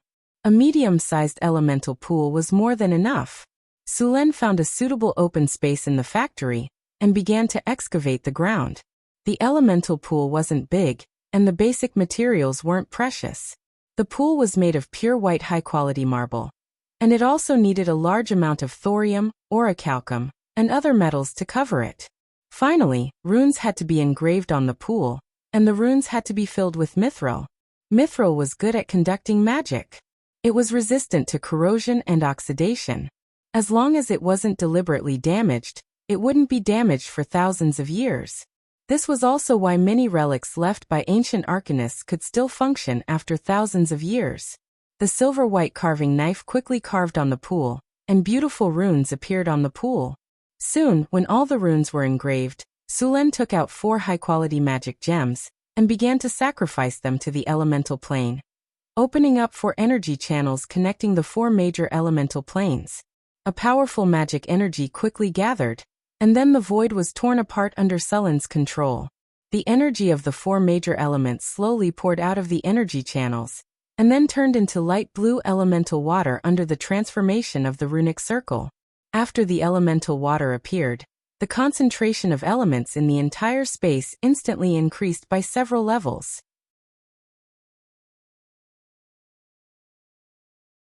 As a powerful spatial energy flashed, the 4 elemental channels slowly stabilized, and then these elemental channels began to merge with the 4 runic magic circles of the elemental pool, and finally disappeared.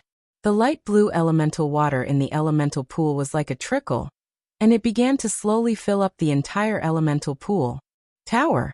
Master close the golem factory. Understood. Shutting down the golem to the assemblies. Turning off the clay mixer. Shutting down the clay molding workshop. Shutting down the golem assembly workshop. The rock golem assembly line is shutting down. Shutting down the stone golem carving workshop. Shutting down the rock golem grinding workshop. Shutting down rock golem assembly workshop. The golem to. As the tower genie's cold mechanical voice continued to ring, the originally brightly lit and mechanically roaring golem factory slowly quieted down. In the end, only some lights were not extinguished. Master, all energy channels have been closed. Very good, now begin to connect to the golem factory's elemental pool.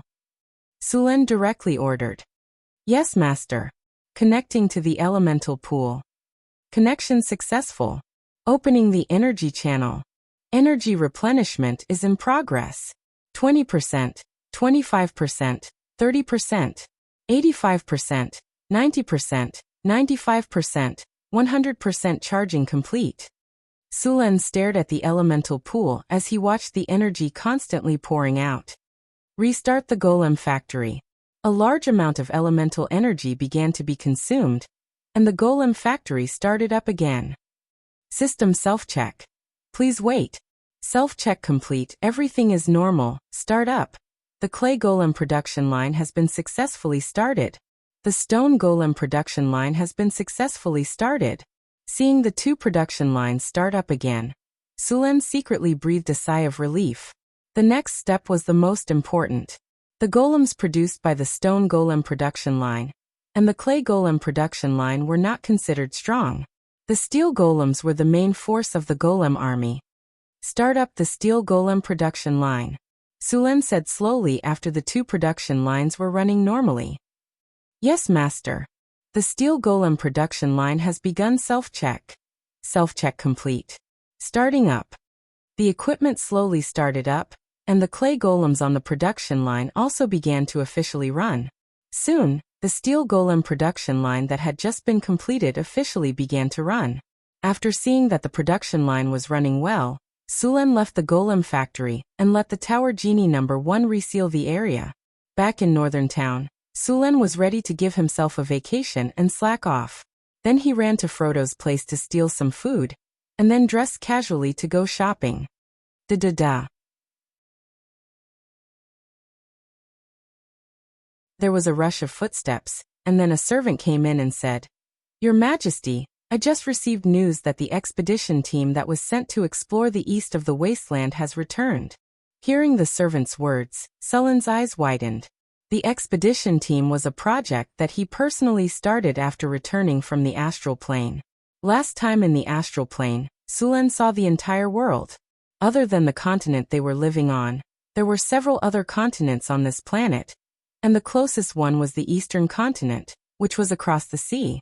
To the east of the northern wasteland, across the sea was the eastern continent. Sulen had sent people to explore, and he planned to try to open up a new route. If he could open up a trade route from the northern wasteland to the eastern continent, it would definitely become a new golden waterway.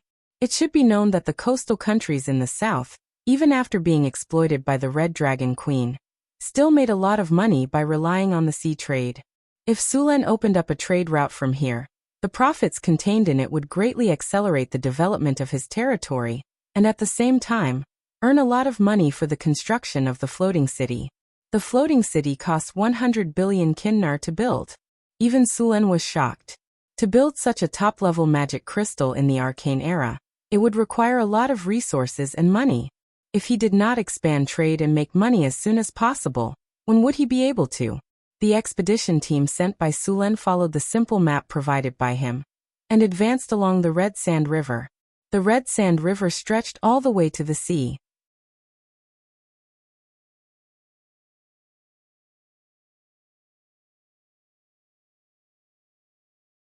Chapter 527. The northern wasteland and the eastern continent were separated by an ocean. Normally, the route would pass through the southern sea islands and enter the southern sea. The merchant ships in the southern sea would buy the goods from the east and sell them to the north, while the rest would be sent to the west by sea. The trade route would not pass through the northern wasteland. Sulen would have to open up a trade route himself if he wanted to get a share of the profits. The northern wasteland used to be desolate, with no human cities. There were only gnolls, kobolds, goblins, barbarians, and beastmen. These people would never trade with merchants. They were better at robbing. Now the only way to open up a trade route was for the merchants of the northern wasteland to travel to the eastern continent. The distance from the northern wasteland to the eastern continent was quite far, and there were no human cities along the way. If Sulen wanted to open up a trade route, he would have to build a city here. The people he sent to scout the route had returned. Where are they now? Sulen asked immediately. Your Majesty, they are still in the city hall, the servant reported. Tell them to come see me. Yes, please wait for a moment. The servant left in a hurry. About a quarter of an hour later, Sulen saw this group of adventurers. These adventurers looked very tired. Their armor was full of scars, their hair was disheveled, and their faces were dirty. They looked travel-stained. "Did you finish scouting the route?" Sulen asked in a deep voice. "Yes, Your Majesty. We followed the Red Sand River to the southeast. Along the way, we encountered the Jackalan tribe, the Orc tribe, the gnomes, the lizardmen, and many other evil enemies. After a lot of hardships, we finally arrived at the Eastern Sea and saw the sea. After that The middle-aged man in the tattered leather armor said, "I know, and I will give you a generous reward. Now I want to know if you have sorted out all the routes and situations along the way into a map?" Su Luan interrupted the middle-aged man's complaint and asked directly, "Handsomely rewarded. A map? We have a complete map. Not only the route, but also some areas by the sea," the adventurer said happily after hearing Sulen's words. "Where is the map? Let me see." Sulen said. That adventurer subconsciously took out a sheepskin map from his chest and handed it to Sulen. When Sulen took it, he seemed to realize that he didn't have the courage to take the map and could only look at Sulen with a conflicted expression. Sulen ignored the adventurers and opened the map. The map was very simple. After all, these people had never learned how to draw a map. The map looked like an abstract drawing. Luckily, the terrain of the northern wasteland was not complicated. They had already marked out the location of Northern Town and the Redwater River. They had also recorded the other routes. Some areas were even described with words. Although the map was simple, it was still acceptable for the station. Moreover, when he compared it with the northern wasteland that he saw in the astral boundary, the difference wasn't too big. "Very good. Your map has met the requirements of this mission." Sulen put down the map and said with a smile, "The reward promised by the city hall will not be small. The reward of 10,000 kinner will not be less. This is the proof of mission completion. You can take it to receive your reward. Of course, after receiving your reward, you will have to lead the army of Northern Town through this route again. Thank you for your generosity, Your Majesty. Your reputation is as bright as gold. We are willing to lead the army again." After hearing the reward, these people's eyes were bloodshot, and they couldn't help but show excitement on their faces. "Your Majesty, we..." At this moment, the adventurer suddenly became a little hesitant. Sulen was a little confused. "Do you have something to say?" The adventurer gritted his teeth and finally seemed to make up his mind. "Your Majesty, we want to change the reward." "Change the reward? You think 10,000 kinner is too little?" Sulen said calmly. "What reward do you want?" "Your Majesty, we don't think your reward is too little." Hearing Sulen's words, the adventurer quickly explained. "We want to change the 10,000 kinner to become citizens of Northern Town and distribute houses and land to us." Sulen smiled. "You want to become citizens of Northern Town? Of course. That's 10,000 gold nars we're talking about. Even if the 5 of you split it evenly, you'll still get 2,000 gold nars each. That's enough for you to buy a manor in the Kingdom of Florence and live a wealthy life. Are you sure you want to exchange it for the citizens and land in Northtown City?" The adventurers looked at each other and nodded heavily. "Yes, Your Majesty. We are willing to become citizens of Northern Town." "Very good. Then I announce that you can all become citizens of Northern Town. The people from the City Hall will come and help you with the household registration procedures. At the same time, your houses and land will also be distributed. However, you won't get the 10,000 kinner," Sulen said in a deep voice. "Thank you for your generosity." The adventurers bowed to Sulen and said respectfully. Sulen was a little emotional. These adventurers had been living in Northern Town for a year or two. After getting familiar with the city, they really wanted to become citizens of Northern Town. However, Northern Town had high requirements for citizens. Many of these adventurers couldn't pass the inspection. These people were willing to give up the 10,000 kinner reward to become citizens of Northern Town, which surprised Sulen. He didn't expect the citizenship of Northern Town to be so precious. Sulen asked the guards to take the adventurers away.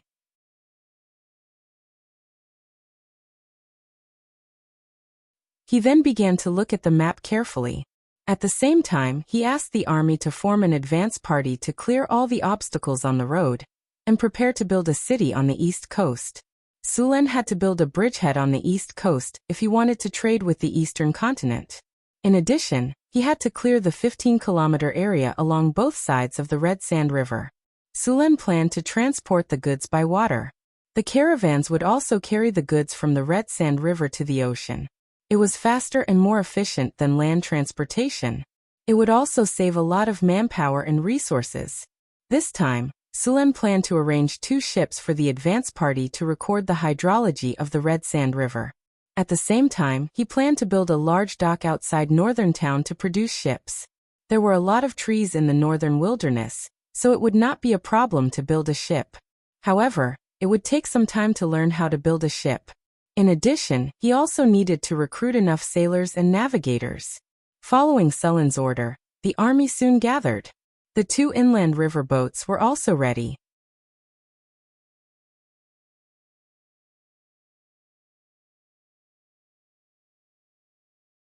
Chapter 528. There were more than 200 people in the expedition team. Among them, 50 were half-elf and half-human archers, 10 were drow scouts, 10 were half-elf rangers, 10 were dwarf defenders, 30 were barbarian warriors, 30 were centaur rangers, and the rest were all spear guards. Sulen had also arranged for some winged spellcasters to follow the expedition team.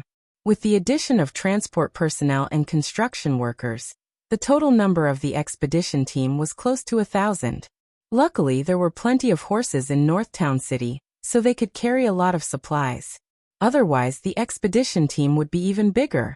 The expedition team's mission was to build a stronghold on the eastern coast. At the same time, they had to clear the surrounding wasteland monsters. Not only did they have to build a stronghold, but they also had to open up the entire Red Sand River. After all, water transportation was much better than land transportation.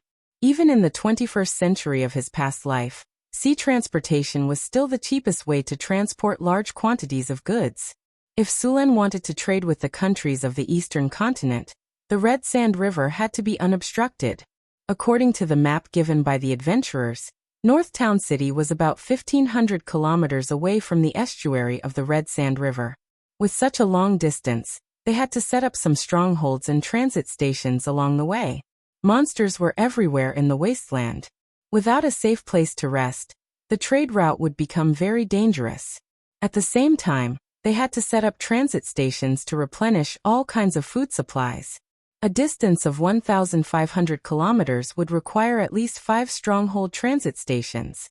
If this trade route was successfully opened, these stronghold transit stations along the way would soon become new towns and cities on this trade route. However, in order to accomplish all this, Sulen had to face a very difficult problem. Population. The population of Northtown City was too small. The entire Duchy of Northwind's population did not exceed 400,000. They had to migrate from the Kingdom of Florence. In the end, they had to spend a lot of money. Fortunately, Sulen had been reforming the Florentine kingdom bit by bit during this period of time. There were a lot of poor people in many areas. Under Phyllis's arrangement, these poor people would be forcibly sent to Northtown to supplement the population of Northwind Principality. Sulen planned to make the Duchy of Northwind's population exceed 1 million in 2 to 3 years. Northtown City's population would reach 300,000 to 400,000. Mirror Lake City's population would reach 100,000. The new city would also have a population of 100,000. Because of the maple trees planted around the new city, Sulen named it Maple City. Of the remaining population, 200,000 would be arranged in the vast plains outside the city. Sulen planned to build a dozen or so large towns there, while the rest would be arranged in the strongholds to be built on the Red River. According to the weather conditions in the northern wasteland, Sulen would stop after 100 kilometers. The further north they went, the colder the weather would get, and the stronger the monsters in the wasteland would become. Sulen planned to use this 100 kilometers as a buffer zone for Northtown City. In this way, the Duchy of Northwind's territory would become very strange. It would be long from east to west and narrow from north to south. However, this was only temporary. Sulen planned to slowly develop the southern part of the northern wasteland, which meant that he would continue to develop from Mirror Lake City to the south.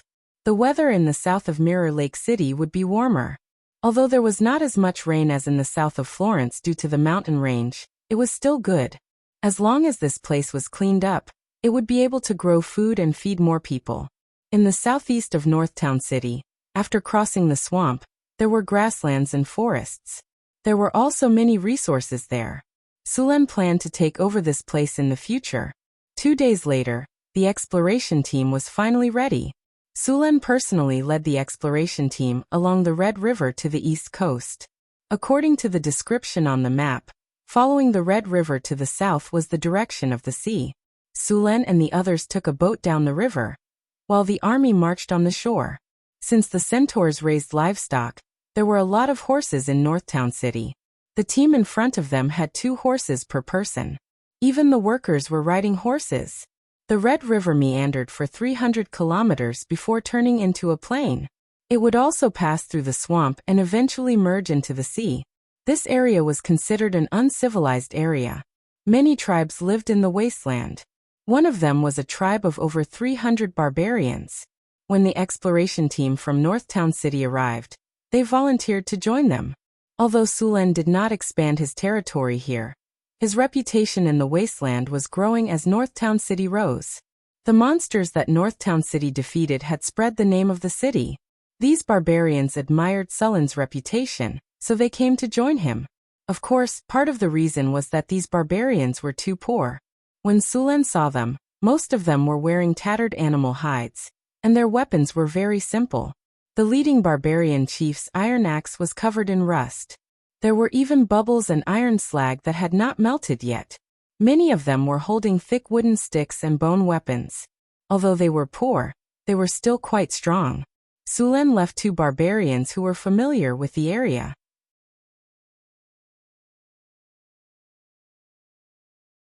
The rest of them were led back to Northtown City by 2 barbarian warriors. According to the barbarians, this plain was called the Nidorian Plains. The most powerful tribe was the centaurs, followed by the orcs. However, they weren't large in scale. The centaurs only had 5,000 people, the orcs had 4,000, and the rest were small tribes. Sulen did not touch these tribes for the time being.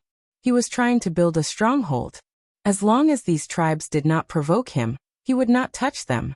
Moreover, Northtown City did not have enough manpower. Even if they defeated these tribes, they would not be able to take over the plain. In the end, new tribes and monsters would take over the plain. It was a thankless task. Strictly speaking, the distance between Northtown City and the sea was not as far as 1,500 kilometers. This distance was mainly due to the winding Red Sand River. If they were to calculate the distance in a straight line, Northtown City would be around 1,000 kilometers from the sea. The Red Sand River originated from the depths of the Sierra de Lotus to the north of Northtown City. The Whitewater River originated from there as well. The 2 rivers had formed a large alluvial plain over the past few thousand years. The Whitewater River flowed east, then turned north, and finally merged into the ocean. In fact, the Whitewater River was closer to the ocean, but Sulen did not choose the Whitewater River, because he had observed it in the astral boundary. The sea area where the Whitewater River merged into was too far north, and would be frozen in winter. On the contrary, the Red Sand River was an ice-free port.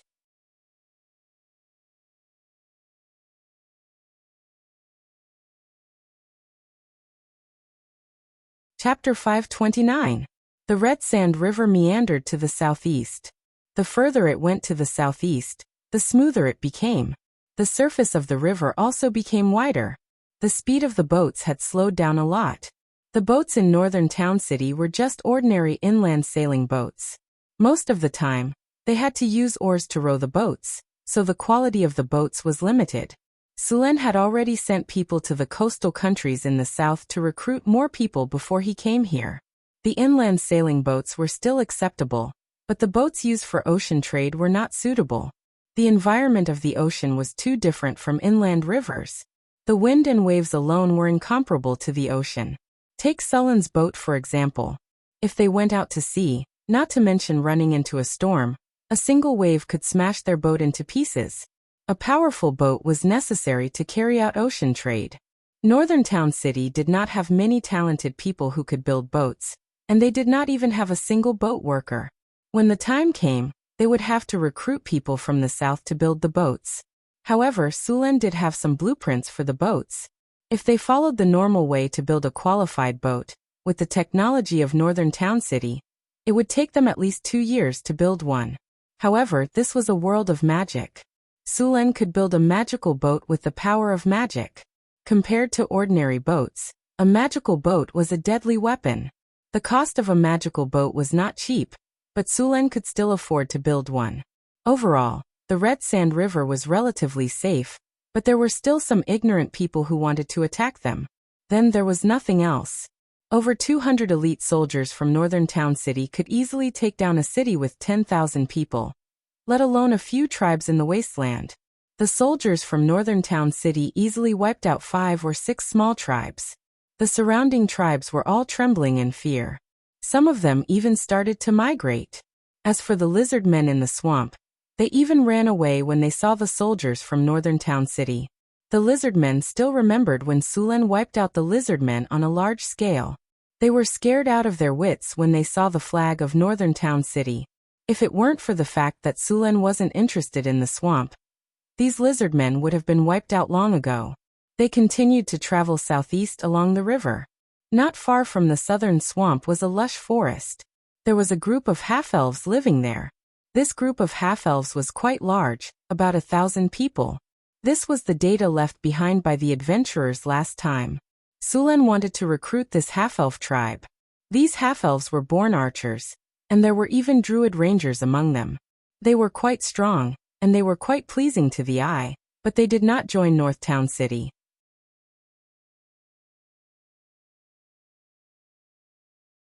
The gnomes were the masters of the forest. The best way for Sulen to subdue them was to rely on the nature oak. As long as Sulen took out the nature oak tree, the half-elves would most likely choose to join Northern Fortress City. However, the half-elves refused to interact with him for now. Sulen had to find a way to get to know them better. He planned to let the half-elves in his territory interact with the half-elves. The Red Sand River was already 300 meters wide.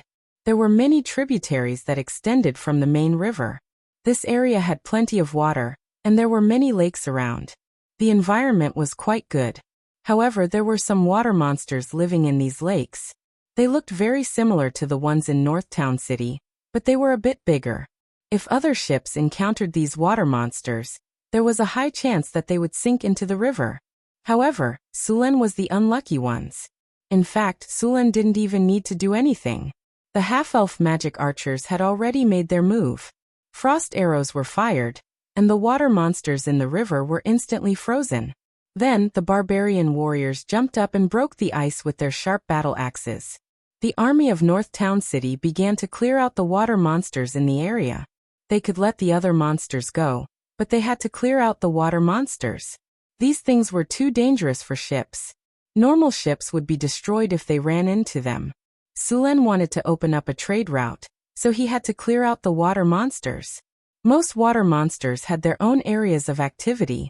Any creature that entered their territory would be attacked by the water monsters. If a ship wanted to enter the sea, they had to pass through the area. The water monsters wouldn't care about that. They would surely attack. The army of North Town City was very familiar with their teamwork. They soon killed the water monsters one by one. Apart from the useful materials on the monsters, they simply discarded the rest. Your Majesty, we will see an island in the middle of the river not far ahead. Once we see the island, we will reach the estuary. The adventurer who was acting as a guide said. Sulen nodded. He took out a telescope and looked around. When they reached the estuary, the river widened dramatically. The estuary was a huge trumpet-shaped channel. The deeper they went into the sea, the bigger the channel became. The island in the middle of the trumpet-shaped channel was the center of the channel. The island wasn't big. It was about 2 kilometers wide and 4 to 5 kilometers long. The island was covered in weeds and trees. It was perfect for building a shipyard.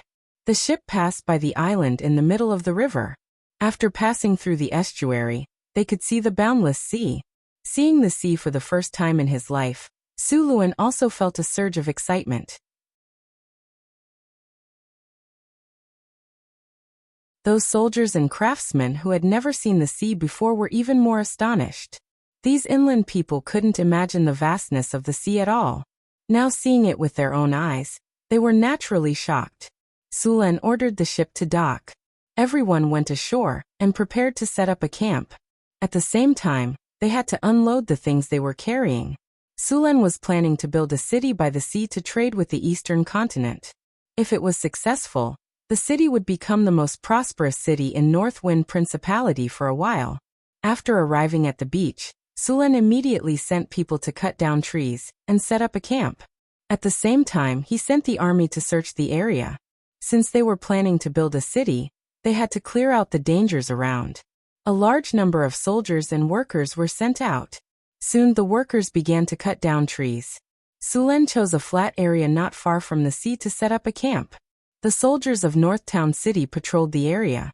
They didn't find any monsters, but Sulen didn't let his guard down. The workers of Northtown City were very experienced. It didn't take long for them to set up a simple camp.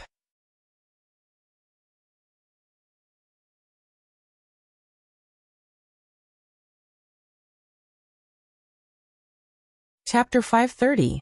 The sun gradually dimmed, and the Lady of Silver Moon slowly rose into the sky. The night had darkened. The craftsmen had gone to rest after a long day of hard work. The sound of waves hitting the beach came from the distance. The camp in Northtown City was not big. Apart from the night watchers, everyone else had gone to bed. Sulen was drawing a map of the surrounding area. Sulen didn't plan to live here for a long time. After the construction of the camp was completed, he would build a teleportation circle here. This would become the most important port city of the Northwind Principality, and even the Kingdom of Florence. At the same time, he had to draw up a plan for the city. The next day, as soon as the sun rose from the east, the camp was already bustling with noise and excitement. They had freshly caught seafood for breakfast. There was a lot of seafood in the area. No one had been here for thousands of years, so there were countless fish. There was no need to worry about food. With enough food, Sulen did not have to spend so much effort to transport supplies from Northtown City. A few hundred craftsmen began to build the stronghold, but it was not enough to build a town with so few people. Sulen ordered the army of Northtown City to sweep the surrounding wilderness and capture all kinds of slaves to build the town. The nearby tribes were unlucky this time. With Northtown City's strength, these mid-sized tribes with less than 1,000 people were easily defeated by a few waves of arrows. Following that, they began to capture people from all over the place. In just 3 days, over 5,000 monster slaves had been gathered around the settlement. A large number of slaves began to build the town under the command of the craftsmen. The exploration team had brought a lot of resources and enough manpower. The construction of the town was very fast. While the town was being built, a shipyard was also being built on the island in the middle of the river. Sulen left the teleportation coordinates here and returned to Northtown City.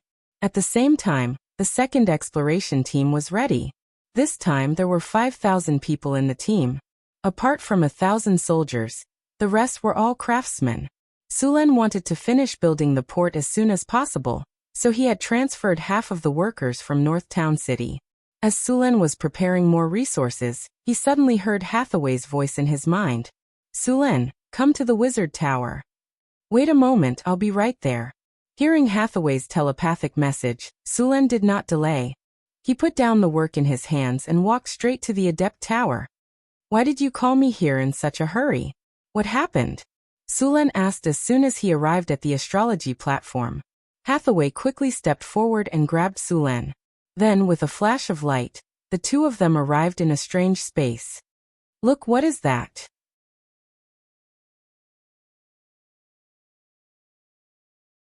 Sulen only felt his vision blur, and then he arrived in a strange space. Following the direction of Hathaway's finger, he saw a 3-meter-tall golem shining like diamonds appear in front of him. "Is this a diamond golem?" Sulen recognized the colossus at a glance and exclaimed in surprise. "Yes, the diamond golem," Hathaway said proudly. "For this big guy, I've spent a lot of precious materials. But it's all worth it," Hathaway said as she came in front of the diamond golem. With a flash of light, the sleeping diamond golem slowly woke up. Master. The golem's cold mechanical voice sounded. How strong is it? Sulen circled the tall diamond golem and asked. Legendary level. Its defense is very high, and its attack is not weak either. You can try it yourself. Hathaway said with a wink. That's good, but what if it's broken? Sulen said eagerly. That's easy. Hathaway smiled slightly, and then a dazzling light rose from her body. Mirror dimension. A strange light instantly enveloped Sulen, and then he felt his body enter a strange space. The whole space seemed to be silver white, and in front of him, there was a person who looked exactly like him. This is... Sulen stared at Hathaway with wide eyes. Hathaway smiled and said, This is a legendary level spell, Mirror Dimension. It can create a mirror world, and in this world, it can create a perfect mirror clone. As long as the mirror dimension is not broken, it will not cause any harm to the main body. It's more than enough to test the strength of the diamond golem. There's such a spell? It's perfect for training, Sulen said with bright eyes. Hathaway glanced at him and said, Don't even think about it. This is a legendary level spell. It's not that easy to use. Sulen was a little embarrassed. It seemed that it was impossible to use this spell as a training ground. Okay, control your mirror clone and train with the diamond golem.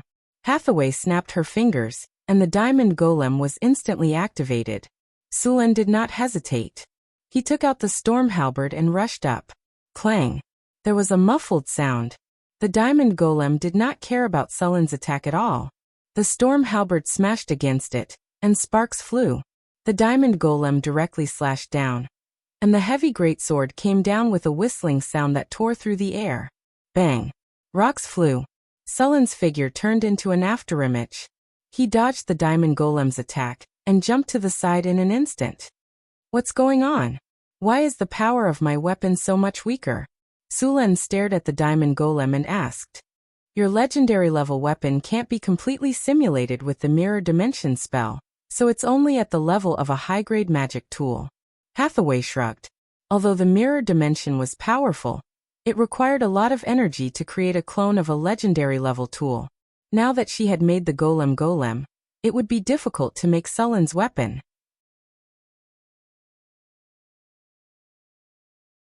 That was why Hathaway did not make one. The mirror dimension was actually used by mages for group fights. Brilliant arcanists could create a large number of mirror clones to attack the enemy. These mirror clones could basically reach 80% of the original strength, apart from the equipment. You're discriminating. It's not fair. Sulen's face darkened. Although legendary level warriors were powerful, they relied more on their equipment than legendary level wizards. A bare-handed legendary level warrior and a legendary level warrior with equipment and weapons were two completely different concepts. Fortunately, Sulen was not a pure warrior. You'd better hurry up and deal with the golem. Hathaway winked mischievously, and then said to the golem, Big guy, beat him up for me. Yes, master. The diamond golem said in a deep voice, and then rushed towards Sulen with heavy steps.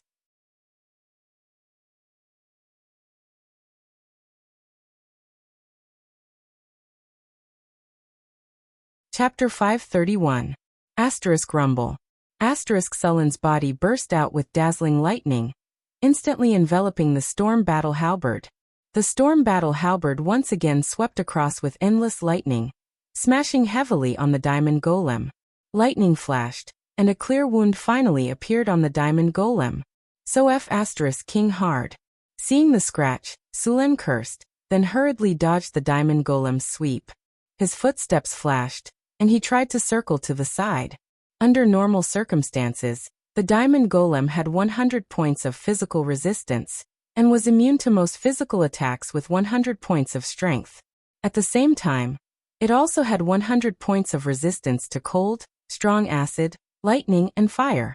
It also had 100 points of magic resistance.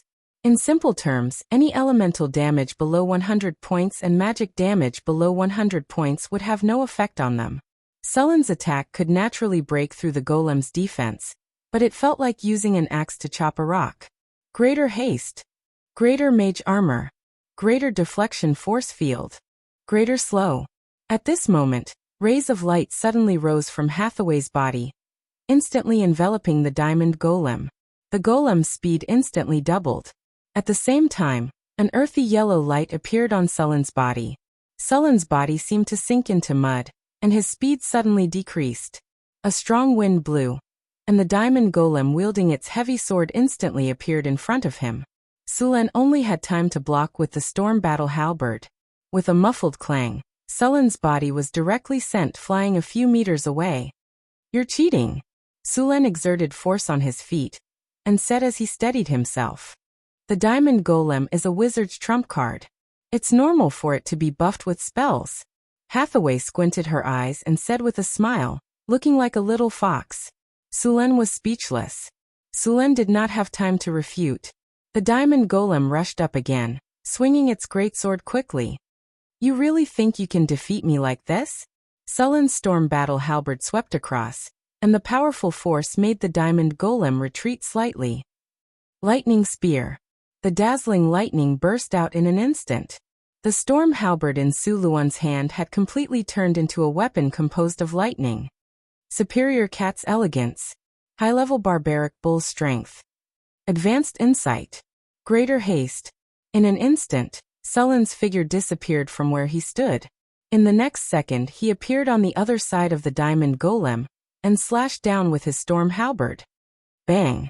Endless lightning erupted from his body, and Surin's power was completely unleashed. The astonishing power tore through the air, accompanied by a bolt of lightning that seemed to tear through space. The storm war halberd viciously slashed towards the diamond golem in front of him. Crack! A crisp sound rang out as a crack appeared on the diamond golem's originally hard and smooth body.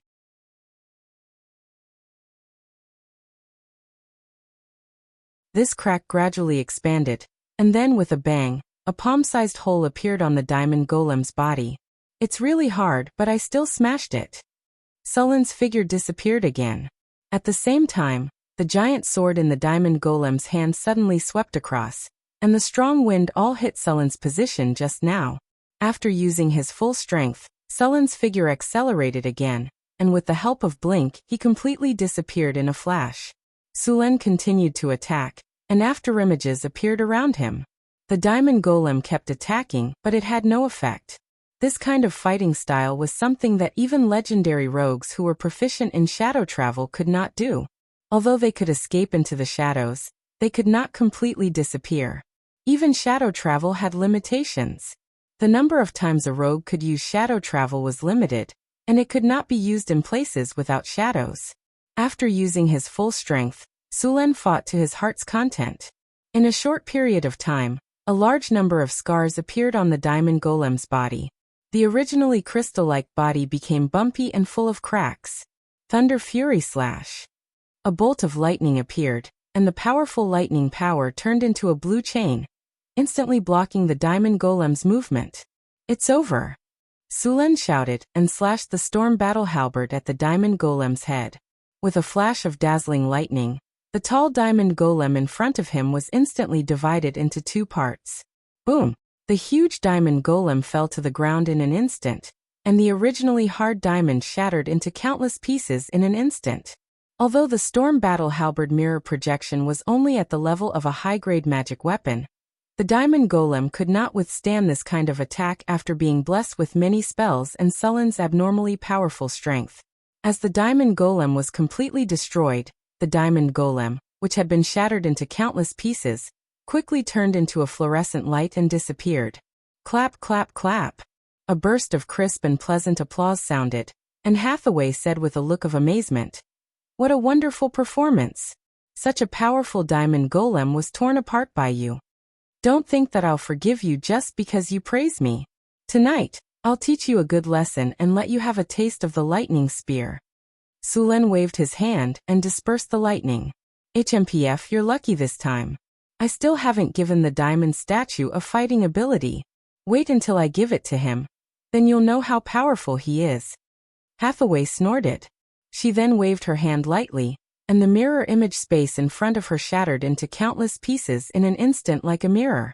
Sullen and Hathaway's figures instantly appeared on the astrology platform, and the diamond golem also appeared beside Hathaway.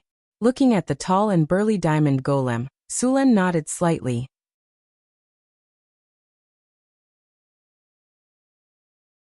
Although he had been suppressing the diamond golem in the battle just now, this did not mean that the diamond golem was weak.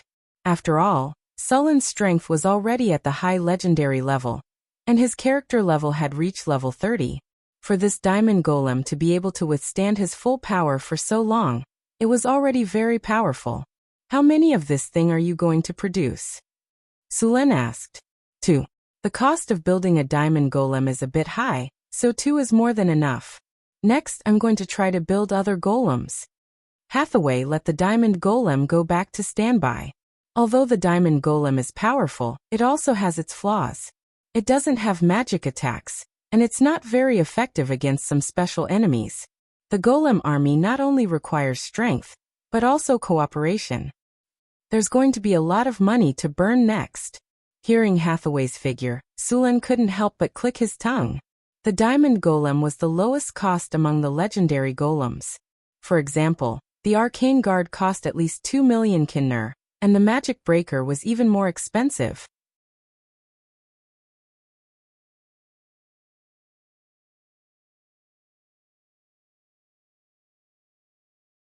Chapter 532. The second batch of explorers was about to depart.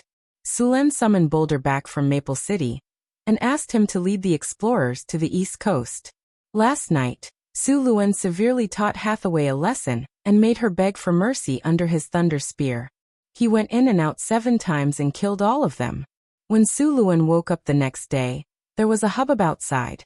Su Luen carefully removed several warm and fragrant bodies beside him. He simply washed and went out. Outside, Su Luen saw Boulder and the caravan of Northtown coming back with him. Boulder had sent a batch of shipwrights from the Kingdom of Florence to Northtown.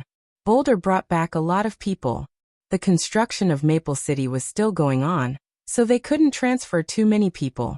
However, the caravan brought back a lot of slaves from the Kingdom of Florence. These slaves were chained up in groups of 10.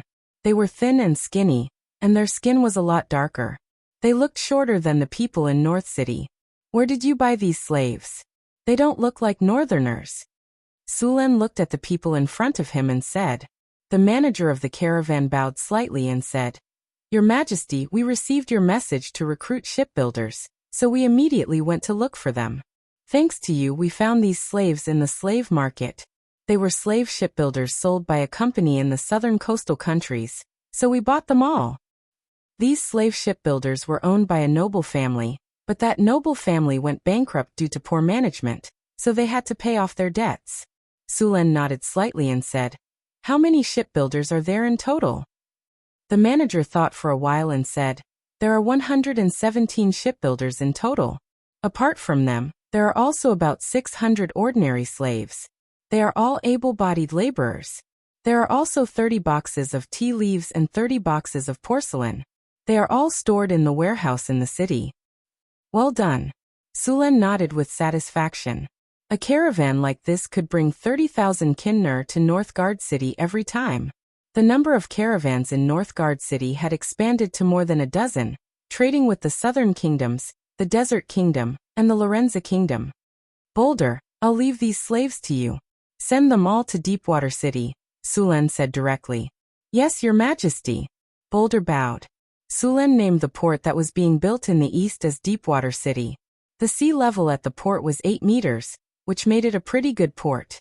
After this group of people was sent over, the construction of Deepwater City would accelerate. After dealing with the matter, he returned to the study and sat down. Sulen took out a map of the southern port city and a topographic map of the surroundings of Deepwater City from the bookshelf, and began to compare them. It was also the first time that Sulen had seen such a port city. Therefore, when designing Deepwater City, they needed to gain some experience from those port cities in the south. As a powerful professional, he could easily control the muscles on his arms. Even if he didn't use any tools when drawing the design, the straight lines he drew were almost the same as using tools. 10 minutes later, a blueprint was completed. Sulen followed the layout of the southern port city and combined it with the topography of the east coast.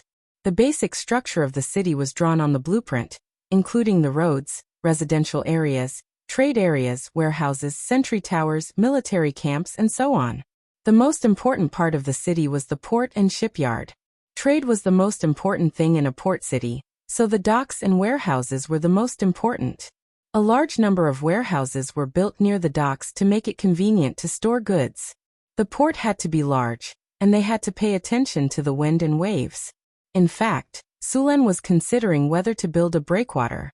Some things in this world were better than in his previous one, such as transforming nature, moving mountains, and filling the sea. It was not too difficult for wizards. Even if the hydrology of Deepwater City was not good, he could still build a deepwater port. Deepwater City was located on the southeast coast, so it had a lot of rain. The roads and sewers in the city had to be specially marked, especially the sewers. If they were to follow the standards of North Town City, they would easily cause water to accumulate. The distribution of toilets and sanitation also needed to be paid attention to. The problem with the sewers was simple. As long as the layout was reasonable and the sewers were dug deep, it would be fine. The main problem was the hardening of the roads. Port cities had a lot of rain, and if the roads were not hardened, they would become muddy, which would greatly affect the transportation of goods. Therefore, the roads in Deepwater City needed to be paved with stone slabs or mud-to-stone spells. Because of the trade problem, port cities had a lot of people. Caravans from all over the world would come here to trade, which put a lot of pressure on the sanitation of the city. At the same time, there was another problem: infectious diseases. Infectious diseases were frequent in this world, such as plague, cholera, and plagues. Once these diseases broke out, they would quickly spread. The soldiers in North Town City were fine because they were healthy and had strong immune systems. However, ordinary people were not. If an infectious disease broke out, it would definitely be a disaster. Although there were wizards in this world, they did not have a way to treat a large-scale plague.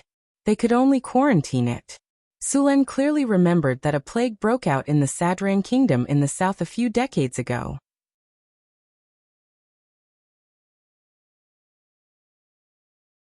In just 2 months, it spread to the Genoa port in the west of the continent, and then to the Kingdom of Kerbal. In just a few months, it had swept across half of the continent. It was said that some small cities were turned into ghost towns. After designing the roads, Sulen began to design the other areas in the city. In addition to the roads in the city, they also needed to design a road that led directly to the port. This road would need at least 8 carriages to transport goods. At the same time, the land in the port area needed to be leveled, and the warehouses and berths for the ships needed to be designed.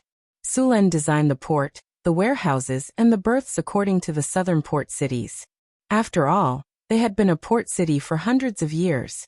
The design of the port and the berths were very perfect. After the design was completed, he began to think about the wizards that would be sent to Deepwater City. A trading city like Deepwater City would not be safe if there were no wizards to guard it. Sulen planned to send Andre and some wizard apprentices. Andre had the blood of a water demon, so his fighting power in the sea would be enhanced. Of course, Sulen also needed to arrange a laboratory for him. There was no need to think about a wizard tower. Perhaps he could build a small wizard tower about 30 meters tall, without a tower spirit. It would be equivalent to a high-grade laboratory. You're tuning in to the Li Mei's Wuxia Whispers YouTube channel. We're so grateful for your support, and don't forget to subscribe to join us on this incredible journey through captivating stories. Your generosity through donations truly makes a world of difference, as it's the primary source of revenue that allows me to expand and enhance this channel for you. Thank you from the bottom of my heart for being a part of this adventure.